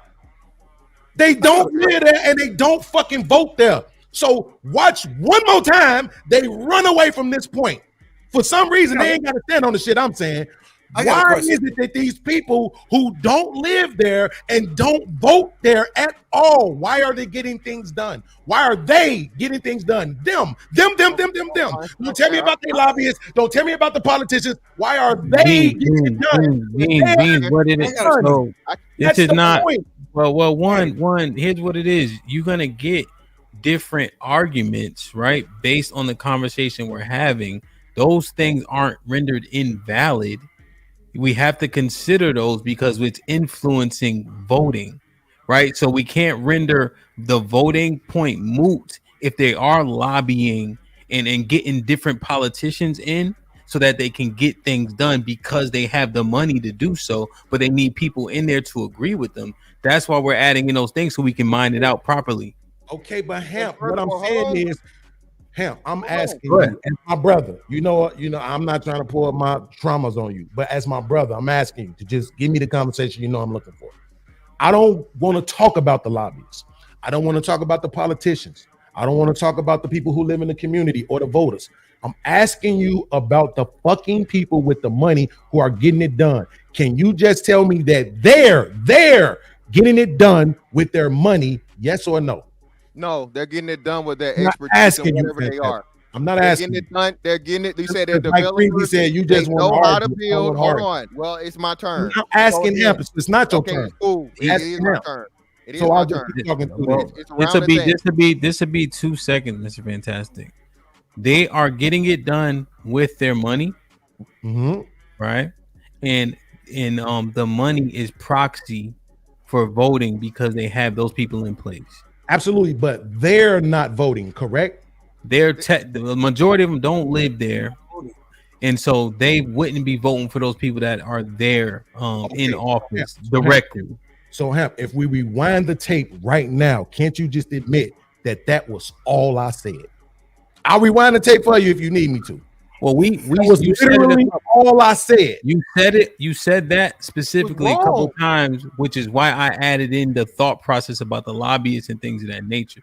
True. So I'm like, well, what about proxies? So yes, I'm showing that the individuals themselves don't have to vote. Right. Okay. Again, and so that's yeah. So, but then that's the point of contention. Mr. Fantastic is arguing because I think he can correct me. He feels it's disingenuous because the voting matters so much, and it's being circumvented. And you cannot do that. That's why I say your initial statement, question, however you want to fucking pose it, was invalid or was improper. That's what y'all say when you can't win or when you can't rebut it. You already accepted the premise, so you lost. Okay, I asked you the question, and I asked you, hey, can I have a whole bunch of fucking money and show up somewhere and build? What did you say? No. You said no. Let me remind you, no. So you checkmated yourself then. No, you checkmated yourself when you admitted that I didn't have to vote those politicians in. I never checkmated myself because I've been right from the beginning. You cannot do anything without a fucking elected official. I don't care how much money you have. You're trying to make a motherfucking moral argument as they fucking the niggas over. The niggas Right, did so never this, fantastic. the niggas If I never that. checkmated myself, then answer the question: yes or no? Did the developers have to rope the politicians in? Yes or no? That again, the developers have The nothing fact to do that you with won't answer voting. my That's question saying- proves that y'all that's won. like, do you know? So you know who else is a developer? Beans. McDonald's is a developer. Walmart is a developer. Right. Any fucking business is a fucking developer. So Right. of course a corporation A corporation is not going to fucking vote. Yep. Developers are corporations. Yep. So how the fuck are they gonna vote? Yep. All right then. So stop with the bullshit. You're wrong. Absolutely. You're proving my point. You don't know what the fuck you're talking about. Do you own a You look corporation? stupid. Do you look own a fucking corporation? stupid, bro. No. Do you own a corporation? Yes, I do. Do you vote? Yes, the fuck I do. I'm fucking independent. Checkmate. That's a stupid ass argument. It's You're not a the stupid man. argument, You're motherfucker. the man Walmart behind. vote. See how I just let you talk. He won't never let me talk. This is the Walmart proof vote. of who actually be winning these debates because Can the niggas Walmart don't vote. get shit off, right? You're the Walmart man is not an behind the independent corporation. citizen. You're the man Walmart behind is the not an corporation. independent citizen. Can Walmart vote? Absolutely. You're wrong and you're stupid. And I'm done talking to you. Cool. I appreciate that. So you're the man. You just Absolutely. proved my fucking point. Absolutely. Dumb ass niggas, bro. That's why you can't talk to dumb niggas. Yeah. Niggas hate to be wrong. Yeah. Yeah. Wrong, Absolutely. bro. Yeah. Absolutely. So you're corporations, not Okay, fucking more- people, not LLCs, Yeah, not yeah. individuals, Yeah. companies. Yeah, Those yeah. are developers. They Yeah. can't vote. Yeah. So you're the man behind the corporation and you vote.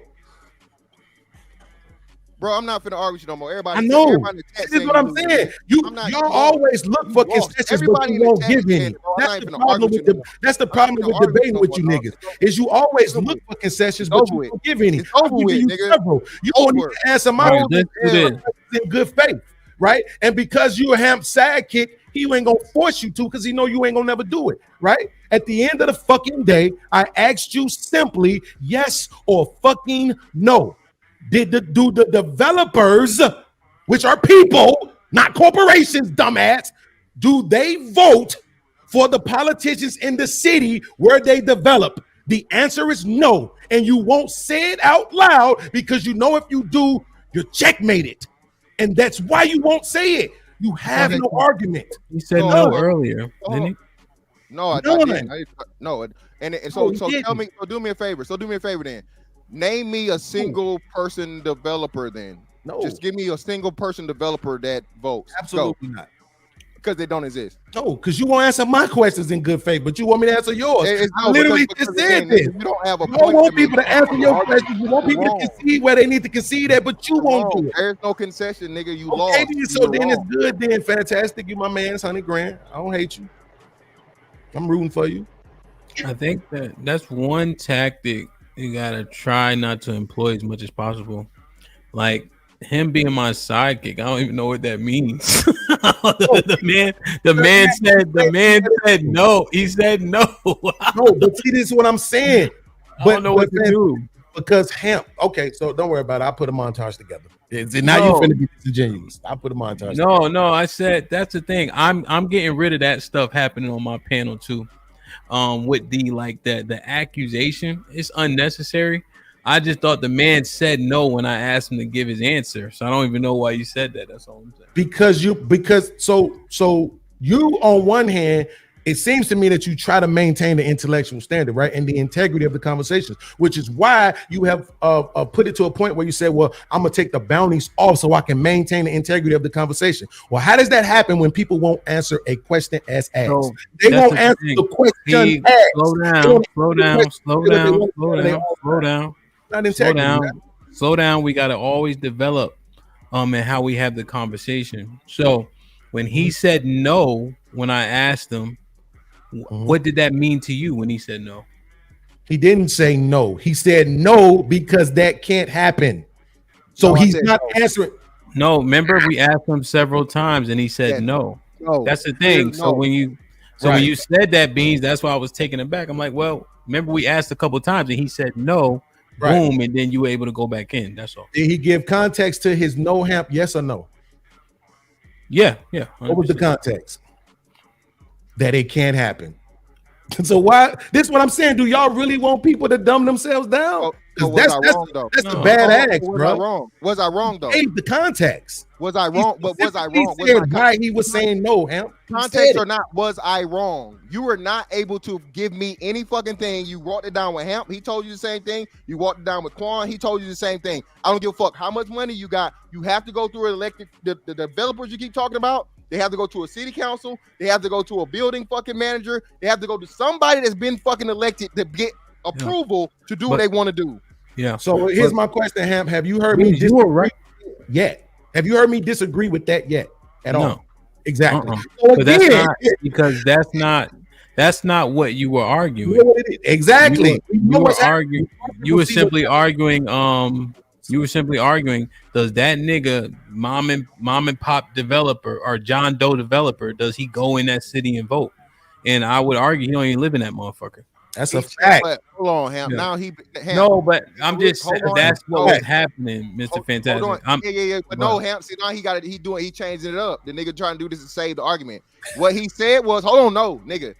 What you said was, if it can get done with the money, there's no need for the vote.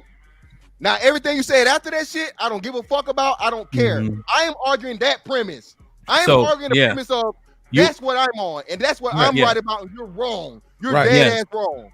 Right. Yes, you were arguing that premise specifically, and then Beans was saying, can he, John Doe developer, get it done without him having to vote? That's all. That's another layer I don't give a fuck about. You never know that you're my He just shook his head. Hamp is back. What he said, what I said to him, and what he said to me. I'm listening to both of them. But now here's what I would say though. I think that Beans is right, and Mr. Fantastic, I think you would agree, and I agree. Money moves the needle, no question. I'm not Hamp. I never argued that. No, I know. I'm not saying. No, I'm not. Yeah. I'm saying that you agree that the money moves the needle, but you have to get the right people in place so your money really can effectuate the change you want. Yeah. And it's still only do that through voting. And it's still a gamble, but again, you have to put the people in there. And again, that's why I say I brought what, like Quan said, if you have, for the most part, okay, a groomed politician as to where these people come out of the community, right? They care, they grow up there, their grandma, their mama, cousins, everybody, so on and so forth. When they get into office, they're more than likely, not absolute, but more than likely, they're going to make the best interest of their home place, of the city council or the representative they become, or the Senate, or whatever. That's the thing, and that's what I'm talking about is missing. You can't say niggas don't vote because niggas don't get the thing they want out of voting because enough niggas don't run for office. Okay, there ain't enough black people running for office, man or woman. All right, and then on top of that, you elect the people that ain't showed you nothing other than I kissed some black babies or I'm a black man or I'm a black woman, and lo and behold, is the worst motherfucking politicians alive. See, you know what's so cold about this right now? Because I want to interject on what he just said, but I don't want to miss the walk down, right? Hopefully I can keep it. But he just said that it's not enough black people running, as if the only way black people can have expectations from their politicians is if the politicians are black. So what about the elections when ain't no black people running in? So we not supposed to have no expectations, but we should still vote for one of them? I never said. I digress. But I never said anything about expectations. You didn't. You didn't. I didn't say you did. I said what you said. I never accused you of saying anything about expectations. See, this is what I mean. We know who the lower tier thinker is. I never said that. What I repeated was what you said about it's not enough black people running, as if black people shouldn't have. As if, meaning as if. Right? Meaning the insinuation is that we shouldn't have expectations from politicians unless they're black. I'm not saying you saying that. I'm saying it can be perceived that way. That is what as if means, right? But let's move forward. So, Hamp, what I'm saying is this: when you acknowledge the fact that this guy over here can get things done without necessarily voting himself, he can get this done in an area where he doesn't even live at, right? And don't cast any votes at, right? To Mr. Fantastic's point, yes, somebody else voted for those people to get into those positions, right? But this is why I brought up, well, Hamp, do you believe that the majority of politicians can be bought? Yes or no? Yeah. Okay, so then that would eliminate the need or the necessity for me to put specific people in office if I can just battle one in there. Yes or no? I think upon the speculation of them being able to be bought, that's a good point. Checkmate. And what I'm saying is this: it's not about. I need y'all to understand. When I'm yelling checkmate, I'm not yelling that I'm right. I'm not yelling that that's what's happening. I'm yelling that the argument presented is better than the counter. That's what I'm yelling checkmate for. Mm-hmm. Well, did Mr. Fan? But so here's the thing: no trouble. You talking to Mr. Fantastic, Mr. Fantastic, Mr. Fantastic didn't agree when I said the majority could be bought. So I think that's why he's still in contention. No, yeah, he didn't agree, but he then turned around and made an argument that they're all bought from the word go. From the word go. Oh, he said the amount of money that comes in. Bought has happened from the word go.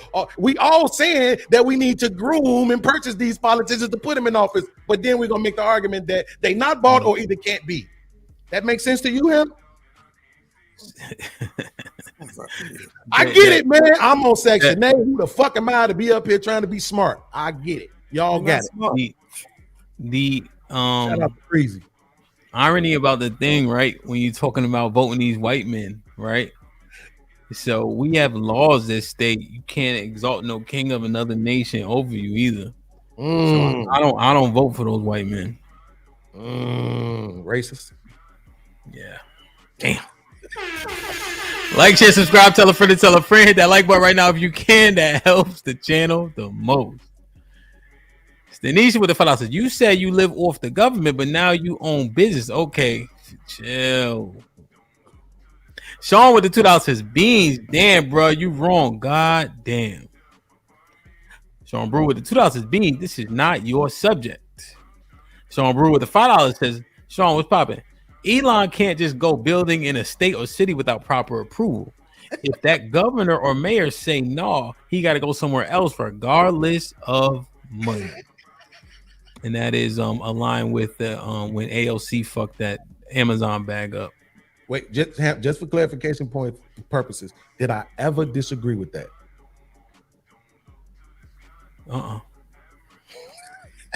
Hey, Aaron O and Cheeky was right, bro. You just got to accept the stupid people for being stupid and move on with your life, bro. You can't help them. It's nothing. Well, I think it all comes together. I think we would all agree where you absolutely correct. Money moves the needle for sure.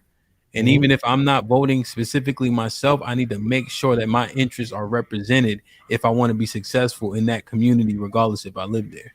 So Absolutely. I think. But Hamp, absolutely. But this, so my question to you would be, do you think that those people could get things done regardless to what I'm talking about the business people, right? The people who we're talking about who can get the lobbyists and all that. Would you say that those people, if it was those people versus the community was coming out and hoorah and we don't want this and we don't want this, and they was voting and everything, would you say who's gonna win? The people voting or the people with the money? Simply, I mean, we see it quite often, right? With the level of gentrification. Quando, I don't know as much about Chicago, but Berry Farms and all the apartments are gone, regardless of how many people are complaining, because it doesn't suit the best interest of the people who matter for all intents and purposes. Absolutely. And remember earlier I told you, all these people in Chicago that have been protesting, they had all the immigrants in the police stations, in and outside the police station, all across the city, fantastic. And the people went to the meetings because they wanted to put this money that they funding the immigrants with on the ballot to be voted on. And guess what they said, fantastic? Those people that all these motherfuckers voted for. No. We not putting this shit on the ballot. You ain't getting the vote for it. We made our decision. They getting this bag. Go whine about it in your car. Yeah, and again, things that's what happened when you pick the wrong officials. Not only pick the wrong officials, but you voted them in. So that you signed your own fate by not voting in the right people. And then even more so, like you said, that's a top down thing. So the mayor has veto powers, and it's the mayor. So these are people that want to get whatever they get and get raises and get positions and other shit too. So that's what I'm saying, bro. It's never just a single failure thing. It's a multi-layered shit, bro. But That's they all thought I'm they saying, was bro. they thought he was the plug. Fantastic. He young, he black. You know what I'm saying? Hey, they all Say black again. Say black 3 more times. Right. No, I agree with you on that shit. Go ahead, Quan. My bad. And only thing I would say is that we in them cases where you're using with these, it's a history of just political inactivity. Is why you have the case where people could just come in and do what they want. There's a lot of communities that push back against development and it don't happen because those people are politically active. It ain't just a vote. These people show up. What I'm saying is that people are not doing anything politically. And voting is the free thing that you could do. The money is, like I said before, the money is what pushes politics forward. But in order to sustain what you have to vote for your interests. So if it's laws on the books, if it's development that's going to happen, we got to be able to show up.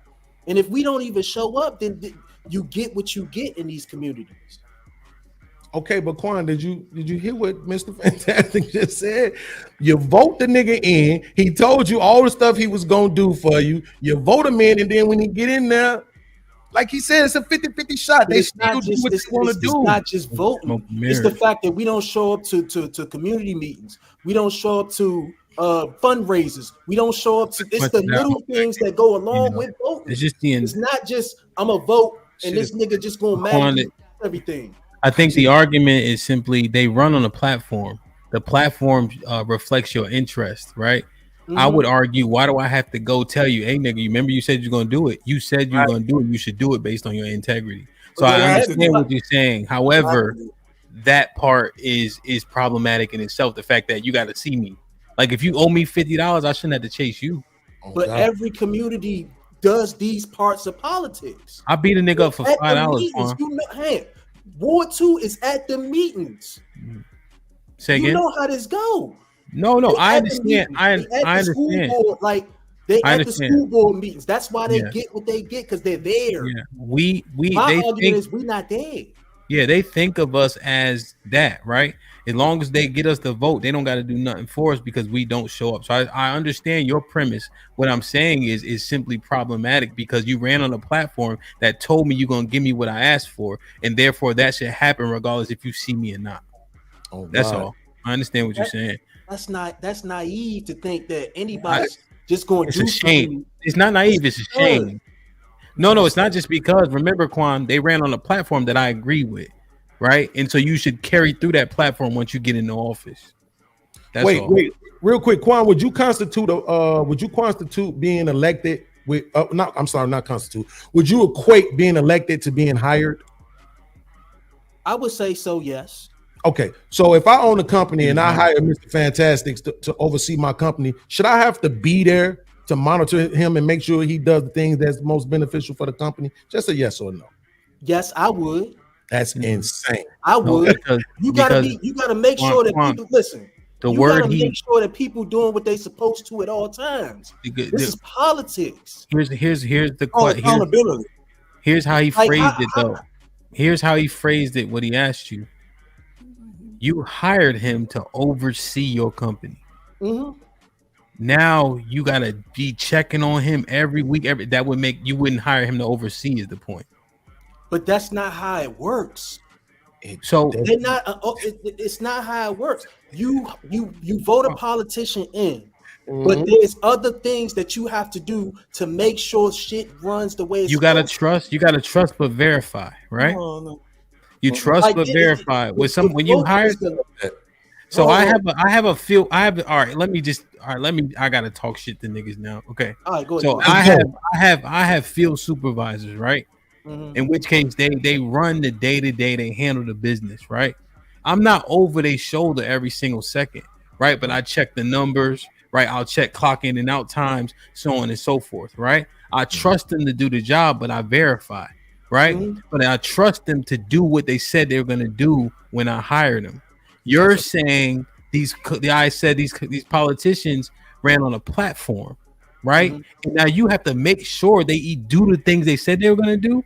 That's generally not how it should work. When you hire a person, they do the thing that they say they're going to do. Now, you may have to reinforce them to get back up to par, right? People get lazy, complacent, but they still go and do the job. These cats is lying and not even doing the job. That's the part that we're having an issue with. But Hank, what I'm saying is that we not even doing the little bit that you said to oversee or whatever that was. We're not doing it. I'm at these meetings, Hank. I'm probably the youngest person that be at these community meetings. It's me and a bunch of old people there. He's saying okay. We're not there. We're saying different things, but I what you're saying. I understand that you're saying at least we could do this to see if the nigga doing the job. Like if I never go check, that nigga might be sitting down not going to no jobs, right? That's what I'm saying. It's like we're saying something a little different. And it's like, well, we did our job. And that's it. And it's like, no, that's not how any of this shit works. Yeah. But I just still gotta show up. When them niggas have fundraisers, the same way that we able to give to a parlay, we gotta give to them too. The same way that we could show up for every other thing, we gotta show up for those politicians too. So I want to get Black America and Aaron in. What I'm saying, it's a low level thinking and it's a low level bar for them, right? So when I worked for somebody else and I was a senior director, ain't nobody fucking checking on me, right? They'll look at my numbers and that will tell the story, right? They'll look at my crews and the NPS scores and that would tell the story. And I would create the environment and the culture for the 300 people that reported to me by proxy of the managers and so on and so forth. So the fact that we have to go and literally one-to-one is the issue that I'm pointing out. That's all. But I understand why you're saying it. I get what you're saying, but what I'm saying is that voting is. I'm not negating. I understand what you're saying. Part. Everything else is what you need to do politically. It's not like running a business. Like politics and business is two different things. You can do that in business. Should be. That's the point. Is that it should. That's the point, right? To Hamp's point, Quan, on my last job, my supervisor Steve, he told me, he said, "Bro, you the only person. If I don't see you, I'm not worrying about where you at or wondering what you're doing, because I know you doing something to make sure things are running right. I know you somewhere getting something done. That's me on a job making $17 an hour. Yeah, we treating these niggas had that same expectation of a politician. Yeah. We treat these politicians like the fry cook. But do you think it's a bit naive on our part to think that we just vote this nigga in and we just supposed to we're done basically? Get our part. I don't think we're done. Let's move it. Let's move it. So I think, Quan, I would concede that it's naive because we've seen the results throughout history when you don't check on these niggas. But we're just saying it shouldn't be like that. You know? These are high level people who are coming to run a business, but based on history and results, I would concede that they need more hand holding than they should. You know what I mean? But you really believe that? Because that's what I'm saying. How do you explain what's happening in Chicago? Huh? How do you explain what's happening in Chicago? They voted the dude in and they on his ass, and he still ain't doing nothing that they want him to do. And Hinyard too, right? And to your point, when they in is late, you know, you would hope that people would change, but it sucks. Let me do this. It's interesting though. It's interesting. It sucks that it's that way. Is my overarching point. Black America and Aaron. Black America was popping. Mr. Fantastic, I know you wanted to say something, and Jawar been quiet. Black America. Hello. Good evening. Can you hear me? Yes, sir. All right. Good evening, Pam. Good evening, Hamp, man. I'm glad you're safe, man. I was praying for y'all down there in Houston. I appreciate you coming back on. You helped me drive all the way from Vegas to Palm Springs right now, baby. So good job. I love the back and forth that you guys got going on. It's a whole lot of windmilling. It's great. I had a few things from way earlier in the show. We'll start with the kid education and how stupid they are now. Kids are dumb because the parents are dumb. Kids can't read. We're all black up here. The white dudes are gone. when I was young, it used to say education starts at home. For you people that's not teaching your kids the ABCs, the 1, 2, 3s at home, and teaching them how to read and write at home, you are the reason why your kid is stupid. It's not the school's job to teach your kids per se. It's the school job to point them in a direction. It's your job to educate your damn kids. So don't look to the schools to educate the kids. As far as gentrification, if all of us men up here got parents that all lived in the same neighborhood, and when our parents die, we sell their homes, that's why areas are being gentrified. Areas are only being gentrified when it's people like us selling out our neighborhoods. Beans brought up Cabrini Greens, just like Cabrini Greens, Nickerson Gardens. We have the West Side in Vegas. Them poor people don't matter. So when it comes to that, money can do things, but it's not typically money that moves the needle. It's typically people of low IQ staying in those places and sitting on their hands. Black people that are apathetic and stuff like that, they just sit on their hands. They just wait for good shit to happen. Black people love Trump because he gave them checks every month instead of them taking their punk asses to work. That's why black people love Trump. He sent us a fucking $300 check or however much it was. So when it comes to that, people are loving on Trump. So those things, that's just what I see, man. I just want to say thank you. I appreciate you, and I'm glad you saved, man. Yes, sir. I appreciate you, man. 100. I told him, man, you've been rocking with me when I had 26 people watching. You feel me? salute to Black America. For sure.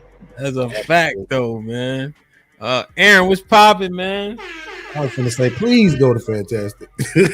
Fantastic. He ain't smiled since he started.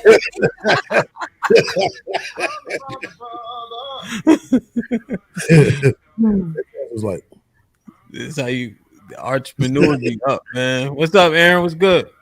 Welcome back. Yes, sir. I'm glad to hear that everything is okay. Your family's dried out, I presume. Yeah, everything's good, man. I used a chainsaw for the first time. That shit wasn't much fun as I thought it was gonna be. I ain't gonna hold you. You gotta put a whole lot of muscle in that motherfucker. It don't just cut.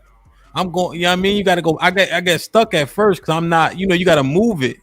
Did you use the end of it, the tip? Pause. That's what she said. Yeah, I used the whole. Never mind. All right, Aaron. See you. Go ahead, Aaron. Go ahead. Just talk. Pause game is good. Yeah.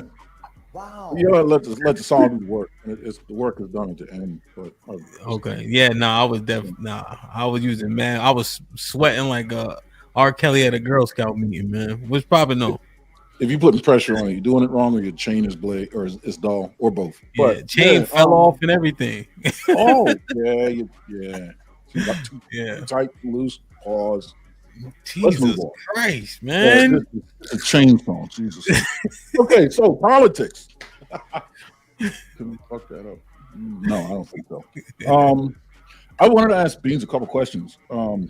What is it when a politician is bought? What does that mean to you? Define that. What does it mean when a politician is bought? Yeah, I'm just saying like that when people can come through and get things done in communities that the community necessarily don't want done. And that's usually based on money, from what I can tell, from particularly within my city. It's usually something going on, something's about to be built, something about to be torn down.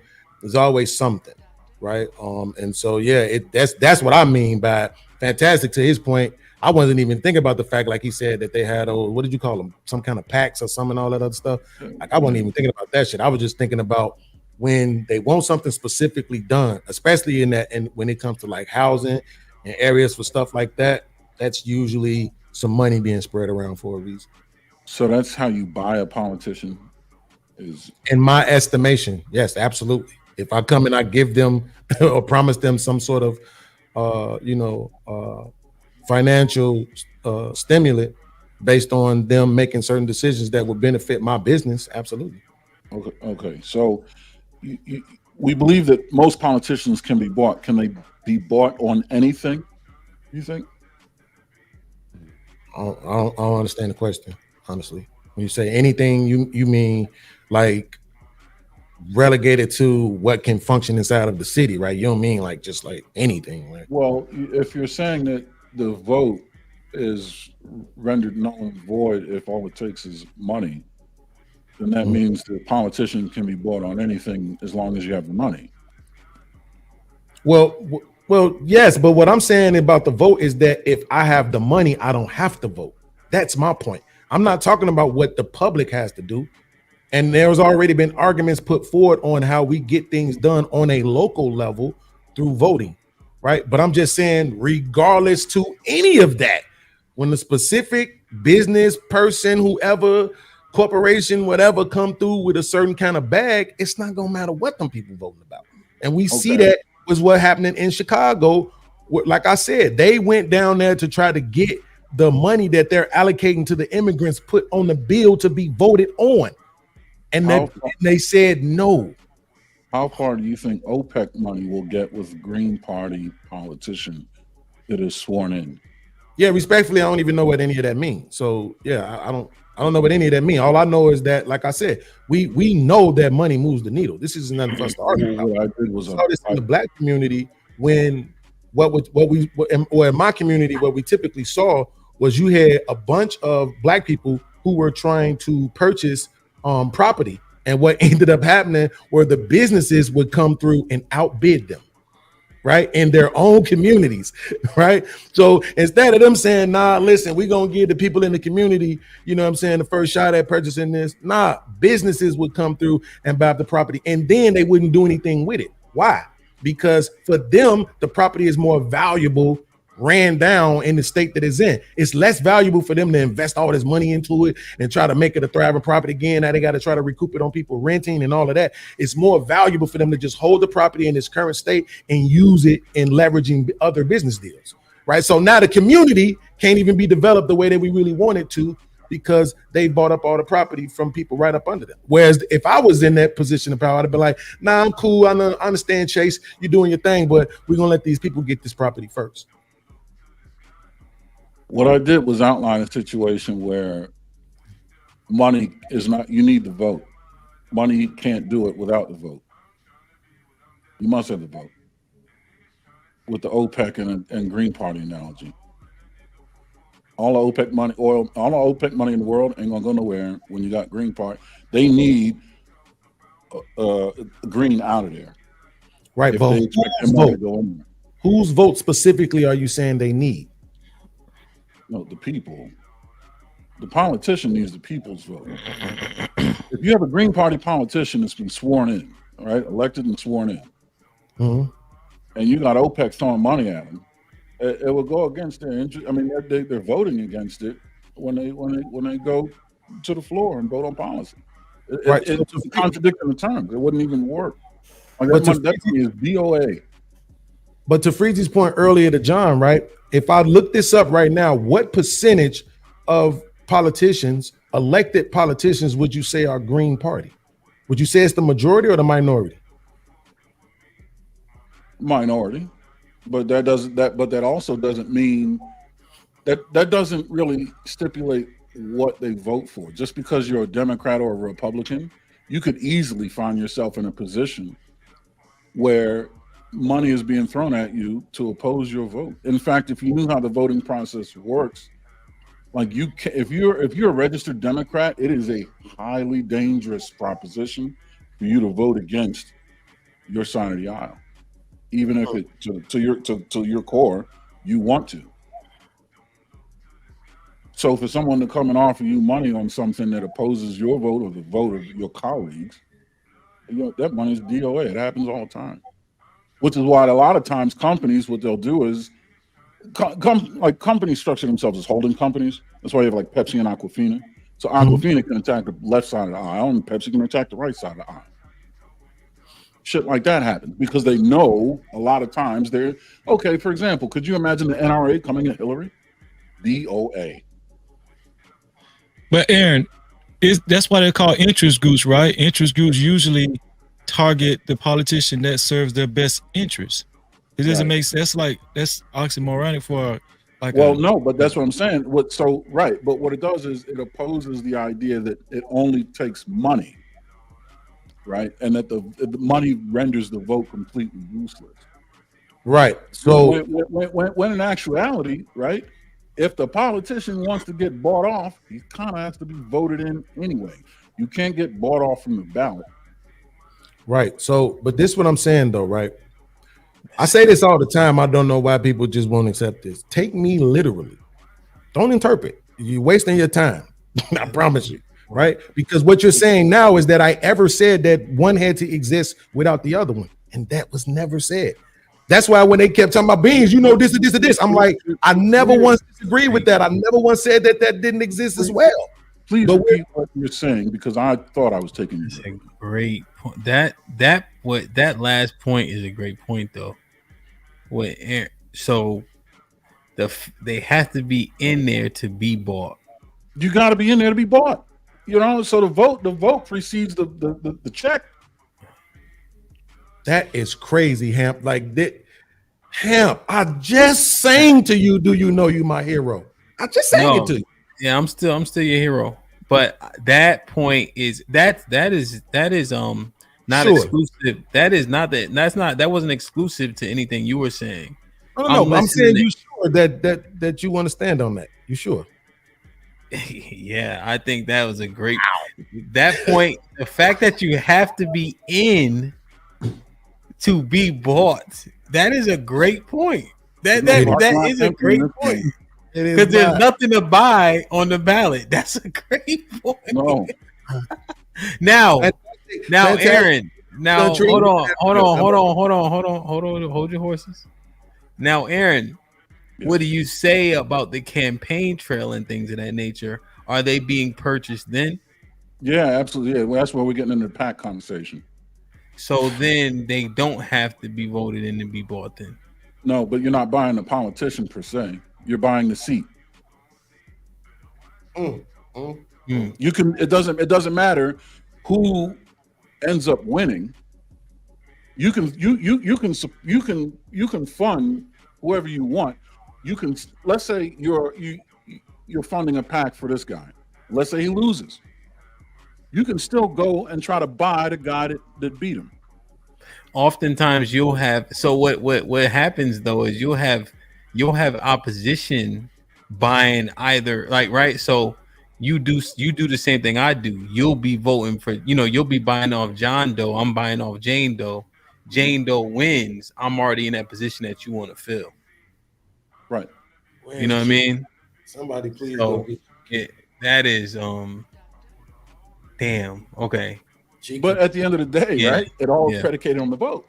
It depends, right? When it comes to getting things done. You saying my money be rent? So let's say you and I do the same thing.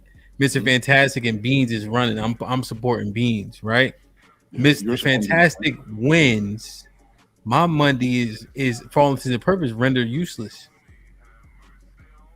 If Fantastic wins and you're supporting Beans, yeah, your money was useless. And in which case your money still applies, in which case you can use that money to move the needle to get what you want, but your candidate had to win in the first place. Correct. That's the kicker. Damn, that I like this is interesting. I like it. and then what's to stop you from moving in on my horse and offering him money to get your agenda pushed through any damn way? Because who's to say we're in competition with one another, right? Let's say in my hypothetical, Well, in my hypothetical, we were in competition. We're real estate developers in competition. Yeah, so just to make it easier to understand. Yeah. Yeah. It's hard, Freezy. Hey, I wanted to touch on what the nigga before he got into office, but I didn't buy him. That's what he said. He said the purchase, he said he has to be in office in order for you to purchase him. Then they just laid out a scenario where the purchase happened before he ever won the vote.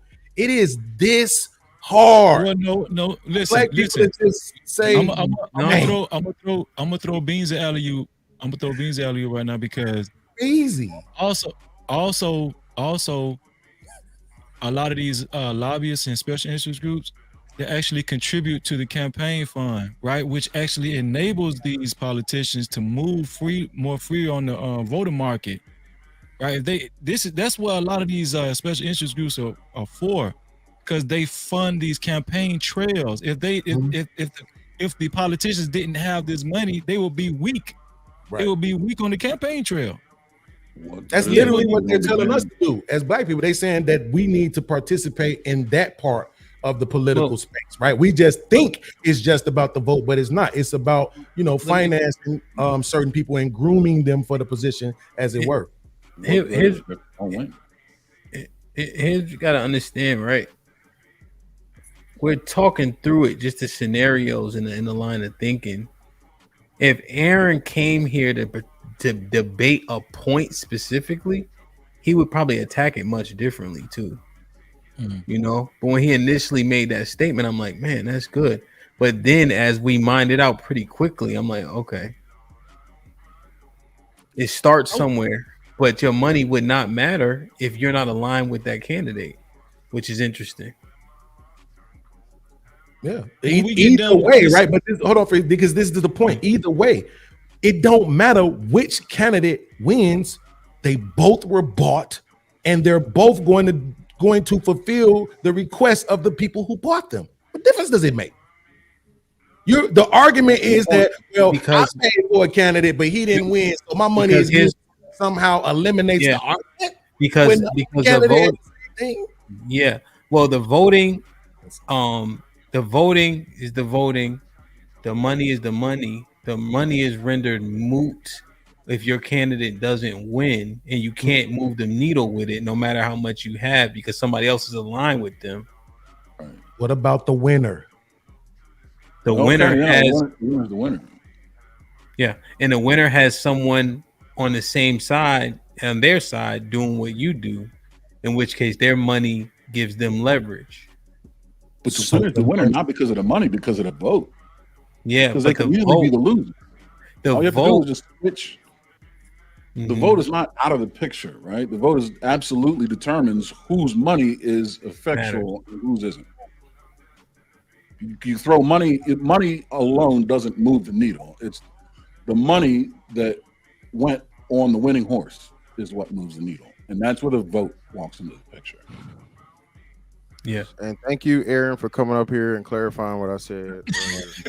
I don't freeze it because it's like nobody has ever disagreed with the two things. Being like the whole point was if I'm looking at it from one perspective, what would I rather do? Would I rather put together a bag, right, and allow my bag to move the needle, or would I rather try to get 644,000 niggas in one city to vote the same way and according to my interests? I think I'll just go with the bag. I think, what I'm saying? I think I just focus on the bag and move that way.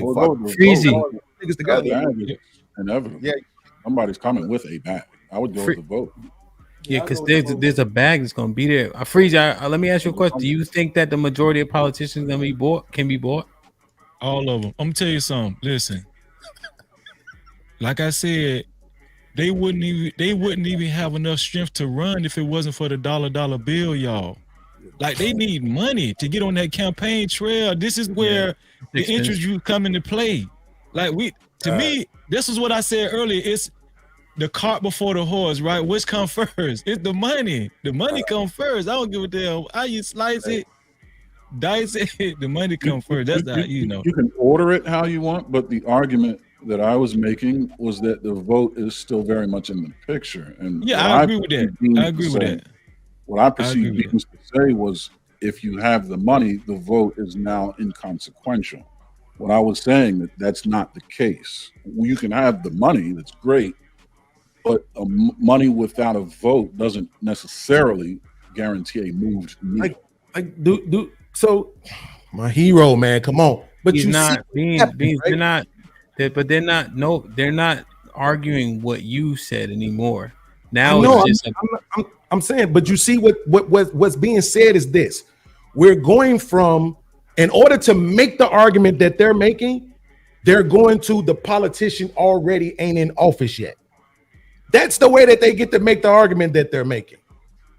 Right? No. So when you keep asking, do we think politicians can be bought? This kills that argument, because you're only effectively talking about the ones who haven't been voted in yet. okay. Right? So where would you prefer? Okay. So where would you prefer they start? But Hamp, you're still essentially saying that they were purchased before the vote even took place. Yeah, You're still essentially saying that. So it's still, at the end of the day, you're still on some level talking about the politician being bought. On some level, it makes no difference. So what the fuck are we arguing? Why are we arguing things? I'm not disagreeing with that. What I'm disagreeing with is a moved needle. Bought politician is not a moved needle. Yeah, man. Again, the whole term, the ball is the move needle. A term that we no, there it is. No, it isn't. Okay. Money on the winning horse is a moved needle. Yo, you hear me? So what we saying, bro? Listen, regardless of the fact, that's why I'm saying it's like, and I'll just say this, bro. A candidate cannot run without funding. Okay, so it's already baked in the situation. So if you use that premise, or you're saying where they're already bought, that's true, but it's literally a part of the process. So that's why I'm saying you can't separate this thing, and that's why I went through the details and the context that I gave before I answered Hamp's question. That way, it's not a back and forth checkmate shit or none of that. But again, that's why you have to talk a lot of this shit through. If something cannot be done without that, you can't leave it out, and then you can't try to make it a negative. You see what I'm saying? So again, we know a big part of any type of political run, especially when we're talking about state level, national level, shit like that, bro. Those are millions of dollars involved, millions. If you don't have it, you can't win. So even the candidates that lose still have millions of dollars. They just pretty much out campaign, or they're outfunded by the other people. And then, like you say, you get into the PACs. Hell, you even get into the parties. A party can choose to back or not to back a candidate. Hey, or choose to put a motherfucker over another. You know what I'm saying? So again, man, it's a whole lot of things into it, Beans. And bro, it's not just a gotcha thing. It's on and so forth, bro. And my bad for going out earlier. The point I was trying to get the best of us, bro. We good. No. The point I was trying to get to though was, again, it's the essence of politics. The essence of politics is behind the whole thing. Funding starts with that. We've seen it happen. LGBTQ, the people from Israel, Hispanics, the Indians, Hispanics not so much. Hispanics don't have a big thing. They're numbers. So listen, you got to think about this now. Hispanics are more than us now. So Hispanics are actual voting block, not there. So they're fun. So the numbers just like with us. So what offsets it for us is, even though we don't create a lot of funding, right?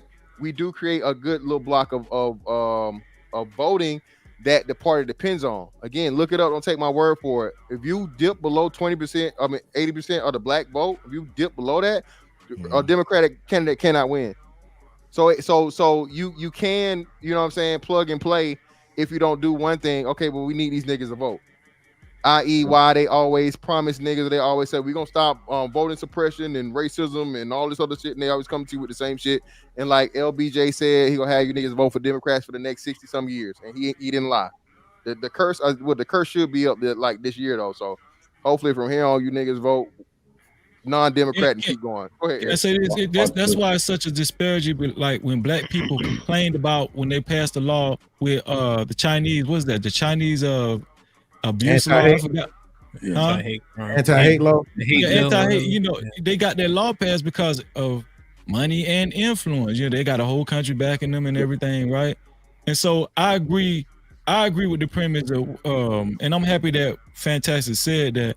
I agree. I think everybody, I don't even understand why, to be honest, it was an argument, because I think everybody is right in this case, but I do think the cart does have to come. I mean, the horse got to come before the cart. So, so I will say that the money is the horse, but they both are attached to one another in order for them to work cohesively. Here's the kicker. You ready? Yeah. Even before the election, when you buy a candidate through PACs and funding their campaign, what's the money going to? Trying to build a larger voter base. It's to get more voters. They're not lining the pockets of the candidate. They're spending money on commercials, going on tour. It's the Damn, fantastic. I had a question for him, man.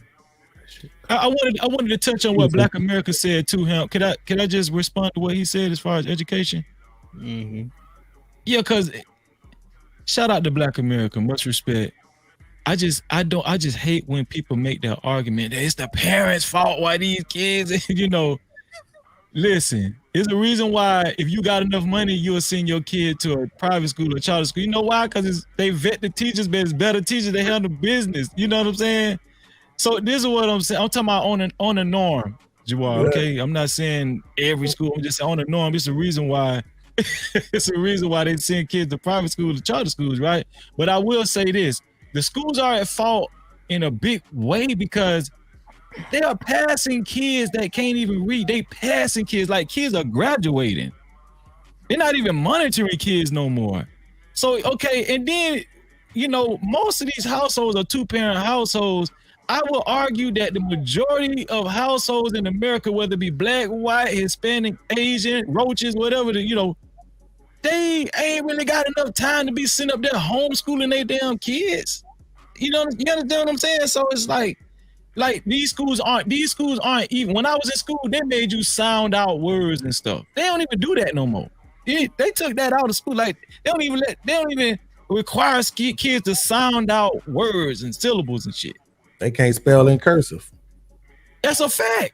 So I just want to say, I think it's a dangerous rhetoric to say, oh, it ain't the school fault. I don't like when people say that. I don't like. Now, wait a second. Now, Aaron, was you in the military? You was in the military, right?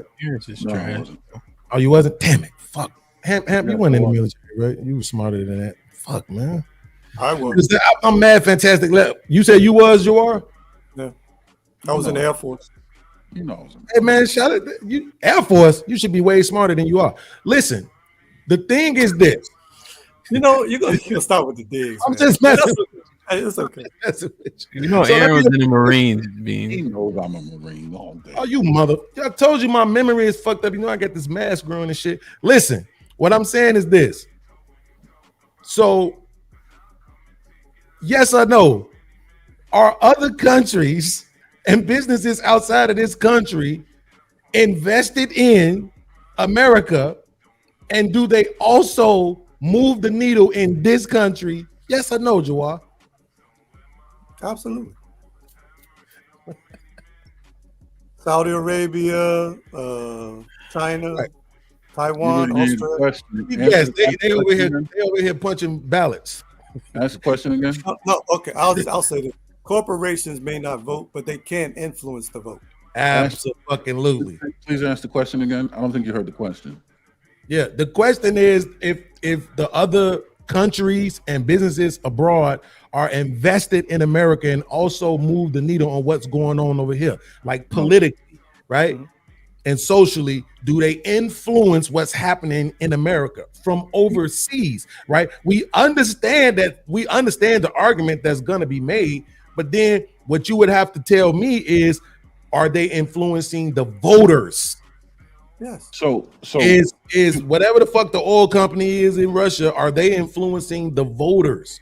They influencing the voters? Yes. Your first question. Did you catch his first question? Jawar, repeat his first question. I don't think you're catching it. I heard the question. He said, what was the question? Businesses in the countries overseas influencing America. That's not what his first question was. Are other companies from other countries investing in America? Yes. No, they're not investing in America. They're investing in American corporations. They're investing in American commerce. They're not investing in America. They have stock in America. That's different. That's different. That's an investment. I wasn't It's the arguing. entity I'm talking about. I can't argue against semantics because I do it myself. I'm with him on this one. Words I used matter. to work for Saudi Aramco. Saudi Aramco is a Saudi Arabian oil company who has billions invested in American stocks. American stocks. That's not America. That's American businesses are American companies. That's American. That's part of the American economy. This ain't the one. Trust me, bro. This ain't the one. I promise you. I wouldn't lead you astray. Aaron, why is that not America? Why the distinction? Because all right, so then you ought to know how Saudi Arabia can flood the market and affect the oil prices. And that affects the voters, how they view the oil prices here. So if they were invested, watch this. You ready? If they were invested in America, then why don't the Saudis own all of Texas? Okay, that's Texas is only one part, but there are other parts of America that Saudi Arabia. Can you answer the question, please? See, everybody like their questions answered. America's a big question. Listen, Texas is just one state.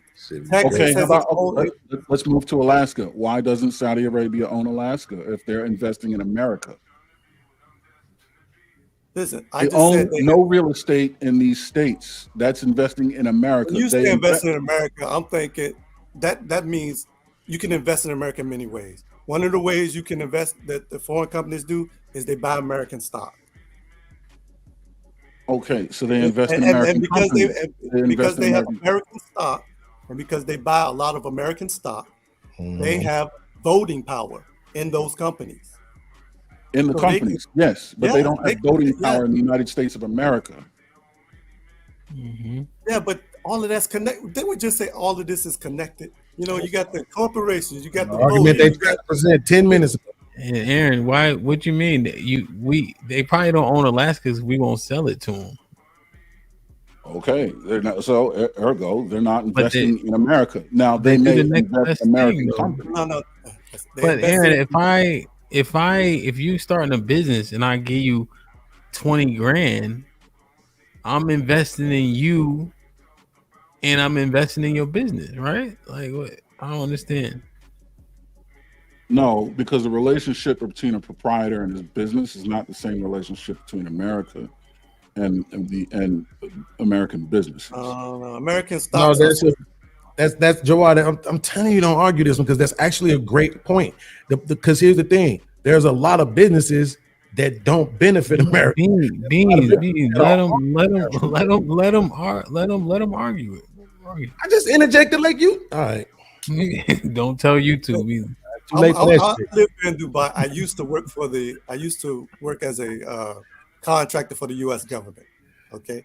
So I hate when people do that, nigga. We don't care what you did 30 years ago. I'm doing this now. What are you talking about? What you're not telling us is you clean the fucking toilets. Yeah, like you left that part out, but you think I'll go all the way to teacher, a contractor. He flew B-52s. This motherfucker was in the Beatles. But like most American companies are multinational anyway, so they're not American companies for real. They have an American, they were started in America, but they have business interests in every company, every country. No, but their registration is American. Even though they're multinational, their registration is an American company. But Aaron, hold on. But Aaron, is that really? But that's not. That's I think that's what Aaron is saying. Because I might have a company, right? But then I move all my fucking jobs overseas. You investing in that company is not you investing in America, right? Because at that point, that company isn't really that much of a benefit. They still are invested because they still have to pay American taxes.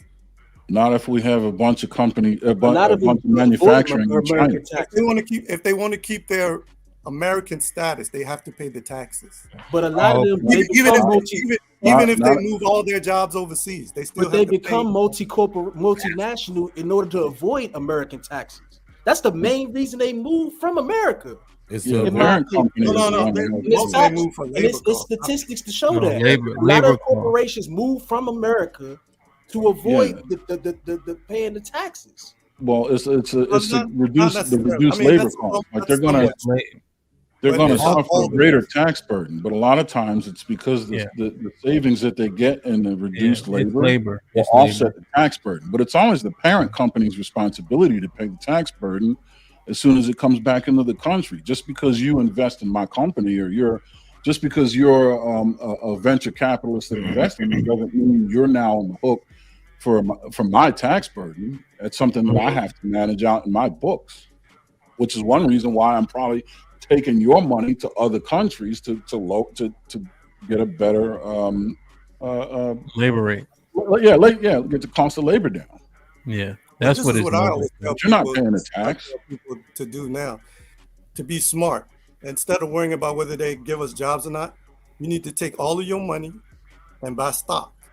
So no matter wherever they go in the world, you will be making money. I don't know if y'all think that shit gonna work. I don't know where y'all think. Don't do that, people. You can lose.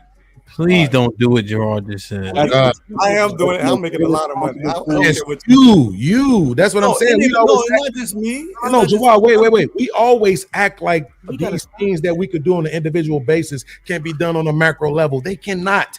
The thing about this company is, somebody was saying this the other day, arguing that this country is built on scarcity. Right? Like, in order for things to be valuable, a minimum amount of people have to have them. Everybody can't have stocks. Everybody can't have bonds. Everybody can't have, index funds. Like, if everybody did it, then it wouldn't be as valuable. Drive the price of the stock down. That's what happens when they do when they split the stocks. No, the price goes you know down. but you know how many? Do you know how many companies there are? American What companies there are. You people, can invest. what people should do, if you have an investment vehicle like a 401k or a 403b with your job, consider that as an investment vehicle that you can use to get into other things like real estate. You're limited to the amount of new money you can get into that account every year. So you max out your contribution, your employer maxes out their contribution. But the one thing they don't account for is dividends. If you invest in something like real estate, because that is an investment, right? Just because you're pulling away from Vanguard mutual funds and it's not under your fund manager's hand, and you dump it into some real estate that you have sweat equity in, and you end up turning 600% profit in 1 year, that can go back in. It's not new money. It's all considered a dividend. And depending on how you have your IRA structured, you may get some tax advantage. By the way, have we said the word trust yet? Don't go hit the stock market. It's like going to the casino. Not so fast. No, it's not a casino. No. I mean, I said it's as a financial, I mean, as part of your financial planning, you should have real estate. You should have stock. You should have it all, because even in the real estate portfolio, even in the real estate, your portfolio tied up directly in the stock market should be done with experience. Like, if you don't even know how to short, if you don't know what shorting is or what to short tomorrow, you don't need to go nowhere near nobody's Wall Street. You're supposed to be investing for the long term. I think you have to be responsible with what we say, right? Yeah. The stock market is volatile, right? So you have to make sure you give people the correct information when you saying buy stocks. I didn't make an argument for the real estate market. No, but but I would argue that it's much less volatile than the stock market. Yeah, and you're much more controlled. I have two properties now. They ain't making nothing. I have a lot of properties, right? And so I'm making an argument based on that. Really? What marketing you? You got property too? Yeah, DC. But So a real market. This is bullshit at this point. point. Not no fake market. A real market. Deal with this shit. Hold on, Gerard, but DC I couldn't get into the actual DC market. That's too expensive. But real estate holds for regular folks its value longer than a stock does. Stocks fluctuate by the minute. Here's the thing. Real estate you can pick the right stock. You don't have to just pick any stock. You have to do your research.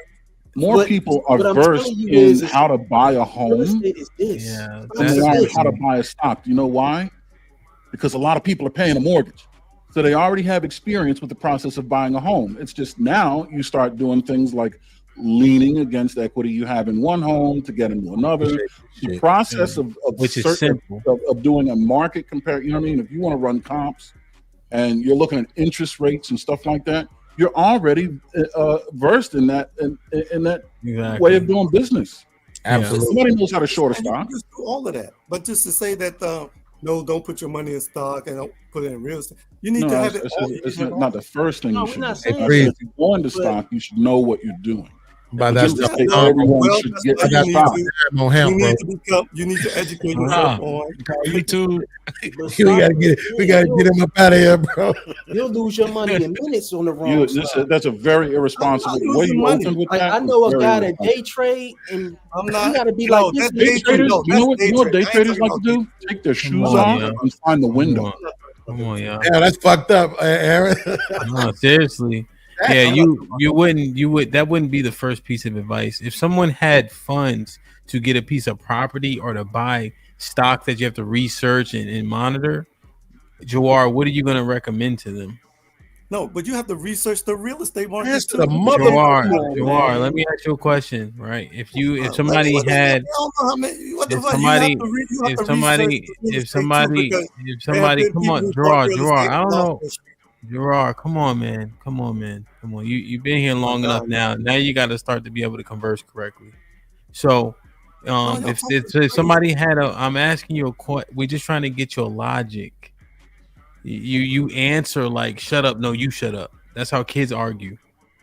So you have these two options, right? They have money to buy a property, or they can invest in the stock market. You, as an advisor, what do you advise them? You have to do the research in both. Okay, you have the research done. You're the advisor. What do you advise them? Again, you trying to get me to say a yes no answer. You have to do the research. No, it's two options. No, ask me a specific question. Where does the person live? Are they living in Virginia? They live in California? They live in New York? They live in Washington D.C. And I have a choice to buy real estate or a stock. How much money are we talking about? 100,000? Yes. Yeah. All right, 100,000 in DC probably won't get you that much. Are you saying? I'm saying they have 100,000, so you can get a whole lot, right? Because you have 100,000. You have liquid 100,000. Jawar, come on, man. Yes. So you have a liquid 100,000 can get you a whole lot. What can 100,000 get you in DC? Yeah? If I have $100,000 cash, you can turn that and I qualify for a mortgage. What can I get? What kind of house can you get for $1 million house in the ghetto? It would be $1 million house. I have $100,000 cash. Yeah, but you'll be paying mortgage on the house. That's not. Oh my God! It's an income property. If you're buying it for yourself, 100,000 will get you $800,000 home. For a business, $1 million, it gets you $1.5 million. Okay, listen. Do you know what? Do y'all understand? Like, if you put $100,000 to get a down payment on $800,000, you still have to pay off the rest of the loan, right? Okay, whatever. You are literally in debt until you pay off. Okay. But Jamal, you put that same 100,000 in the stock market. Guys, I'm gonna give him one. I'm gonna give Jawar one more opportunity. Okay. Listen. Don't take my word for it. You handle your money. I handle my money. We didn't take your word for it, Jawar. You haven't said anything to take your word for. We're just saying a person is saying, Jawar, I have $100,000 cash. I'm looking to invest it. Should I buy a property or should I dump it in the stock market? You, based on what you know, what are you going to recommend to them? Do you mentor people? Listen, I would tell them to do both. It's not an either or. I would have to. We're trying to get you. Actually, a better answer, but you ain't answering some of their money invest in real estate after we look at what it is. We really can't get insight into how you think. I think you're afraid to stand on a certain place, which is problematic overall to the general conversation. Not problematic. You trying to get me to stay at one. What it is you don't lead. You don't lead people. You don't mentor. You don't pour into people. I can tell because a lot of your answers are broken, and you say both a lot of times.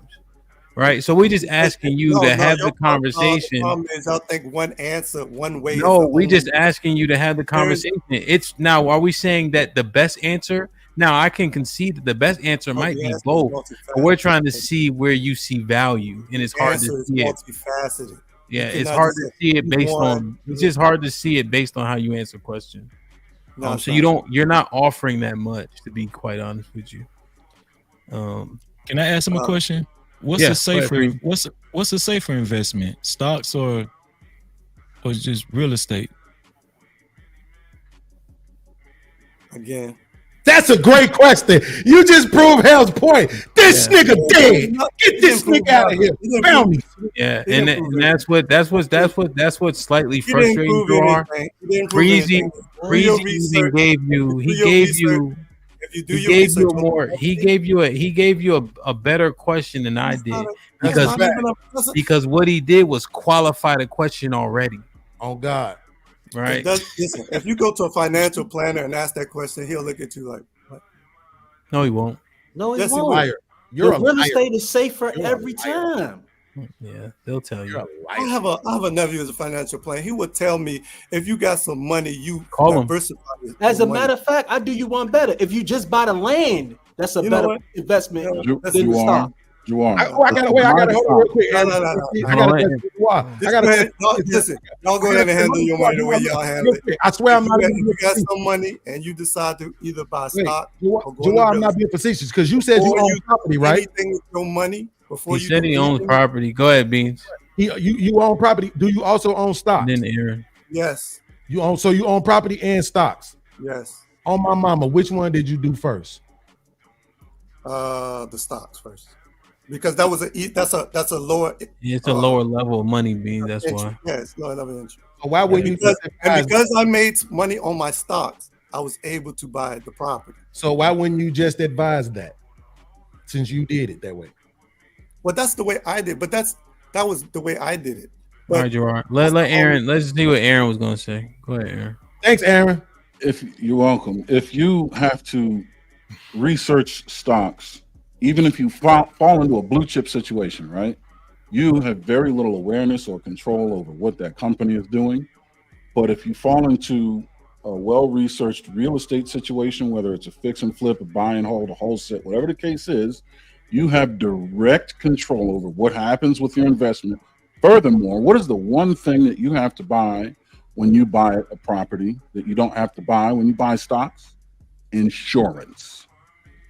The FDIC does not cover you, it covers your institution. But if that company goes tits up, you're fucked. But if your house burns down, you have a claim. That's why I asked him what was safer. That's what I'm saying. Oh, I Damn, know Aaron, exactly you what- took my. Yeah, you could put 100,000 in the stock. Aaron heard market. me say that on my last show. It'll go Any down, and you like down. Any investment is a risk. Every What's investment's a risk. It has to be a mitigated, well-calculated risk. Here's the thing, and that's If I'm the gonna thing, take a risk, when he said which one 100,000, is more safe? when we said 1.2 or 800 to 1.2, we didn't specify the property. There's no We're just such saying the amount of funds that can become available. What you do with it, multiple can't say that properties, it's you can flip. safer. You can turn that Brain shit is a 30-day escrow period. You can double your money. Look, Look at you can lose your money on the stock market in one day. Go ahead. Listen, I never heard of somebody. Go ahead, losing Gerard. Let him. I house in one day. Let him explain. Let him explain. He Beans. said he about to look up something. He said he about to look Like, up, tell us, right? So we got to give him a chance to look explain. it up. But Jawad, real quick. So I invested in the Kush market, right? Back in 2009, right? At first I was invested in the Dro market. But then they came out with the Kush and it started hindering my profits. Do you think it was a safer bet for me to go into Kush, or should I have just stayed with Dro? This is my advice to all of you. If you got money, whether you invest in real estate or invest in the stock market, make sure you do your research, because not all real estate investments you're going to come out ahead. And the same with this if is true. the real estate market fall, if the real estate market fall, you done lost your money. Okay, but Jawad, Hamp already conceded that you might be right about the best move to be investing in both, right? But the problem is, I don't think most people would qualify to be able to manage both, right? Not most people, right? Even if they somehow manage to hire that 100K, I don't think most people would be qualified to manage what they're doing in the market and in the real estate. I think most people probably should do one at a time, the way That's you what did. education is for. You need to educate. So Quan, here's what I've been doing. I've been breaking down a lot of the different talking points. Jawar seemingly answers like that. So he'll say, read a book, educate yourself. Like they say, get in shape, get your money up. Well, how, motherfucker? Oh, you have the internet now, which is easy. Like this, watch this. Come on, don't say nothing. Watch this. Watch what he's gonna say. How did you do it, Jawar? Go ahead. What'd you say? What mechanism? Listen, now you can get the information Internet. anywhere. But when I started, Did you say the internet earlier, or did I just mishear you? The internet, yeah. Internet, right? You see what I mean, Quan? There's no real structure to the advice. It says the internet. The internet is it's the Wild Wild West. That's a fact. No, it's not. It's not actual. It's not. You can't actually learn. It's easily accessible. Hold on, Jawar. I'm not talking to you. I'm talking about you. The information is readily available for you. Crazy, but this is the problem, right? This is the problem with. This is the problem. The only way you're going to get Jawar, hold on a second. Here's the problem, right? The men, you know how we've been advising each other, right? You know, get 50 bodies, but all this shit that they say, right? Get your level up and etc. Right? He's saying, open a calculus book and just read through that bitch, because when you actually do stocks, play with stocks, learn, that's what you're going to be looking at. So and it's broken. It's broken now. But now here's the thing. Okay, go ahead. Well, I'll be quick. What Aaron was alluding to, right? We've paid bills on a monthly basis, right? So you're familiar with a burden upwards of 30% already when you rent, right? You have a fixed 30-year rate. So now that thing is not fluctuating all over the place like stocks do on a daily basis, right? These things are consistent. You need this much money based on your mortgage, right? To buy this home, right? You got an inspection. All these things are very straightforward. They have structure to them, you know? So you start somebody out with things that they can consume. You don't just say you got the internet. That's why it's problematic. But Jawar, it's not. I'm not really talking to you, Jawar. I'm talking to the 245 people and the other brothers on the panel. But have you? Well, Freezy was up. I cut. Go ahead. No, real quick. Usually, I think Jawar is trolling me. Freezy, go ahead. I'm not trolling. No, you educate yourself if you want to learn how to. Hey, Jawar, can Freezy talk, Jawar? Educate yourself. Jawar, can Freezy talk? Or no? Hold on, Freezy. Jawar, can Freezy talk? No, you're cutting me off. Go ahead, Freezy. No, it's gonna be real quick. Usually, Jawar crazy. Usually when I ain't crazy, y'all are crazy. Usually when people use the investment jargon, find somewhere to park your money, they're usually talking about real estate, because when you invest in real estate, you can have it forever. Like it don't even matter if the market is bad. Like, you parked your money. You understand what I'm saying?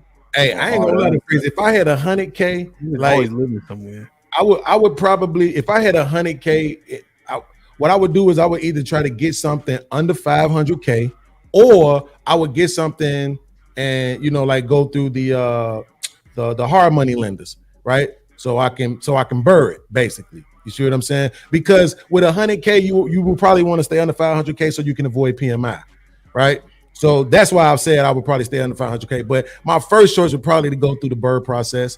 You know what I'm saying? So I can make it to what I want it to be, and then do that process all over again. Because if you try to just jump out the window and go get I think this is I seen it was a video I watched a while back, Aaron, where the guy was saying that one of the biggest reasons why we have so many people foreclosing on homes every year is because, one, they buy property just to say they got it. Right? Mm-hmm. They get it just to say I don't rent no more, just so they can say I own it, right? And then a lot of times they overextend themselves and they don't make room for the fact that, hey, what if the AC go out? What if the heat go out? My mama just had to pay $14K to get her roof replaced, right? Yep. So she had to write a check. You see what I'm saying? So people don't make room for that. So you even with real estate, you gotta avoid. But with real estate, let's say the market tanks, you're in a great position, because what are some things that can happen? Well, fucking bank that is, lend you money, they disappear into the sunset. Oh, you got property. But what else is everybody doing? Foreclosing, which means they're looking to do what? Rent. Yep. And that's what I'm saying. Park your money. hard assets. Period. Hard assets are dope too. A lot of the paper ones, like there's your precious metals, your real estates, all of those are always going to be more valuable than a lot of the paper ones. The stocks, the money, like gold, in my opinion, is way more valuable than money. Pause. You got to pause. Come on, man. We was doing all right, bro. We was doing all right. Gold, silver, platinum. No, it's not about. It's not about what you saying, Quan. It's how you said it. People, the highlighted comment. That shit don't even mean nothing. He's making it mean something because he's an asshole from New York, Connecticut. Goddamn it, that shit don't mean nothing. Boy, Quan sleepy. He talking crazy right now. Go ahead, Quan. Finish talking crazy. Nah, y'all got it, man. Y'all got it. I got it. Assets. No, you should diversify, and I think another thing that real estate allows you to do is get into the LLC game, which the stock market doesn't necessarily let you do. Because what do you need if you're really getting into investment properties, right? You got 5 properties, single family homes. What are you now dealing with? You're probably dealing with, I don't know, a property management company. 10% of the rent goes to the property management company to keep you out of the loop. Oh, who's the property management people calling? The landscapers and shit like that. Now you can start leveraging the equity that you have to go. All you got to do is file an LLC, get 2 motherfuckers to sit there and watch the phone. That's a damn property management company, and you're getting the 10% that you're actually paying to other people. You're not paying that anymore. In fact, you can market your services to your competition. Absolutely, you get 10% of their shit, but you wouldn't really know that. Not only that, here's another. Hold on, real quick. Can't give you that kind of insertion into the game. Here's another one, Aaron, for a lot, because like I know Hamp said, we got more than a few hundred people watching. Here's another one that a lot of people don't know about, right?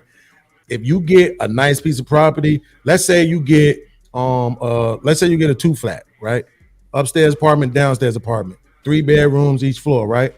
You can get a contract with the government to do what they call it's tantamount. I don't remember exactly what they call it, but it's like a home release for outgoing inmates, right? So people coming home, and they will legitimately give you like $1,000 a month per person that you let stay in the property, right? And in the room, you can have 2 beds in each room. You can have people sharing the room. So if you got 6 rooms, 2 beds each room, that's 12 people. Right, and they're giving you anywhere from $600 to $1,000 a month per person. Right, my auntie is doing this right now. I'm like, that is crazy for you to be making that much money off one apartment. That also applies to assisted good homes. They'll give you rehab money and then pay you to put the people in there. So you essentially bought shit property with good bones and had it brought to ARV after repair value for free. Listen, that also applies to assisted living too. You can get into that business. Mental health community, all all that. A lot of ways. My wife does with the mental health community is sort out what people. That's one property we're going to start looking into, getting in the mental health community, CRRs and shit. Yeah. Damn, Jawad, man, fight by it. Yeah. All right, yeah, we're killing the show. What about these? Hold on, I got you, man. Aaron, we get your big head.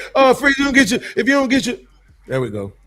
Wait, Beans, you're now a conservative douchebag because you're talking the talk. Your capitalist talk is A1 today, man. You're a conservative douchebag, Beans, no podcast. No way, I'll be debating either man on that Friday. What about the people that invested in the stock market, did all the research, and they still lost their money? They lose. Like my friend who had all the knowledge of Bitcoin, but he said that with no feeling, they lose. That bubble pop, boom, money gone. I can say the same with real estate. You know how many people lost money? It money? didn't happen as fast as that Bitcoin happened. That's a fact. Bitcoin bust like that. People lost their money in seconds. Well, you technically, even with stocks or crypto, you technically didn't lose your money until you sell. I don't put no crypto. I don't even deal with crypto. But I'm just saying, a lot of the markets are volatile like that. You put 100,000 in on a stock option, it go the wrong way, boom, that's your money. And I think that's the argument, Jawad. The argument is that with the real estate, it's more in your control. I think that's the argument. He know that. More in your control. Yeah, there are more ways to make money, make a profit. If you're in a hot market, if you're in a hot real estate market, yeah, it could be lucrative for you. But if you're like in a slow market, you could be owning a house, or you could just be sitting there for like years. That's a fact, though. But I know you people ain't that's got doing that time. right now. In the stock market, you can lose your money like this. Yeah, we got that, Quan. Yeah, there's definitely more. But the chances of you losing like this, I mean, that's really like it happened every day. I know people that lose their money just like it only happens to people who are gambling, like doing like day trading and stuff. I'm talking about when I'm talking about buying stocks, I'm talking about buying long term. Yeah, long term. Okay. Nike was a good long-term stock. Tell me what it's doing today. Money conversations. That's not the only company. I gave you an example. No.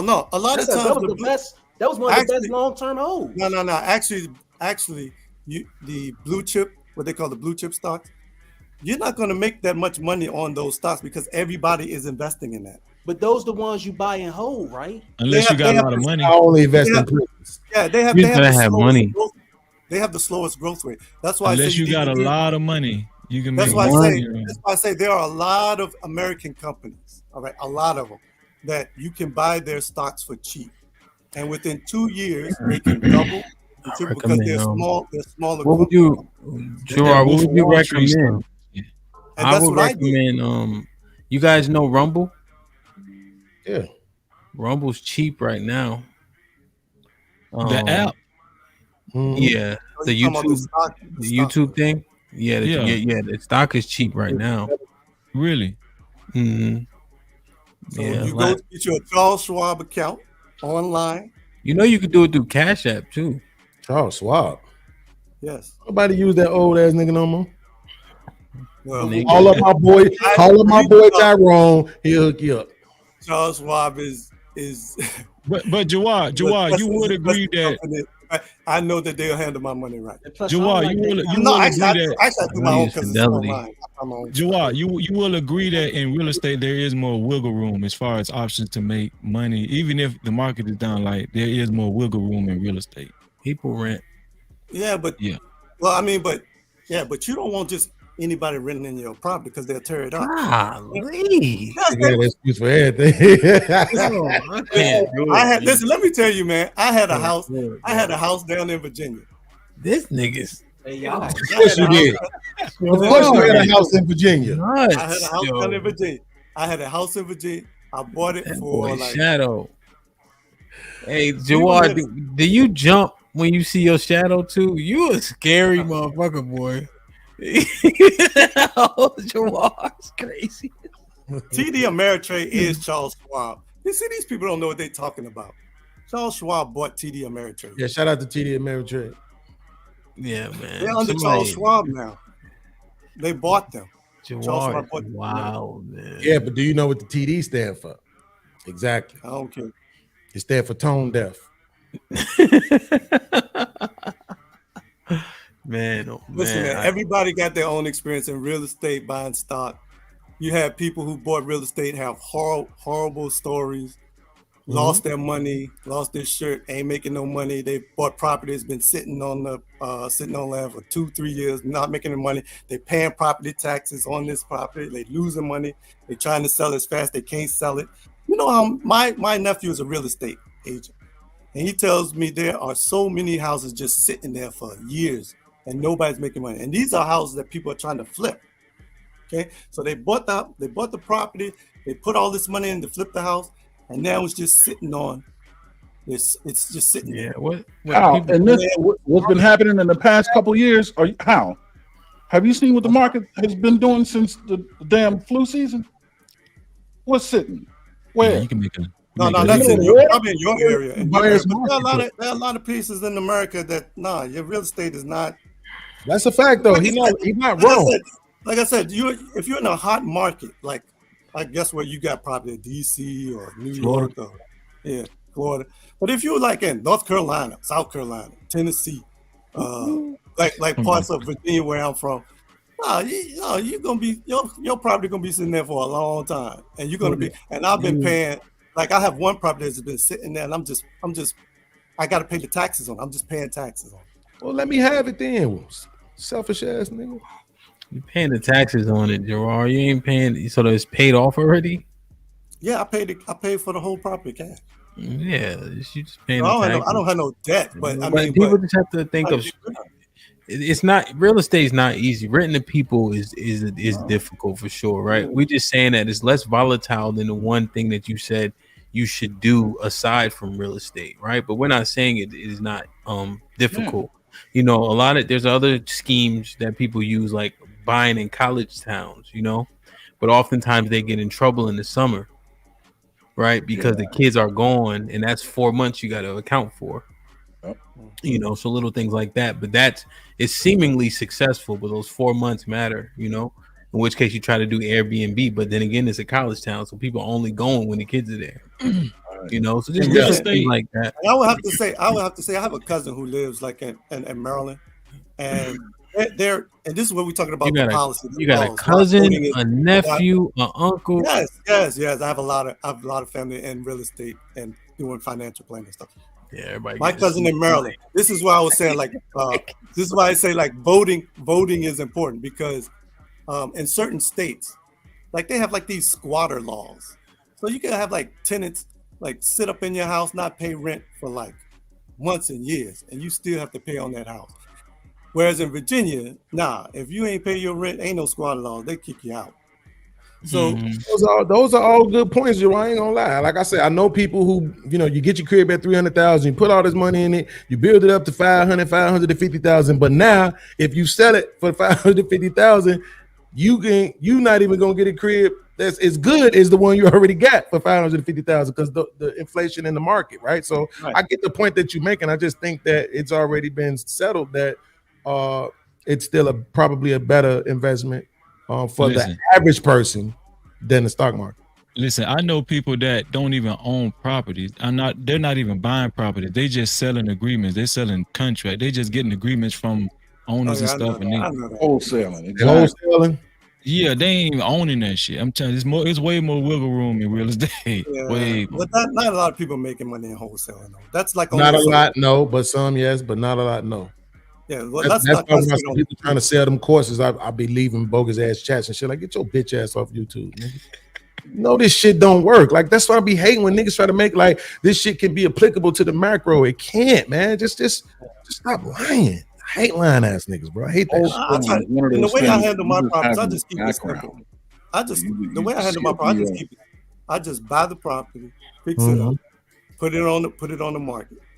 While it's on the market, I may try to rent it out before I can sell it. Yeah, but sometimes you know, I don't want the renters in there because you know you have to vent your renters because they'll come in there and they'll tear up your house. No, that's a fact. So I'll have to spend money repairing. But Jawad, that also points to where you're renting at too, though, right? So that matters as well. I mean, I got to rent this. I mean, no, I'm saying where. What I mean to say is where the property is that you own, right? Because I got guys that got property in suburban areas. They don't have them issues, but the guys in the city, more than likely, and they probably gonna rent to Section 8 renters more often. Yeah, like and Section 8 people, they don't care about your property. They'll come in there and tear it all up. Man, I resent that. No, but I know it's true though. But at the same time. At the same time, as a property owner, you still have control on what decisions you want to make and who you want to rent to, or what direction you want to go. Right? It's still in your hands. It's still, you know, in your.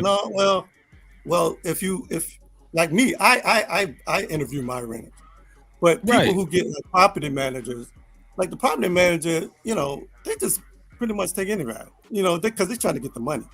You interview Nike's new CFO. And some people, they just don't want to bother with that. Yeah. Aaron, stop doing that, man. Come on, man. See, y'all can't talk about me. Y'all always talking about I'm trying to checkmate. Just be Hamp, Aaron, Big Aaron, and Aaron O. They do the same shit I do. Just because they do it nicer, you know what I'm saying? And they do it more cordially, don't mean they don't be trying to embarrass these niggas and checkmate these niggas too, because they do. Aaron, you wrong for that. You know damn well that boy ain't interviewed. I don't be trying to embarrass nobody. I just noticed. I just don't like Jawar is like scam. Like they dance a lot, and in which case I got to get a little bit more heavy handed. But you get scammer pass because he doing it intentionally. No, but a lot of time I have to get on. Scam, and then he'll start to participate. Okay, that's the difference though between him and Jawar, right? Jawar he is legitimately being honest. Oh yeah, he's being. This is him. I couldn't imagine. I don't know how him and his wife. How do y'all figure out what y'all gonna eat? But his wife is Somalian, I thought. Oh, she don't eat. What are you talking about? My wife cooks. What are you Listen, man. She don't eat. That's what that. You can.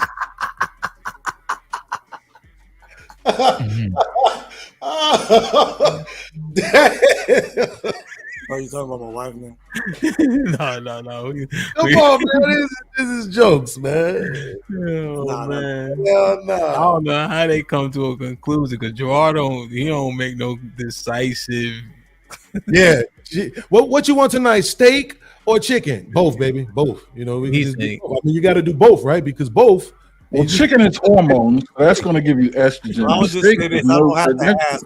She has everything scheduled out, and she knows what she's going. She has the meal plan already. I don't have to ask.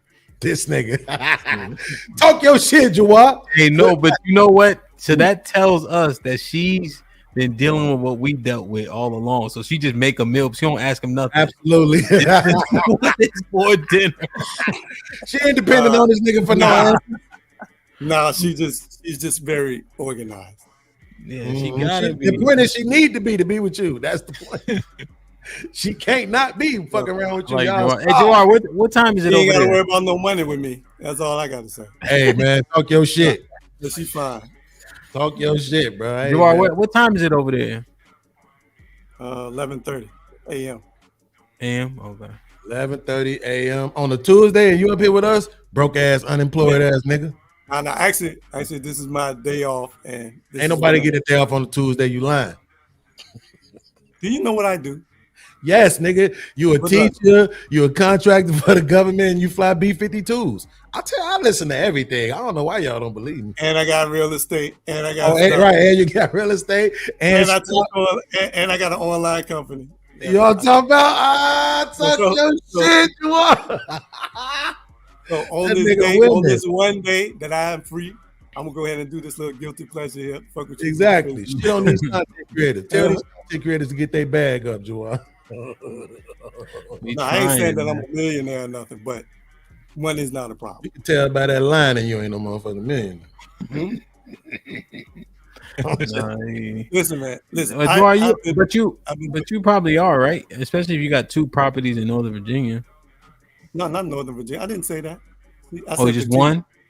Oh, no, I said it's 2 properties in Virginia. But it's you grew up in Northern Virginia. No, you taught in Northern Virginia, right? No, taught in Baltimore. Baltimore, yeah, my bad. Oh yeah, I remember him saying it the last time. Yeah, it was Baltimore, yeah. But I taught in Richmond too. Well, I'm from Central VA, south of Richmond. Hampton Roads? No. Where? Richmond, Petersburg, Chesterfield. Oh, okay. You know. Yeah, I it's know. Right off of 95. Right off of 95. Yeah. Now we play Virginia. We play Virginia State. Right. William and Mary. My property is right down the street from Virginia State.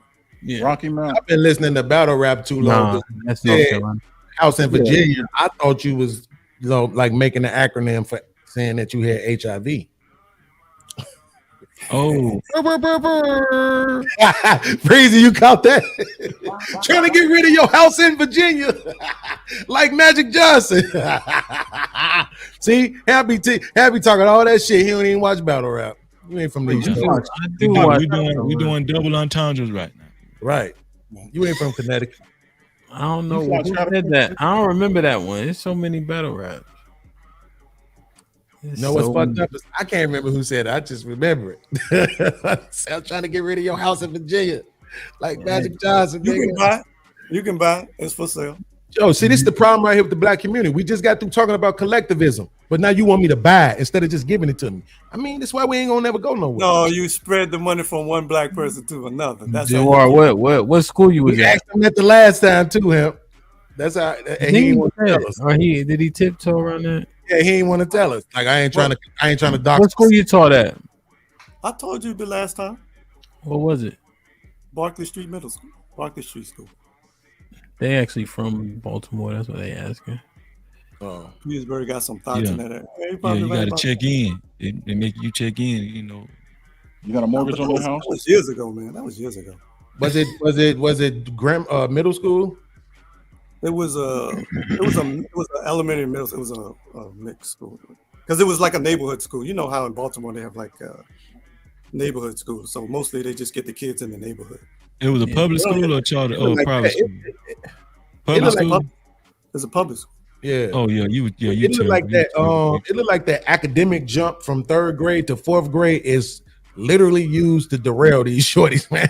I don't know about y'all, but when my son was in the 3rd grade, I was able to help him with his homework.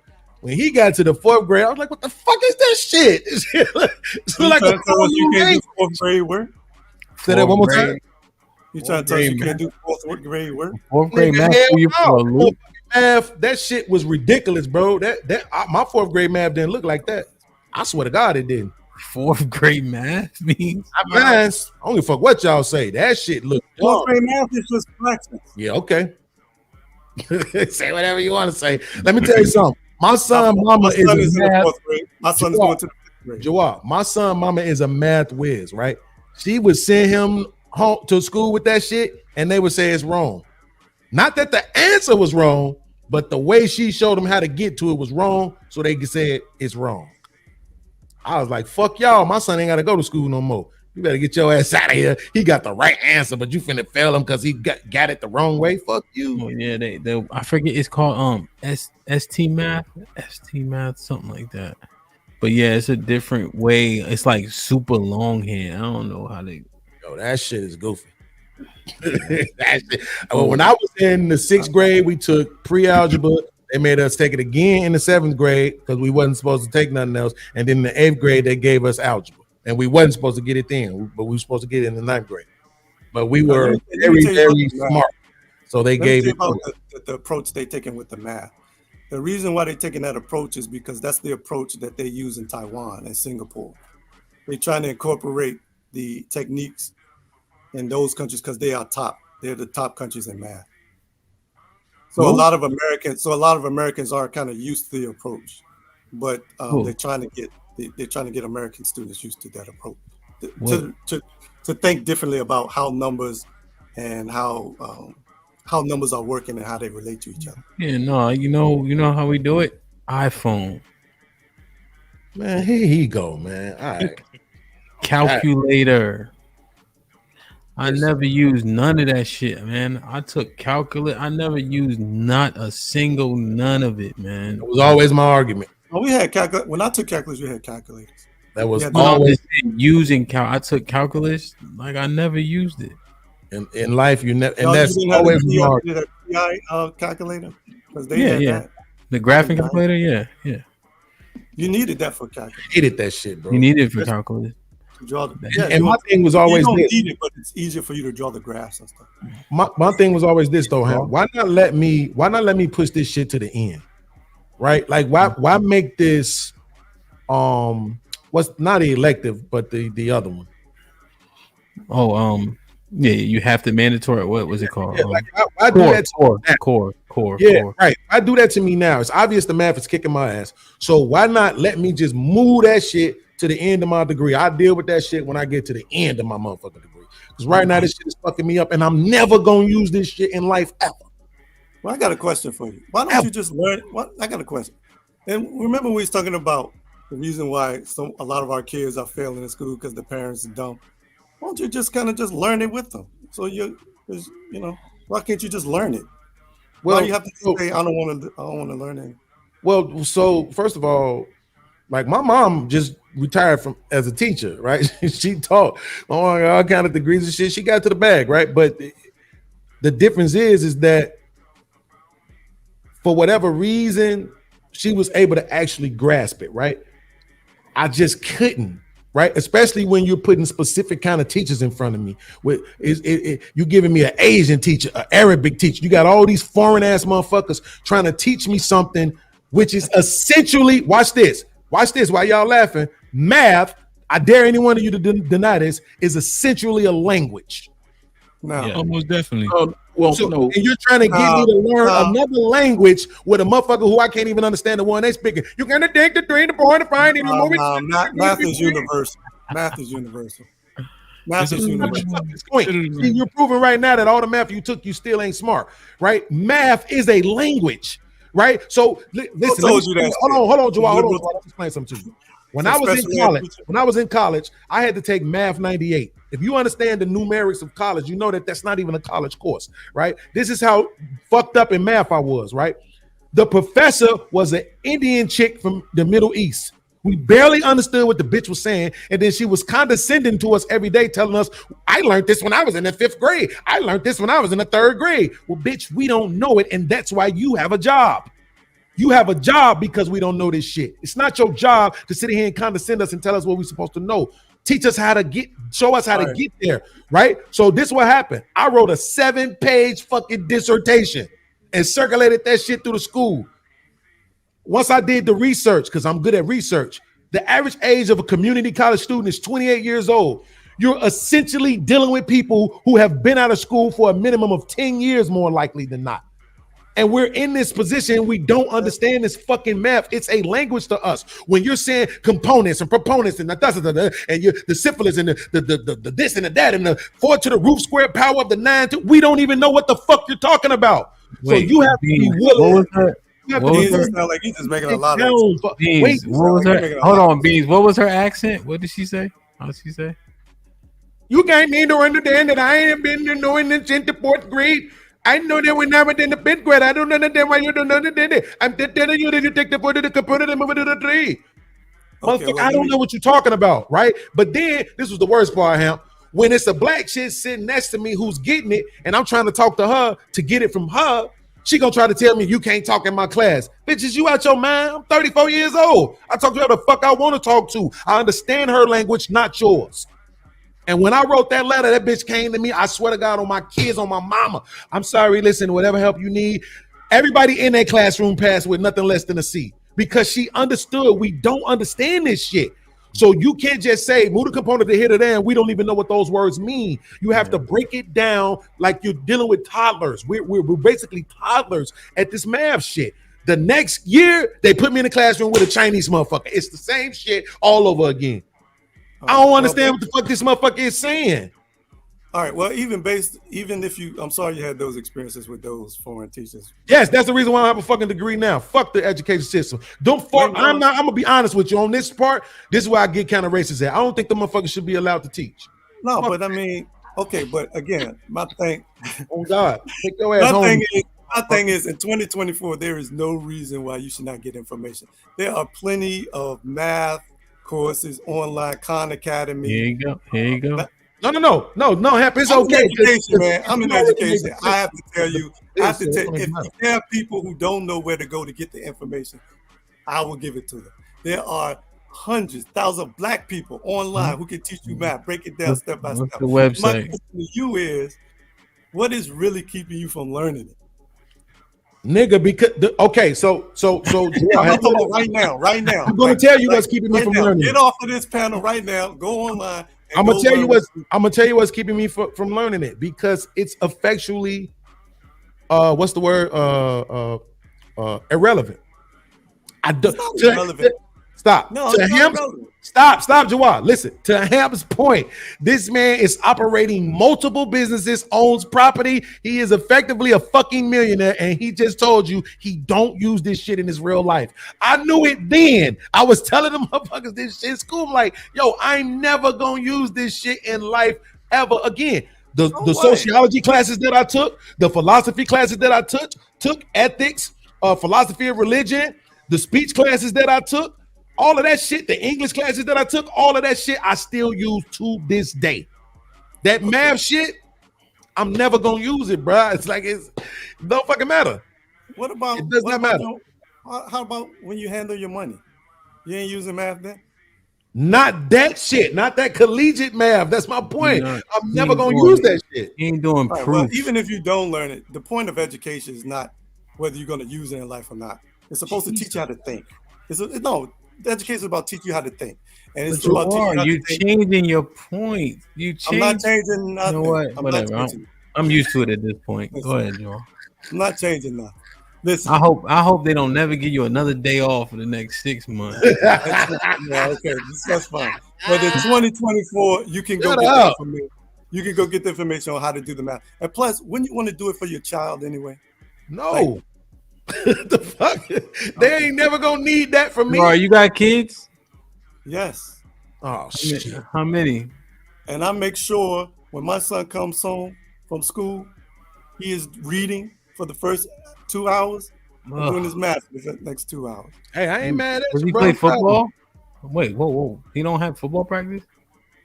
No, he don't do no football. He's straight. He only concentrate on his academics. Are you serious? I'm very serious. Too many black boys play football. How old is he? How old is he? He's 10. He don't play football? No. This nigga. Are you serious? He said no. Where's he gonna get his manhood from? He's getting it from me. No, you'll teach him, but somebody is clobbering time. Where he gonna get that from? Oh, I mean, I used to take him to like boxing practice, but I mean, he's not a fighter, man. He uses his brain. He's smart. He's like the top of the class at his school. Fighters don't use their brains. Ain't no wrong with that. I'm gonna let my son whoop his ass and take all his money though once he get it. Your son would not be anywhere near my son. I hope not. You know, I hope not. He will be in a place where people like that. You Bro, wouldn't even be in real life, the numbers suggest your son will end up.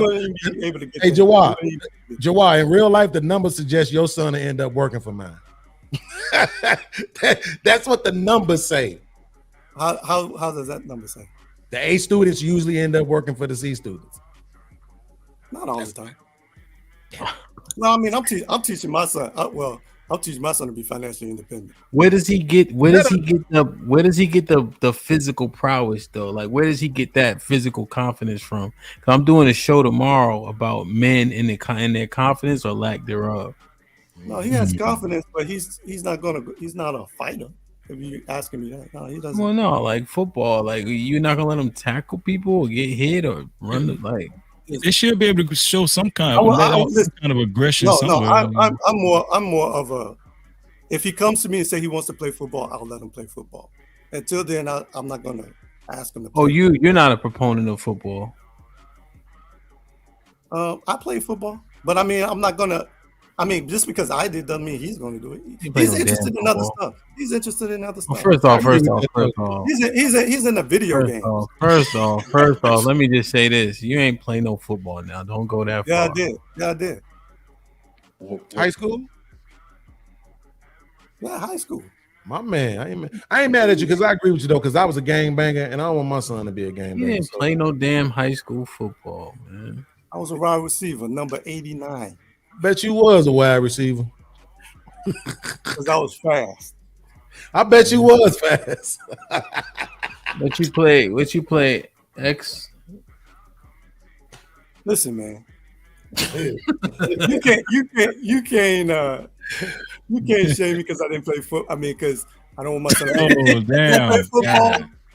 You don't want to play football. You can't make it up, Freezy. You can't make it up. Boy just told on himself. That's You can't make it up. Man, okay, so here's my thing though, right? So let's be honest. You can tell by his shoulder structure, right? So it's probably a different. I'm 49 years old. Didn't you say you live in Dubai, Joel? Yeah. So it's probably a whole different environment over there. They probably don't even have like no big sports theme in the school. They do. No, they play soccer. They play cricket. They play cricket. No, that's India. Wait. No, that's India. Yeah.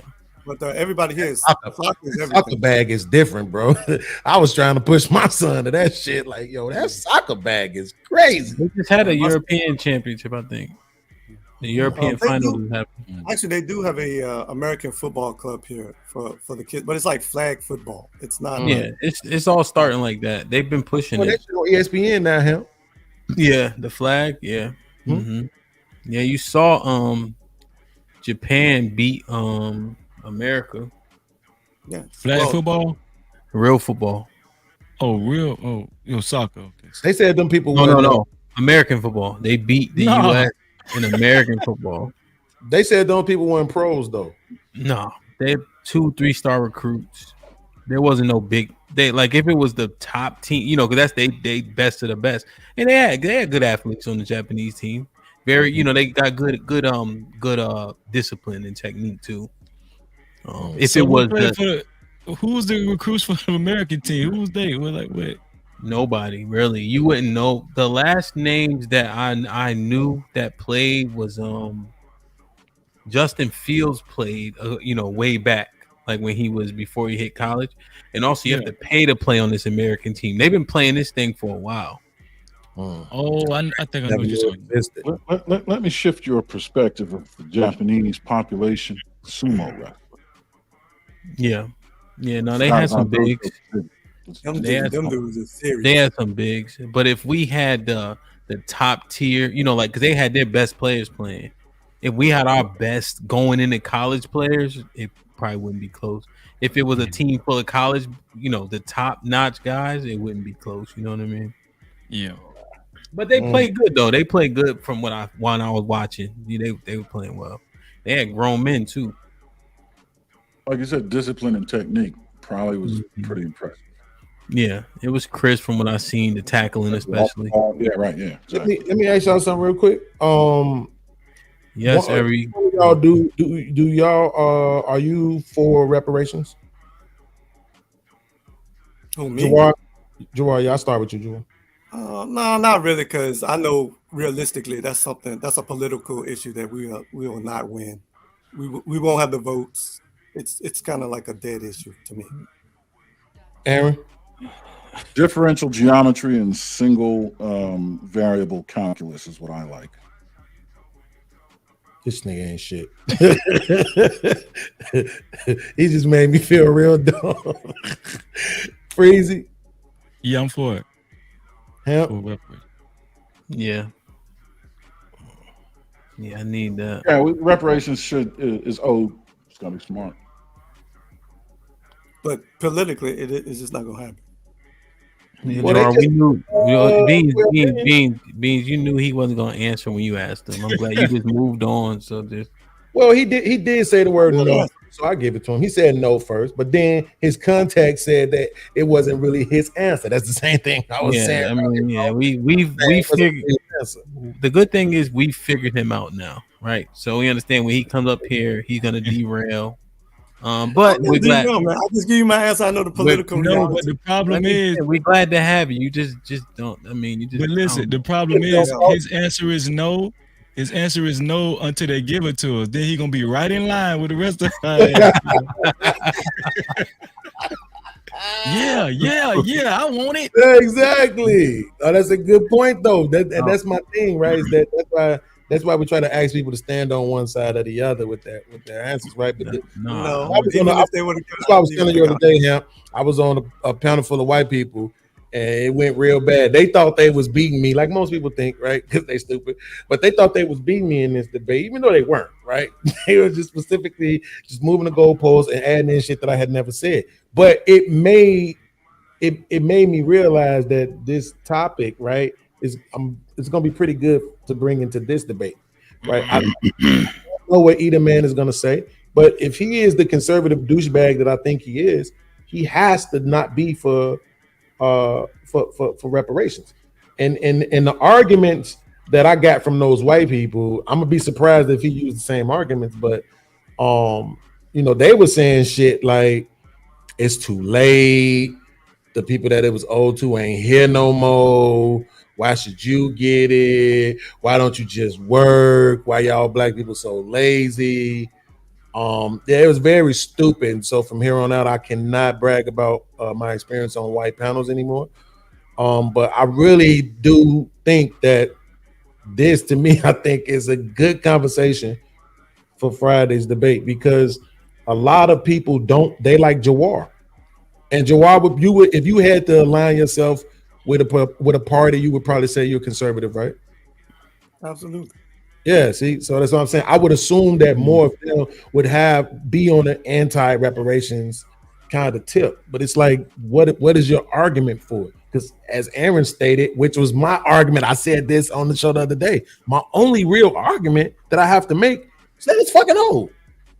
All right, I got a question. As long as it's old, I mean, you know what? I think that people have to be. How much do you think they owe us? If you were to put a number on it, what 138,000 a piece. Each person. It comes to, I think, 236 billion. Trillion, right? No, billion. Oh, 100, just 136? 136, 135,000 a piece. Times 42. Okay, and what would be the plan afterwards? Let's say they got the 138,000. What's Black America's plan after they get this reparation? Shit, I don't know. Because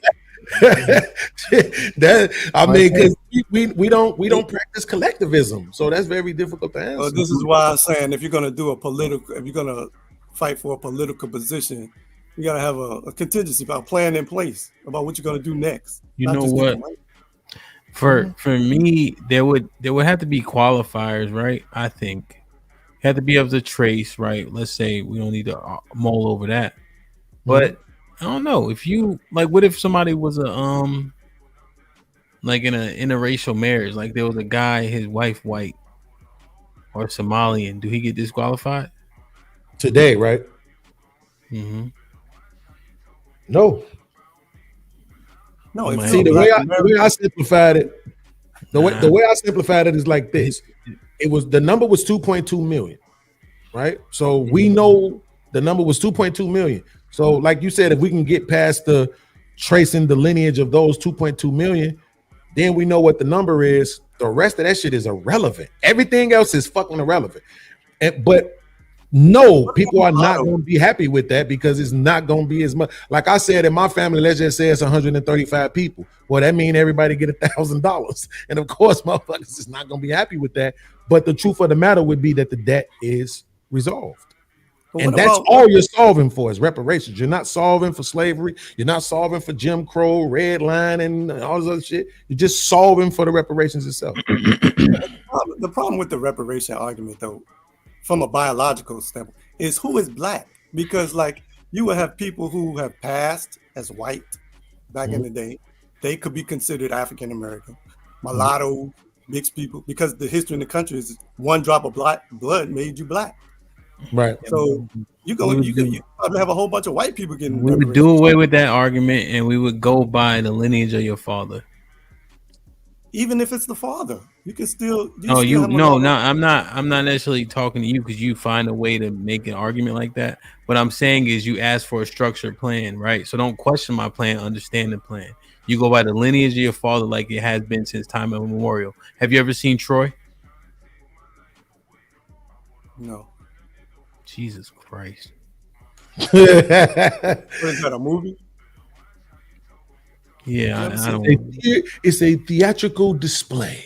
Basically, everybody just named the lineage of their father. You never seen Troy, so it doesn't. You guys remember when after he killed Boagrius, when he stabbed him one time, and then they asked him, "Who are you, soldier or warrior?" He said, "I'm Achilles, son of Peleus." You know what I mean? Like that's how men always trace their lineage. That's all. And I would go a different route, biblical, but we don't got to do that.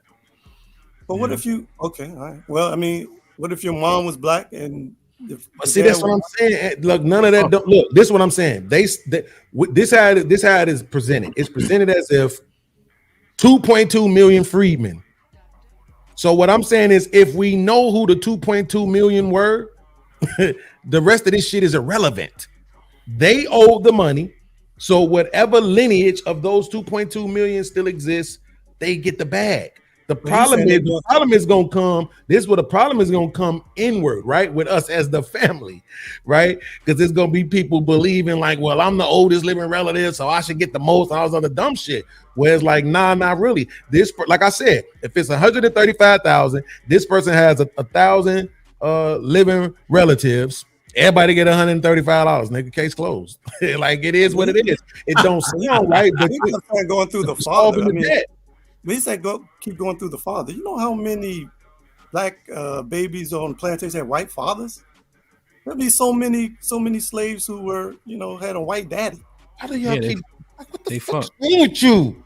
2.2 million. They knew who they were already. The grapes. People be just.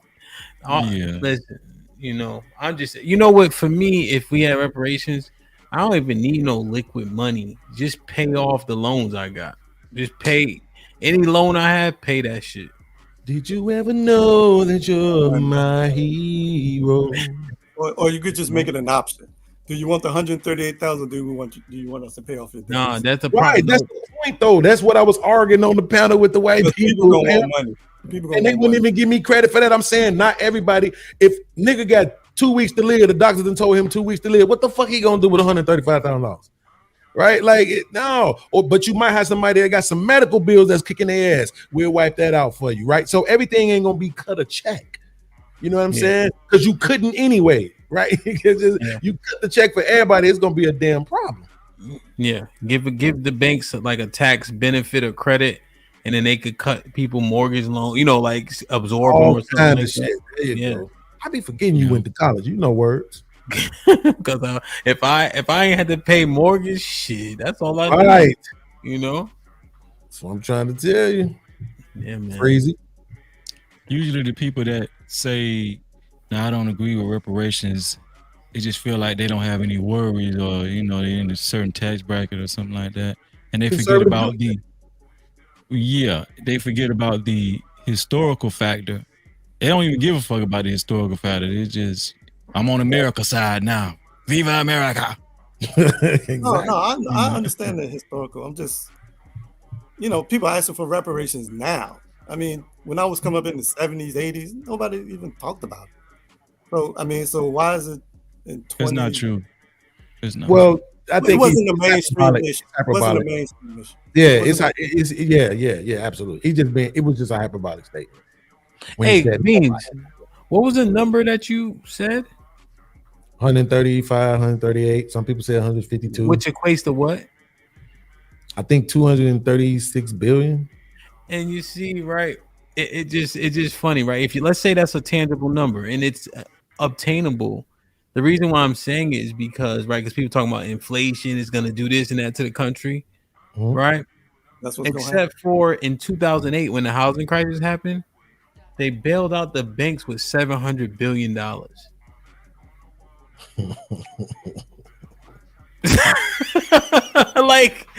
See, it just, you know what I mean? Like it just, I don't know. There's a way. Yeah, Yeah, it's problematic. The numbers that they give to other countries right now is comparable to that, right? And I think, Jawad, I mean, you got a slight argument with the inflation argument, but that's what I'm saying. That's the point of not everybody. Black people would just have to be smart about it. You know what I'm saying? Like me, I'm poor as fuck. Cut my check. Right, but it's another motherfucker. He worth 20 million. He don't need 135,000. Man, let me get this tax right off popping. Right. Like I said, some people might say, man, cover my student loans type shit. Pay for me to go to school type shit. A lot of shit. Hey, here's another thing for niggas that don't want to be here no more. Hey, we got relocation for you niggas. Right, you want to move to Dubai and go live with Jawad now? You want to move here, move there, right? We can set some shit up where it ain't even, again, you're not necessarily cutting a check. You know what I'm saying? Like, it's ways to get it done. They making excuses. California just allotted $12 million in their budget for reparations. Now I know 12 million ain't a lot of money, and they didn't even highlight where it's gonna be allocated to, but at least it's the language is there. Here, man, he go 12 million for reparations. What's the numbers again? I still say the problem is who is black though. What's the numbers? No, that's gonna be a question. Gave 'cause you Ukraine got $113 billion. Man. What's the numbers again? 100. How much per black person? 138,000. 138,000. How many black people? Well, 100. I just 135 is why I did the math. How many black 135,000 times 2.2 million. 2.2 million black people get this money. Yeah. There's 40 million black people in America. Yes. Mm-hmm. Yes, but it's not owed to the 40 million black people in America. It's owed to the 2.2 million freedmen. That's who the money is owed to.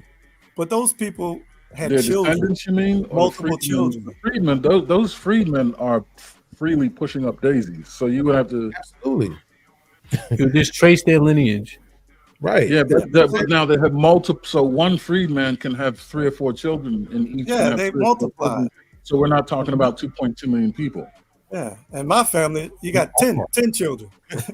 Right, That's we why, are. That's why he said the problem is going to 40 come million with family. 40 That's why he said that. That's He's- $5.5 trillion. He said they're gonna just break down that 138. That's a fact. That's crazy. They're gonna get $1 a piece. And you, Hamp, I want you to tell me. Maybe I'm wrong because I don't know. My family ain't ever been through this situation, right? But let's say you have a wrongful death lawsuit. Is the wrongful death lawsuit calculated based on the amount of family that you have? Just a yes or a no. No. No, right? So that's whatever money is owed, that's the money that's owed. So that's why I'm saying that's the simplest way to get it done. How do you So it's calculate? 138,000 per person at 40 Per- million people. Per the 2.2 million people that it was owed to. It just you know what sucks? And 130, hold on, 135 is today's math too, Hamp, just so you know. That's not the math back then, that's today's. People always talking about money though, right? Look at like Red Pill said, Ukraine. We give money to the Jews all the time. You know what I'm saying? The Japanese got money. You know, billion. Even though they destroyed the Native American, at least he got a couple casinos. But listen, not only that, when you talk about Jawad talking about diluted ethnicity, right? I think that's his argument he's making. That argument was not made for $5 Indians. Them motherfuckers got they settled with them people. A lot of those Indians, they weren't even purebred Indians, man, but they still was able to benefit off of settlement from the United States government. Absolutely. I just don't, I don't understand the diluted. It's like, and then to be black people saying that too. Like, I don't understand. Freezy, that's gonna be our main fight. It ain't gonna be the white boys. It's gonna be Gerard. For real, dog. That shit be crazy, dog. I ain't gonna be doing nothing because They gonna say, what y'all gonna do with the money? Buy Gucci? Shut up, nigga. Expensive crap, bro. Would have to, but to that point, then, Jawar, if it did come about, when they you have actually to do decline it, right? You would be willing to decline your portion, then, correct? Jawar, fine. I mean, I wouldn't even. See, then there you go. At least he's consistent. Man, that man just talking. They bust open that briefcase with 138,000. I want to see this slobbering ass nigga not take But that. I mean, money. y'all talking as if you're gonna get it. You're not gonna get it. So I mean, you just kind of. Why y'all do that though? You know what I'm saying? Like, Yeah, man. You don't know what we're gonna get. You're not gonna get it. Get it in your You head. hoping You're we not don't gonna get it, so you Hey, can be Sam. right, so you won't have to rob a nigga. Oh, that's that's the thing about the conservative douchebag. See, they need more people to be poor so they can feel better about themselves. Get it, bro. That's why they You're don't not want gonna to get it. You can call me whatever you want. You're not gonna get it. Okay. You don't have That's the crazy, you bro. don't That's have the so political. crazy. You don't have the political power. You don't have the political numbers.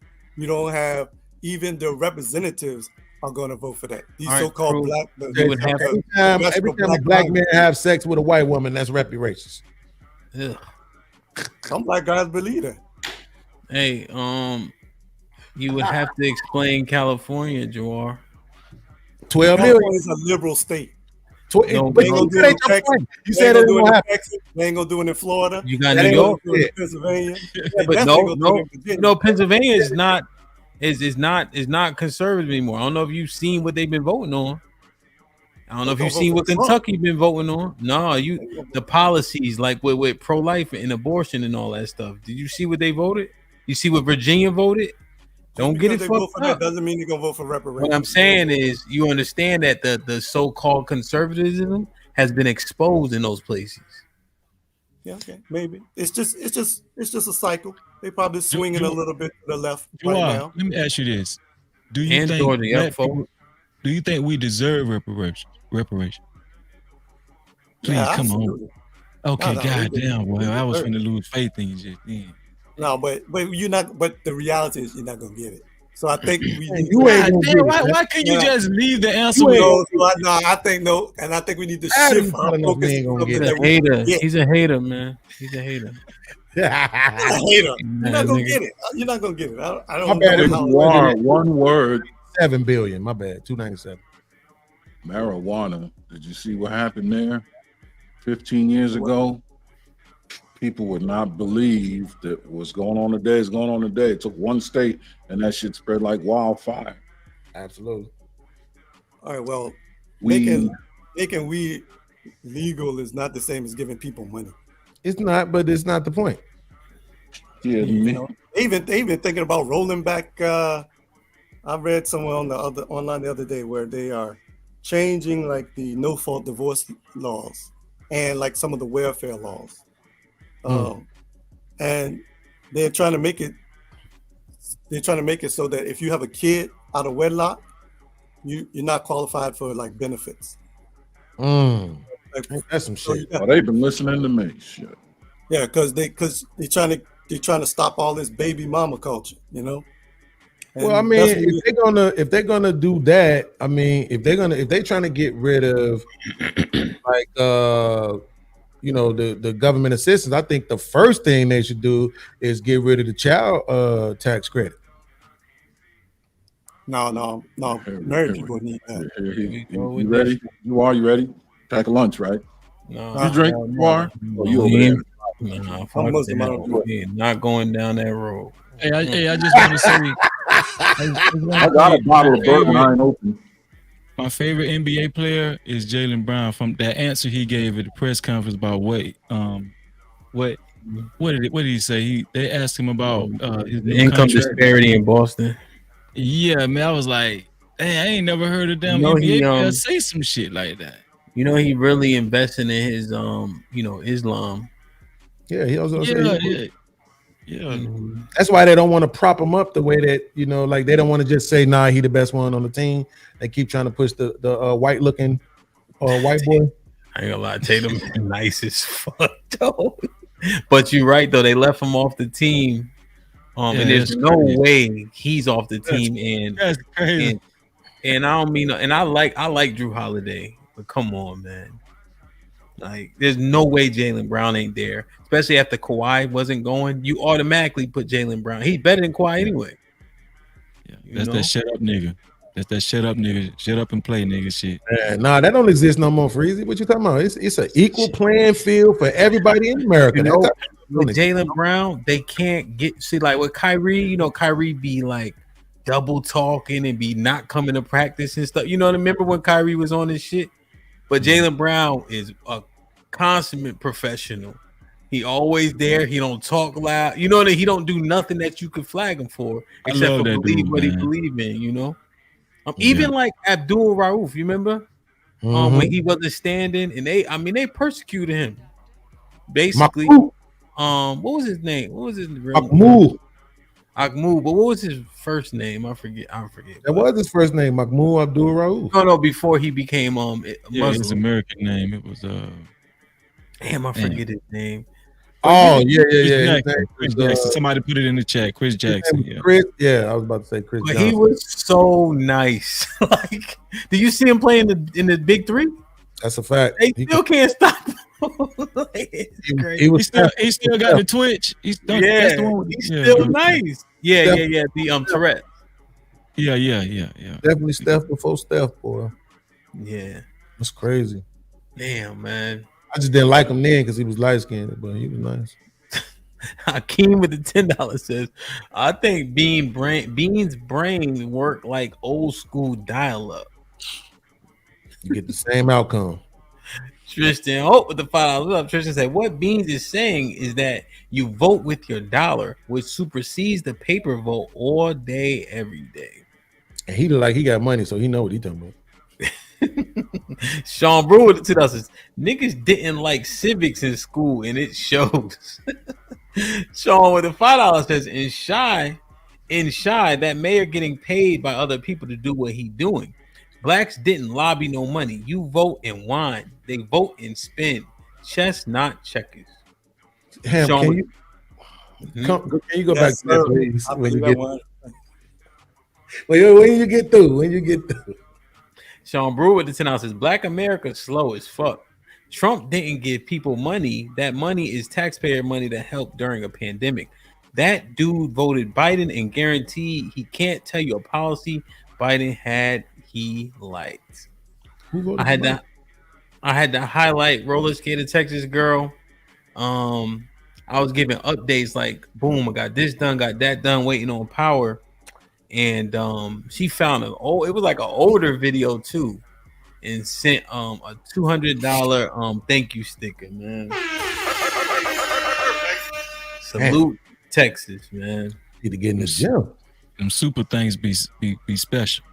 Yeah, they be special. She be like, where did it come from? It was on an old video. Like she deliberately went just to on a bit. Like she probably went to the picture, just click something so she could, you know what I'm saying? So that was love, man. I appreciate it. Tristan with the $5 says, who's to say that both candidates weren't paid for by the same interest? Do you lose then? I like this guy, man. He is thinking. Yeah. That's what we was mining out, Tristan. Sean Brewer with the $5 says, argument being said, you only need money and no vote. Aaron the Fantastic saying you need both and the vote is first. Beans trying hard as fuck to be right. This nigga don't listen.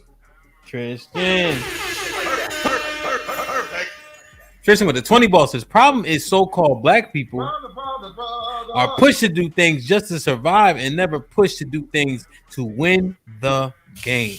You build your economy first, get money, then get power to influence voting. Then come the respect.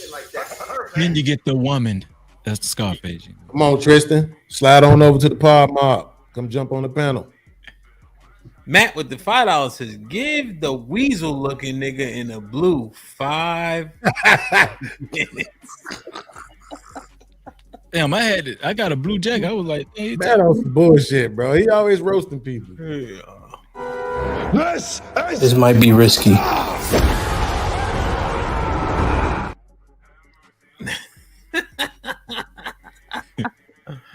Gerard be back in 5 minutes, man. So go back to that other super chat. Huh? That other super chat. From I think it was Sean, maybe. I think it was one of the green ones. Man, I'm gonna do the show at 11 tomorrow. Hold on. Let me find. Where is it? I can't see. Shit.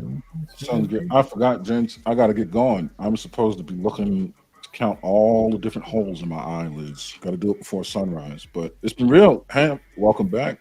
Yeah, man. Appreciate you. Yeah. I'll see you in the AM.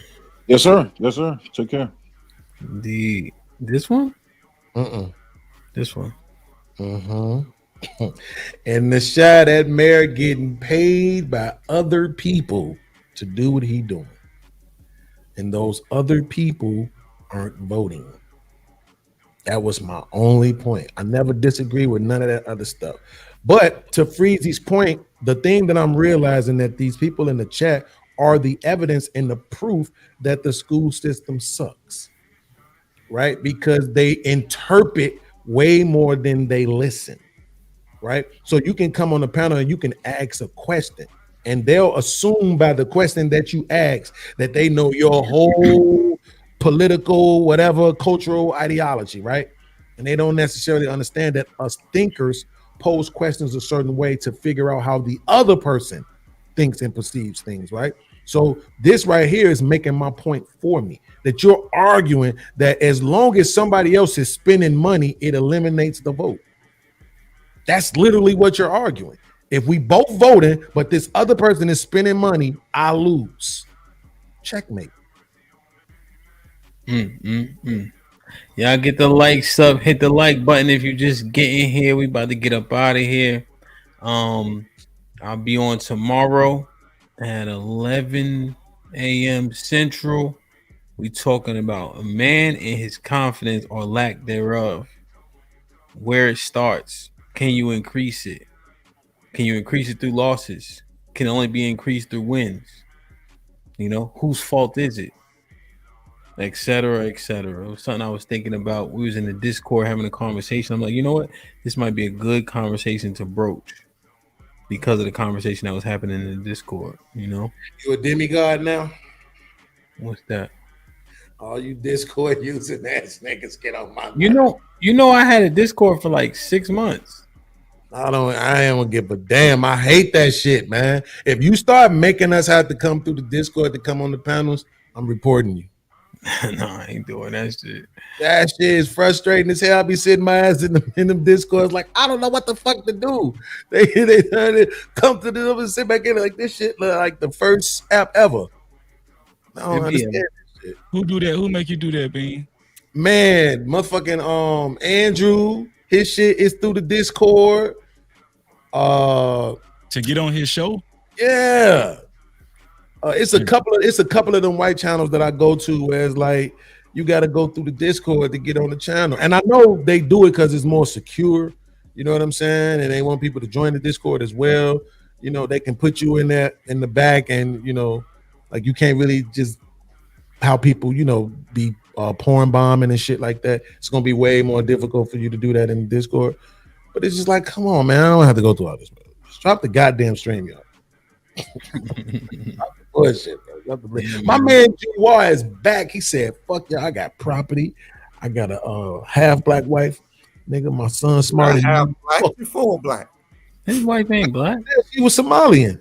She's Somalian. Ain't Black. she? Hell It's no. not black. They are black. Arab. They Oh, They Arab. blacker than you. Come on, man. Stop. Y'all are crazy, man. Y'all know nothing. Y'all know nothing. Damn. That shit is actually Mexican, just dark as fuck. Somalian ain't black. Come on, man. Wait, podcast. Let me ask you this. So when you go to the Discord, that's while the live stream is going on. You have to go to the Discord first. Hell yeah. And then you be sitting back there trying to figure out which one of these things to click on to get. Every time, I just don't even do it no more, bro. I just don't even do it no more. And the link is in the Discord. Grid One them been doing the same shit. The link is in the Discord for you to go on to live stream. You know, it's not a link. Once you get in the Discord, it's like you gotta click one of them buttons somehow, some way, and then it's like you're on a panel in the Discord, and then they can bring that up on the screen. You see what I'm saying? Oh, okay. Yeah. So I'm just like, I did it one time. The one time I was on there with Andrew, but on everybody else's shit, I haven't been able to figure out like how to get in there because it's like the text part, the talk part. It's like, man, fuck all y'all. I'm making this shit more difficult than it has to be, man. Shout out to my man Eater Man. Shout out to Team Fatty. Friday night, the conservative douchebag debate, 6 p.m. Eastern, with judges Cheeky Banter, Nova Star, and my man Hamp, DJ Hamp from This Might Be Risky. It's gonna be a good one. This is gonna be fun. I'm gonna make sure it's not boring. I promise you. Nah, it's gonna be good, man. It's gonna be good. Freezy, when your next live? Wednesday night? What's tomorrow? Tuesday. Tomorrow night. And Wednesday? Why? What's up? No, I thought you go live on Wednesday night. That was a trick question. Oh, Wednesday. Oh, I see what you said. I see what you did there. I said, yeah, I'm free every Wednesday now. Catch Freezy every Wednesday. Man, Hamp ain't got no sense, dog. This man ain't got. This dude is. Hamp is crazy. Yeah, look, man, listen, bro. I guess I'm just gonna have to be the one to say it, bro. Come home, bro. Come home, bro. Wait. I got a gripe with you. I On watched Thursday. your damn live stream when you covered when I put up on Anton or Izzy channel. On Izzy, you said yeah. I'm not a good debater, bro. That's what you said. You said why y'all niggas be saying that shit? Like I remember Fatty said Freezy debate, he's okay. Fatty said that shit because I whooped his ass during that damn religious debate. I whooped Fatty ass during that debate. I won't give a damn what they say. But no, I told you it ain't this. This ain't the reason why you ain't a good debater.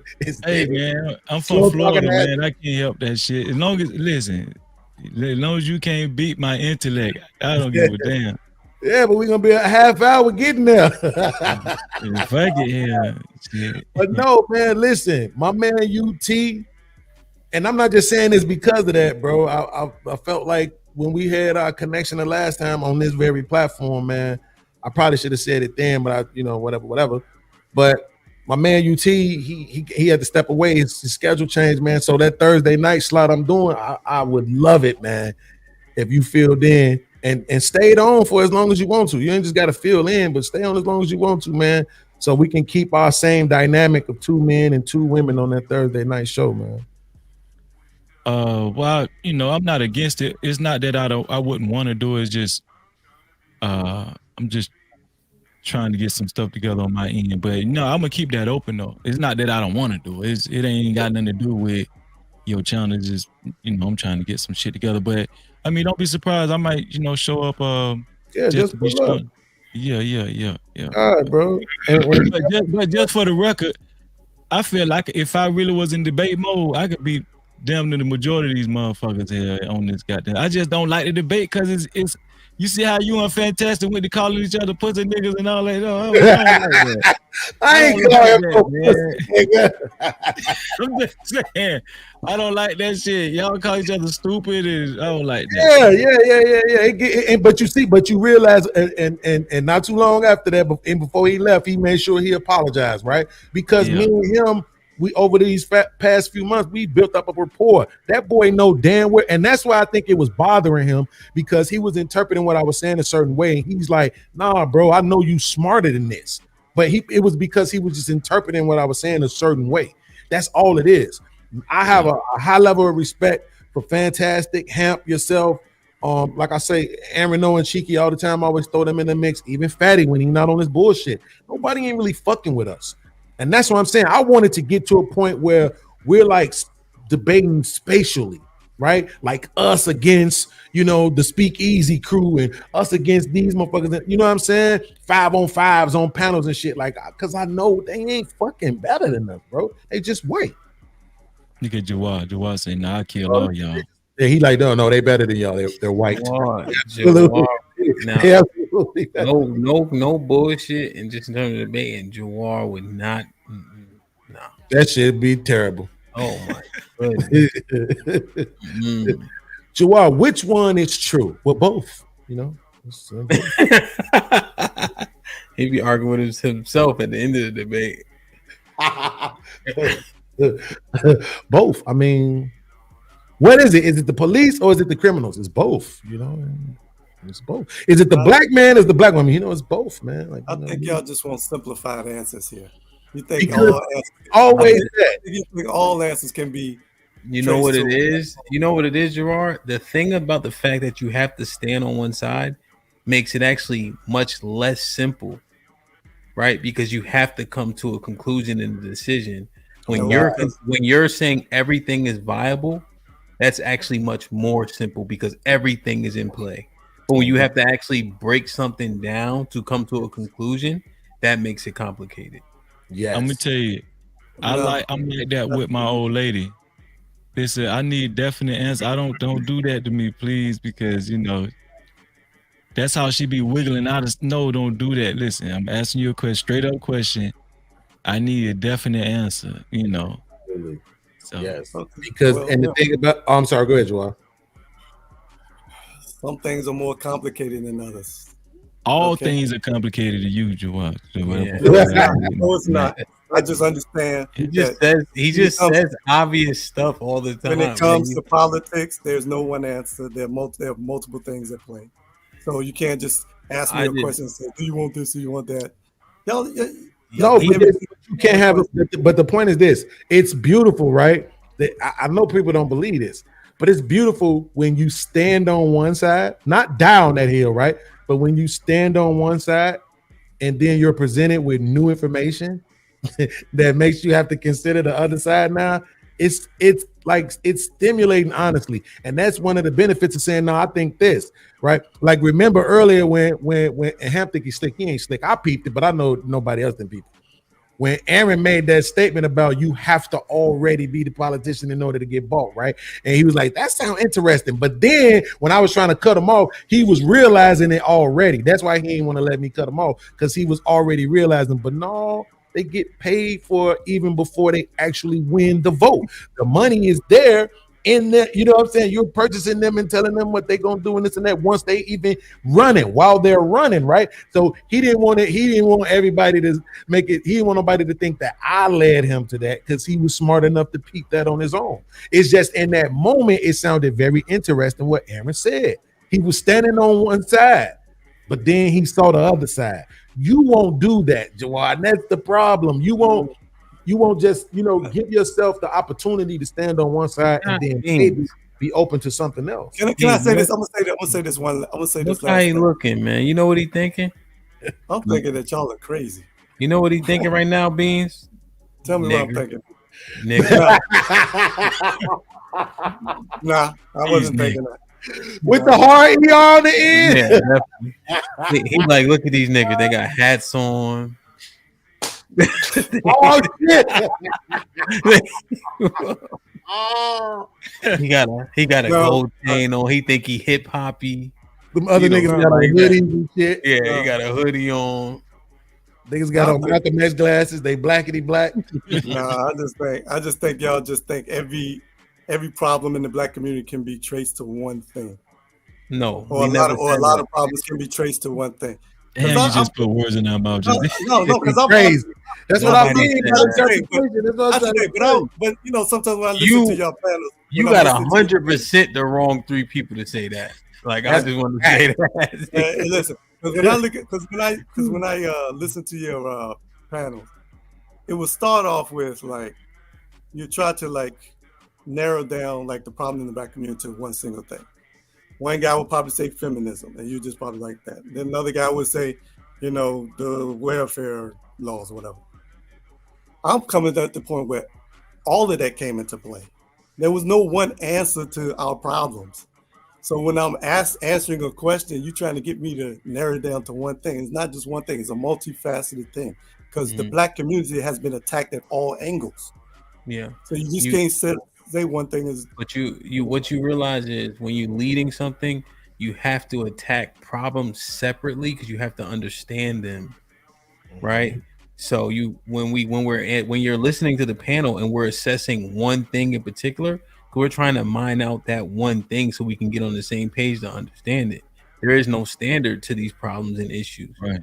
So you can't discuss them all at once because you get nowhere, and then people actually conflate. For instance, and Freeze, you could jump in. One thing I hate is when people say shit like this: police killing black people, and then somebody will say, "Well, black people killing black people." I know that two separate issues that you have to discuss separately because they have different remedies. And I'm gonna tell you, when I talk to people like that, I realize quick that they just don't want no edification. They're not even looking for that. It's an ego conversation. Then I don't love that edification word. That's a different thing. When you say, love that word. No, I don't think I do that. What I'm saying is, like when you say the cops kill black people, and then someone says black people kill black people. Okay, both of the statements are true, but that's just kind of like the black people killing black people. That's kind of just like a red herring or whatever. But we're talking about like today. We're talking about politics. Like how can we become more politically? How we can become politically stronger? Now, some people think, okay, well, somebody like Beans, he'll probably say it doesn't matter. Just remove ourselves from the process altogether, and just focus on our money. Absolutely. And maybe that was. Yeah, but that's like Fantai said, that's a ridiculous strategy, because can you change educational policy without voting? Can you change environmental policies without voting? Can you change defense policies without voting? You have other things in your life that you will be affected by. And if you stay out of the process, it will eventually get to you. It'll start hurting your money because you're going to have to be paying more in taxes, maybe. But Jawad, the problem is that they literally were arguing for the vote being able to be swayed by the money. Like, this is what I'm saying. Like, people, when I break shows down, it be people in my chat like, oh yeah, because y'all don't fucking listen. You have to listen to everything they're saying. They literally said that the votes can be swayed. They can use the money to lobby and all this other shit. They're telling you that the vote can even be swayed by the money. But when you make that, what I'm saying is, I don't have to go and punch a fucking ballot. If I got my bag together, I got a few people together. We get together. Freezy, what the shit's called when they get together do the investment groups? If I get an investment group together and we got our bag together, hey, we go and we get our lobbyists together and we do all of that shit, we won't have to punch a single fucking ballot. Yes, you do, because it's going to eventually get to you. No, you can't say yes, you do when we're describing people who don't even live here. The people who are voting. Yeah, the people are getting that shit done and they don't even live here. The people who are voting. The people who are voting. Fuck it, Gerard. Fuck it. You're right, bro. I can't do it, baby. Now you sound like me earlier, but the people who are voting. He been trolling me all night, man. Hey, Gerard. Any final? Not calling it trolling. No, the people who are Gerard, voting. any final thoughts? Yes, the people who are voting are going to affect policies. The policies is going to affect your money, because they're going to either start taking out more taxes out of your check. Your money is going to be taken out of your check to be given to some people you don't agree with because they have the votes. So sitting back, not voting, is not a solution. That's my final thought. Salute. Final thought. I mean, East Coast got the best rappers ever. I know Freezy don't want to accept this, you know what I'm saying? But the East Coast, they had the best rappers, they made the best music, and the South ruined hip hop. Final thought. Bullshit. They made it better. Look at Freezy. Hold on, fam. Final thought. Fuck what this nigga B's talking about. Nah. I've got something to say in this piece. Now, I was going to recommend that Jawad read Powernomics, because actually I read it. You did. Claude Anderson actually worked in governmental system, and he just flat out said voting does not matter. He said get your money together, pool your money together. That wasn't what he said. He said, no, that's not what he said. That's a mischaracterization. What did he say? What did he say? He said the way black people are voting now is not going to get you your outcome. What you need to do, he said, you need to get your money right, and then that will influence the people we need to make the. That's what I said. Listen. Listen. He said voting does nothing. Protesting does nothing. He actually said no. You have to finish it up. You have to finish it up. He said it's a 3-tier system that he laid out. Oh my goodness! Right. No, you guys don't read. The point I'm trying to make is the point that he was trying to make was, if you don't get your money together, I'm saying the hood way. If you don't get your money together, your vote is obsolete. Oh God. Your protesting is obsolete. He was saying okay. You said that he said that voting doesn't. It doesn't matter until you get your money together. That's what he said.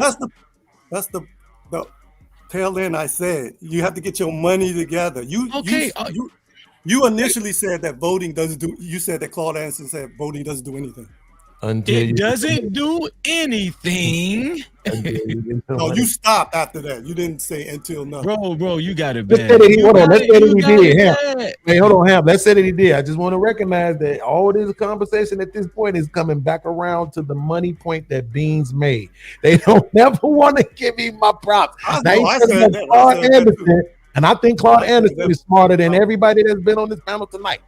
So I'm just saying they never want to get. If you remember, I said that same thing 4 hours ago, and y'all shut me up when I said you have the most thing that people worry about is money. You gotta get the money right.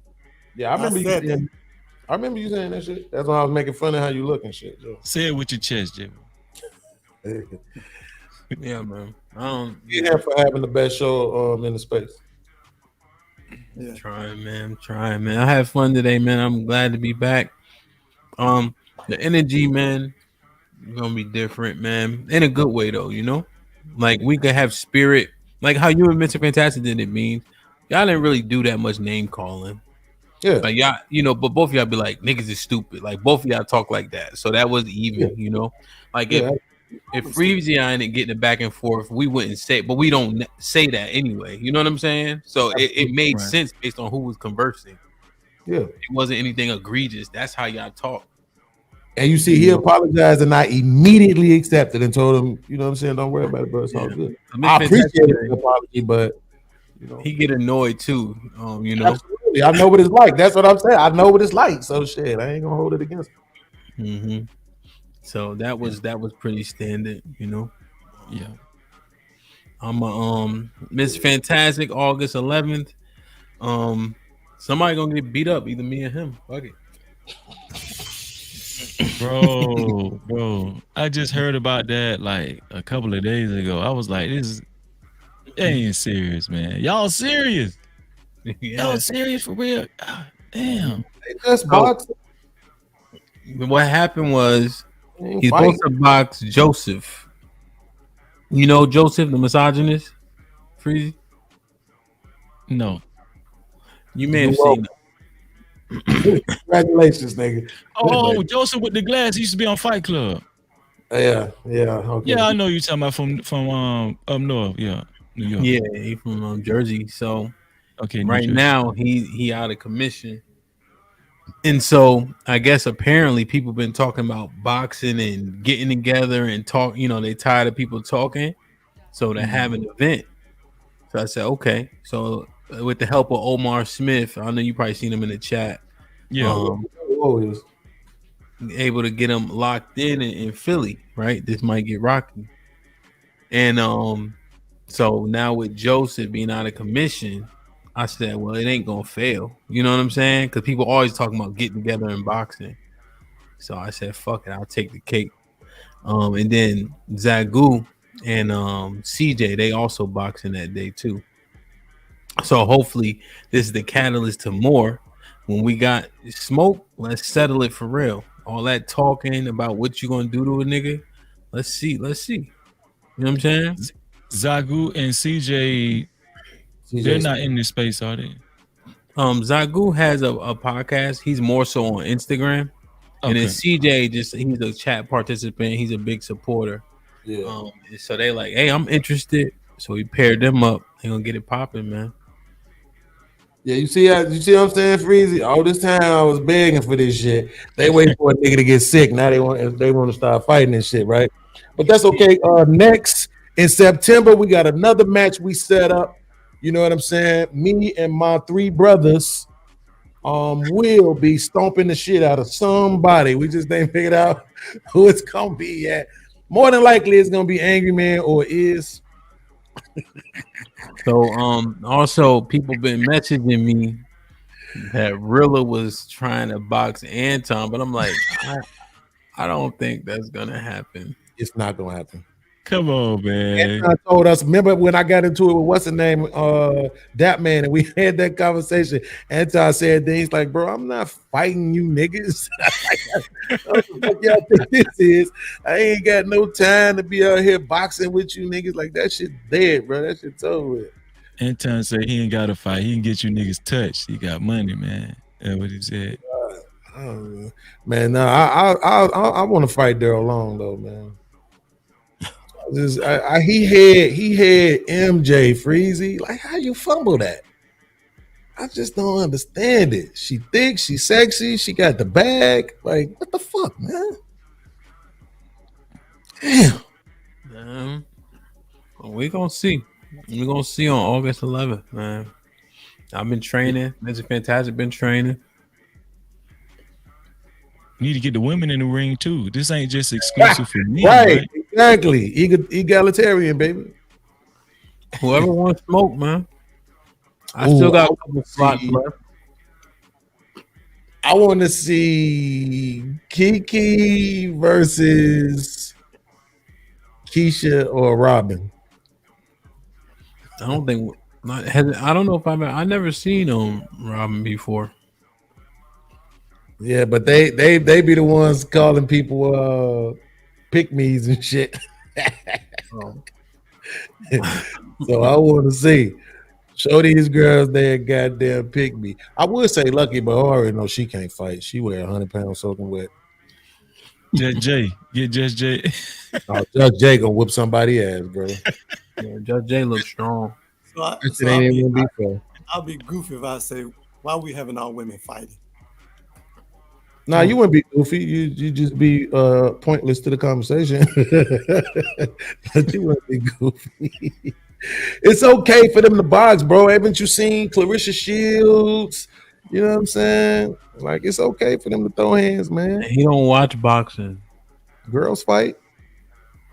Shit. You don't tell him, Gerard. You don't watch boxing, right? Too Female much boxing. blood. You said female boxing, no? I ain't gonna lie. I don't watch MMA though. That shit I don't watch.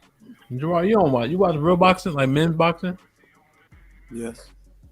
Who I you was a think wrestler too in high school too. This nigga here. I'm What about now? that. What did he say? He was a wrestler. You held the WCW. This might be risky. I can't take it. Yo. I can't take it. Enough's enough. All right, man. I love y'all. I appreciate y'all, man. I will be here bright and early tomorrow. 11 a.m. show. I might start earlier because I'm feeling it, man. That being off for a week, that extra time was dope, but at the same time, it definitely gave me more energy again. You know what I mean? You know, you get a little bit burnt out, just a bit, you know? Absolutely. So I want to acknowledge that, all the love and support from everybody while I was, I guess I'd say down, right? Falling to the purposes without the internet and just shit, having to fix everything. But the community is real, man. The relationships are real. And all that beef and shit, niggas is mad. I hope we can slowly but surely get all of that shit out the way, you know, as much as possible. So We got a league. That's for sure. Mm-hmm. So let's do it, man. I'll see y'all bright and early tomorrow, or I guess later on today. Freezy, I love you. Beans, I love you. Gerard, you're a dickhead, but I love you. Be safe and do the right thing, man. Thanks for having me on, though. I'll probably never come back again. It's gonna be a This long nigga ain't shit. it's gonna be a long No, it's gonna be a long time. It's not. Hell no. My mind is like this, man. I'm sorry. Yeah, no, we get it, man. We discuss issues quite often, you know. Yeah, and you know it's what it is? Always Like circular. It's always circular. You always come back. You know what the difference is? Like I actually I lead people. I have people that you know, I have to direct accordingly. So I think I just know like kind of what works and how you need to attack stuff to get a real solution. And then if you're not in the community for real, it's just talk. You know, so when I start to ask people, what have they contributed? What do they pour in? Do they mentor? Are they out there with the young boys when they talk about the culture? They can't say yes. I was a teacher for 15 years. So now that we have So resources, you trying to tell me you were just a teacher, and we know that the systems, especially in a Baltimore, there's nothing to brag about based on the conditions and the results of those kids, right? Well, you know, that system was like that even before I got. But no, I get it, man. If you think that there's an ineptness here, then I would advise you to search for the conversation elsewhere, because we do have the conversation differently. I don't use some as an example, and I don't use both because you really don't gain a lot of traction. But you know, YouTube, they got channels, you create them, gain subscribers, have the conversation how you want to have it. Absolutely. You know? I want to say that yourself, fool. Tonight's been good for me, man. I really needed this, dog. It's been kind of rocking for me the past few days or whatnot. But yeah, I really, and you too, you know, especially Hamp, man. You know, the fellowship is always good, man. I'm gonna have to probably get your number too, man. Yeah. But yeah, it was good. It was good tonight, man. It was good, bro. Good Yeah, no, energy. definitely. I'll send it to you on the Instagram. I thought I already had, maybe not though. Yeah, but yeah, The universe has been trying to talk to you, Freezy. You just ain't been listening, bro. It's like I always say, everybody can hear from God until God is telling them something they don't want to hear. Come home, nigga. You wasting your time with all these other niggas. You was right where you needed to be. I think you learned your lesson by now, right? You know, because I remember the last time you said you didn't know what you actually did wrong in our situation, but I think by now, I think you probably know, right? Probably figured it out. What? Hold on, wait. Before you, tell me what I did wrong, man. What did I do, man? I mean, like you were giving grace to somebody who didn't deserve it over your boy. You wasn't listening to your boy. Your boy is not a liar. If it's anything about me, you know I'm not a liar, right? Back So chat conversation. then it must be true, right? So No, listen. That's what a misconception. That's what a misunderstanding was. I wasn't trying to give him grace. I was just saying, because you always say words matter, right? You always say that.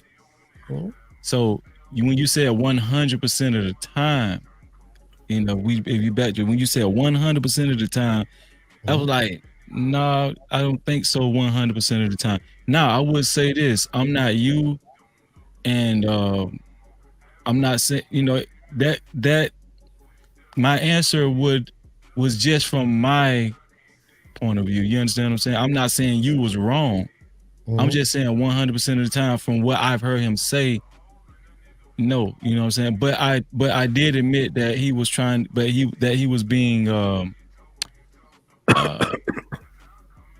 who coughed just did? It's spicy. Oh, I thought you no, but I'm saying I think I did it. Admit I used one. It was something happened that very night where I felt like he was being disingenuous or what something. But I was just using that as an example. But no, I'm not saying that, you know, his character isn't what you were saying. I was just coming on 100% of the time. That's why I was like, you know, but it turned into me wanting to side with him and be on his team and all. That's what I'm saying.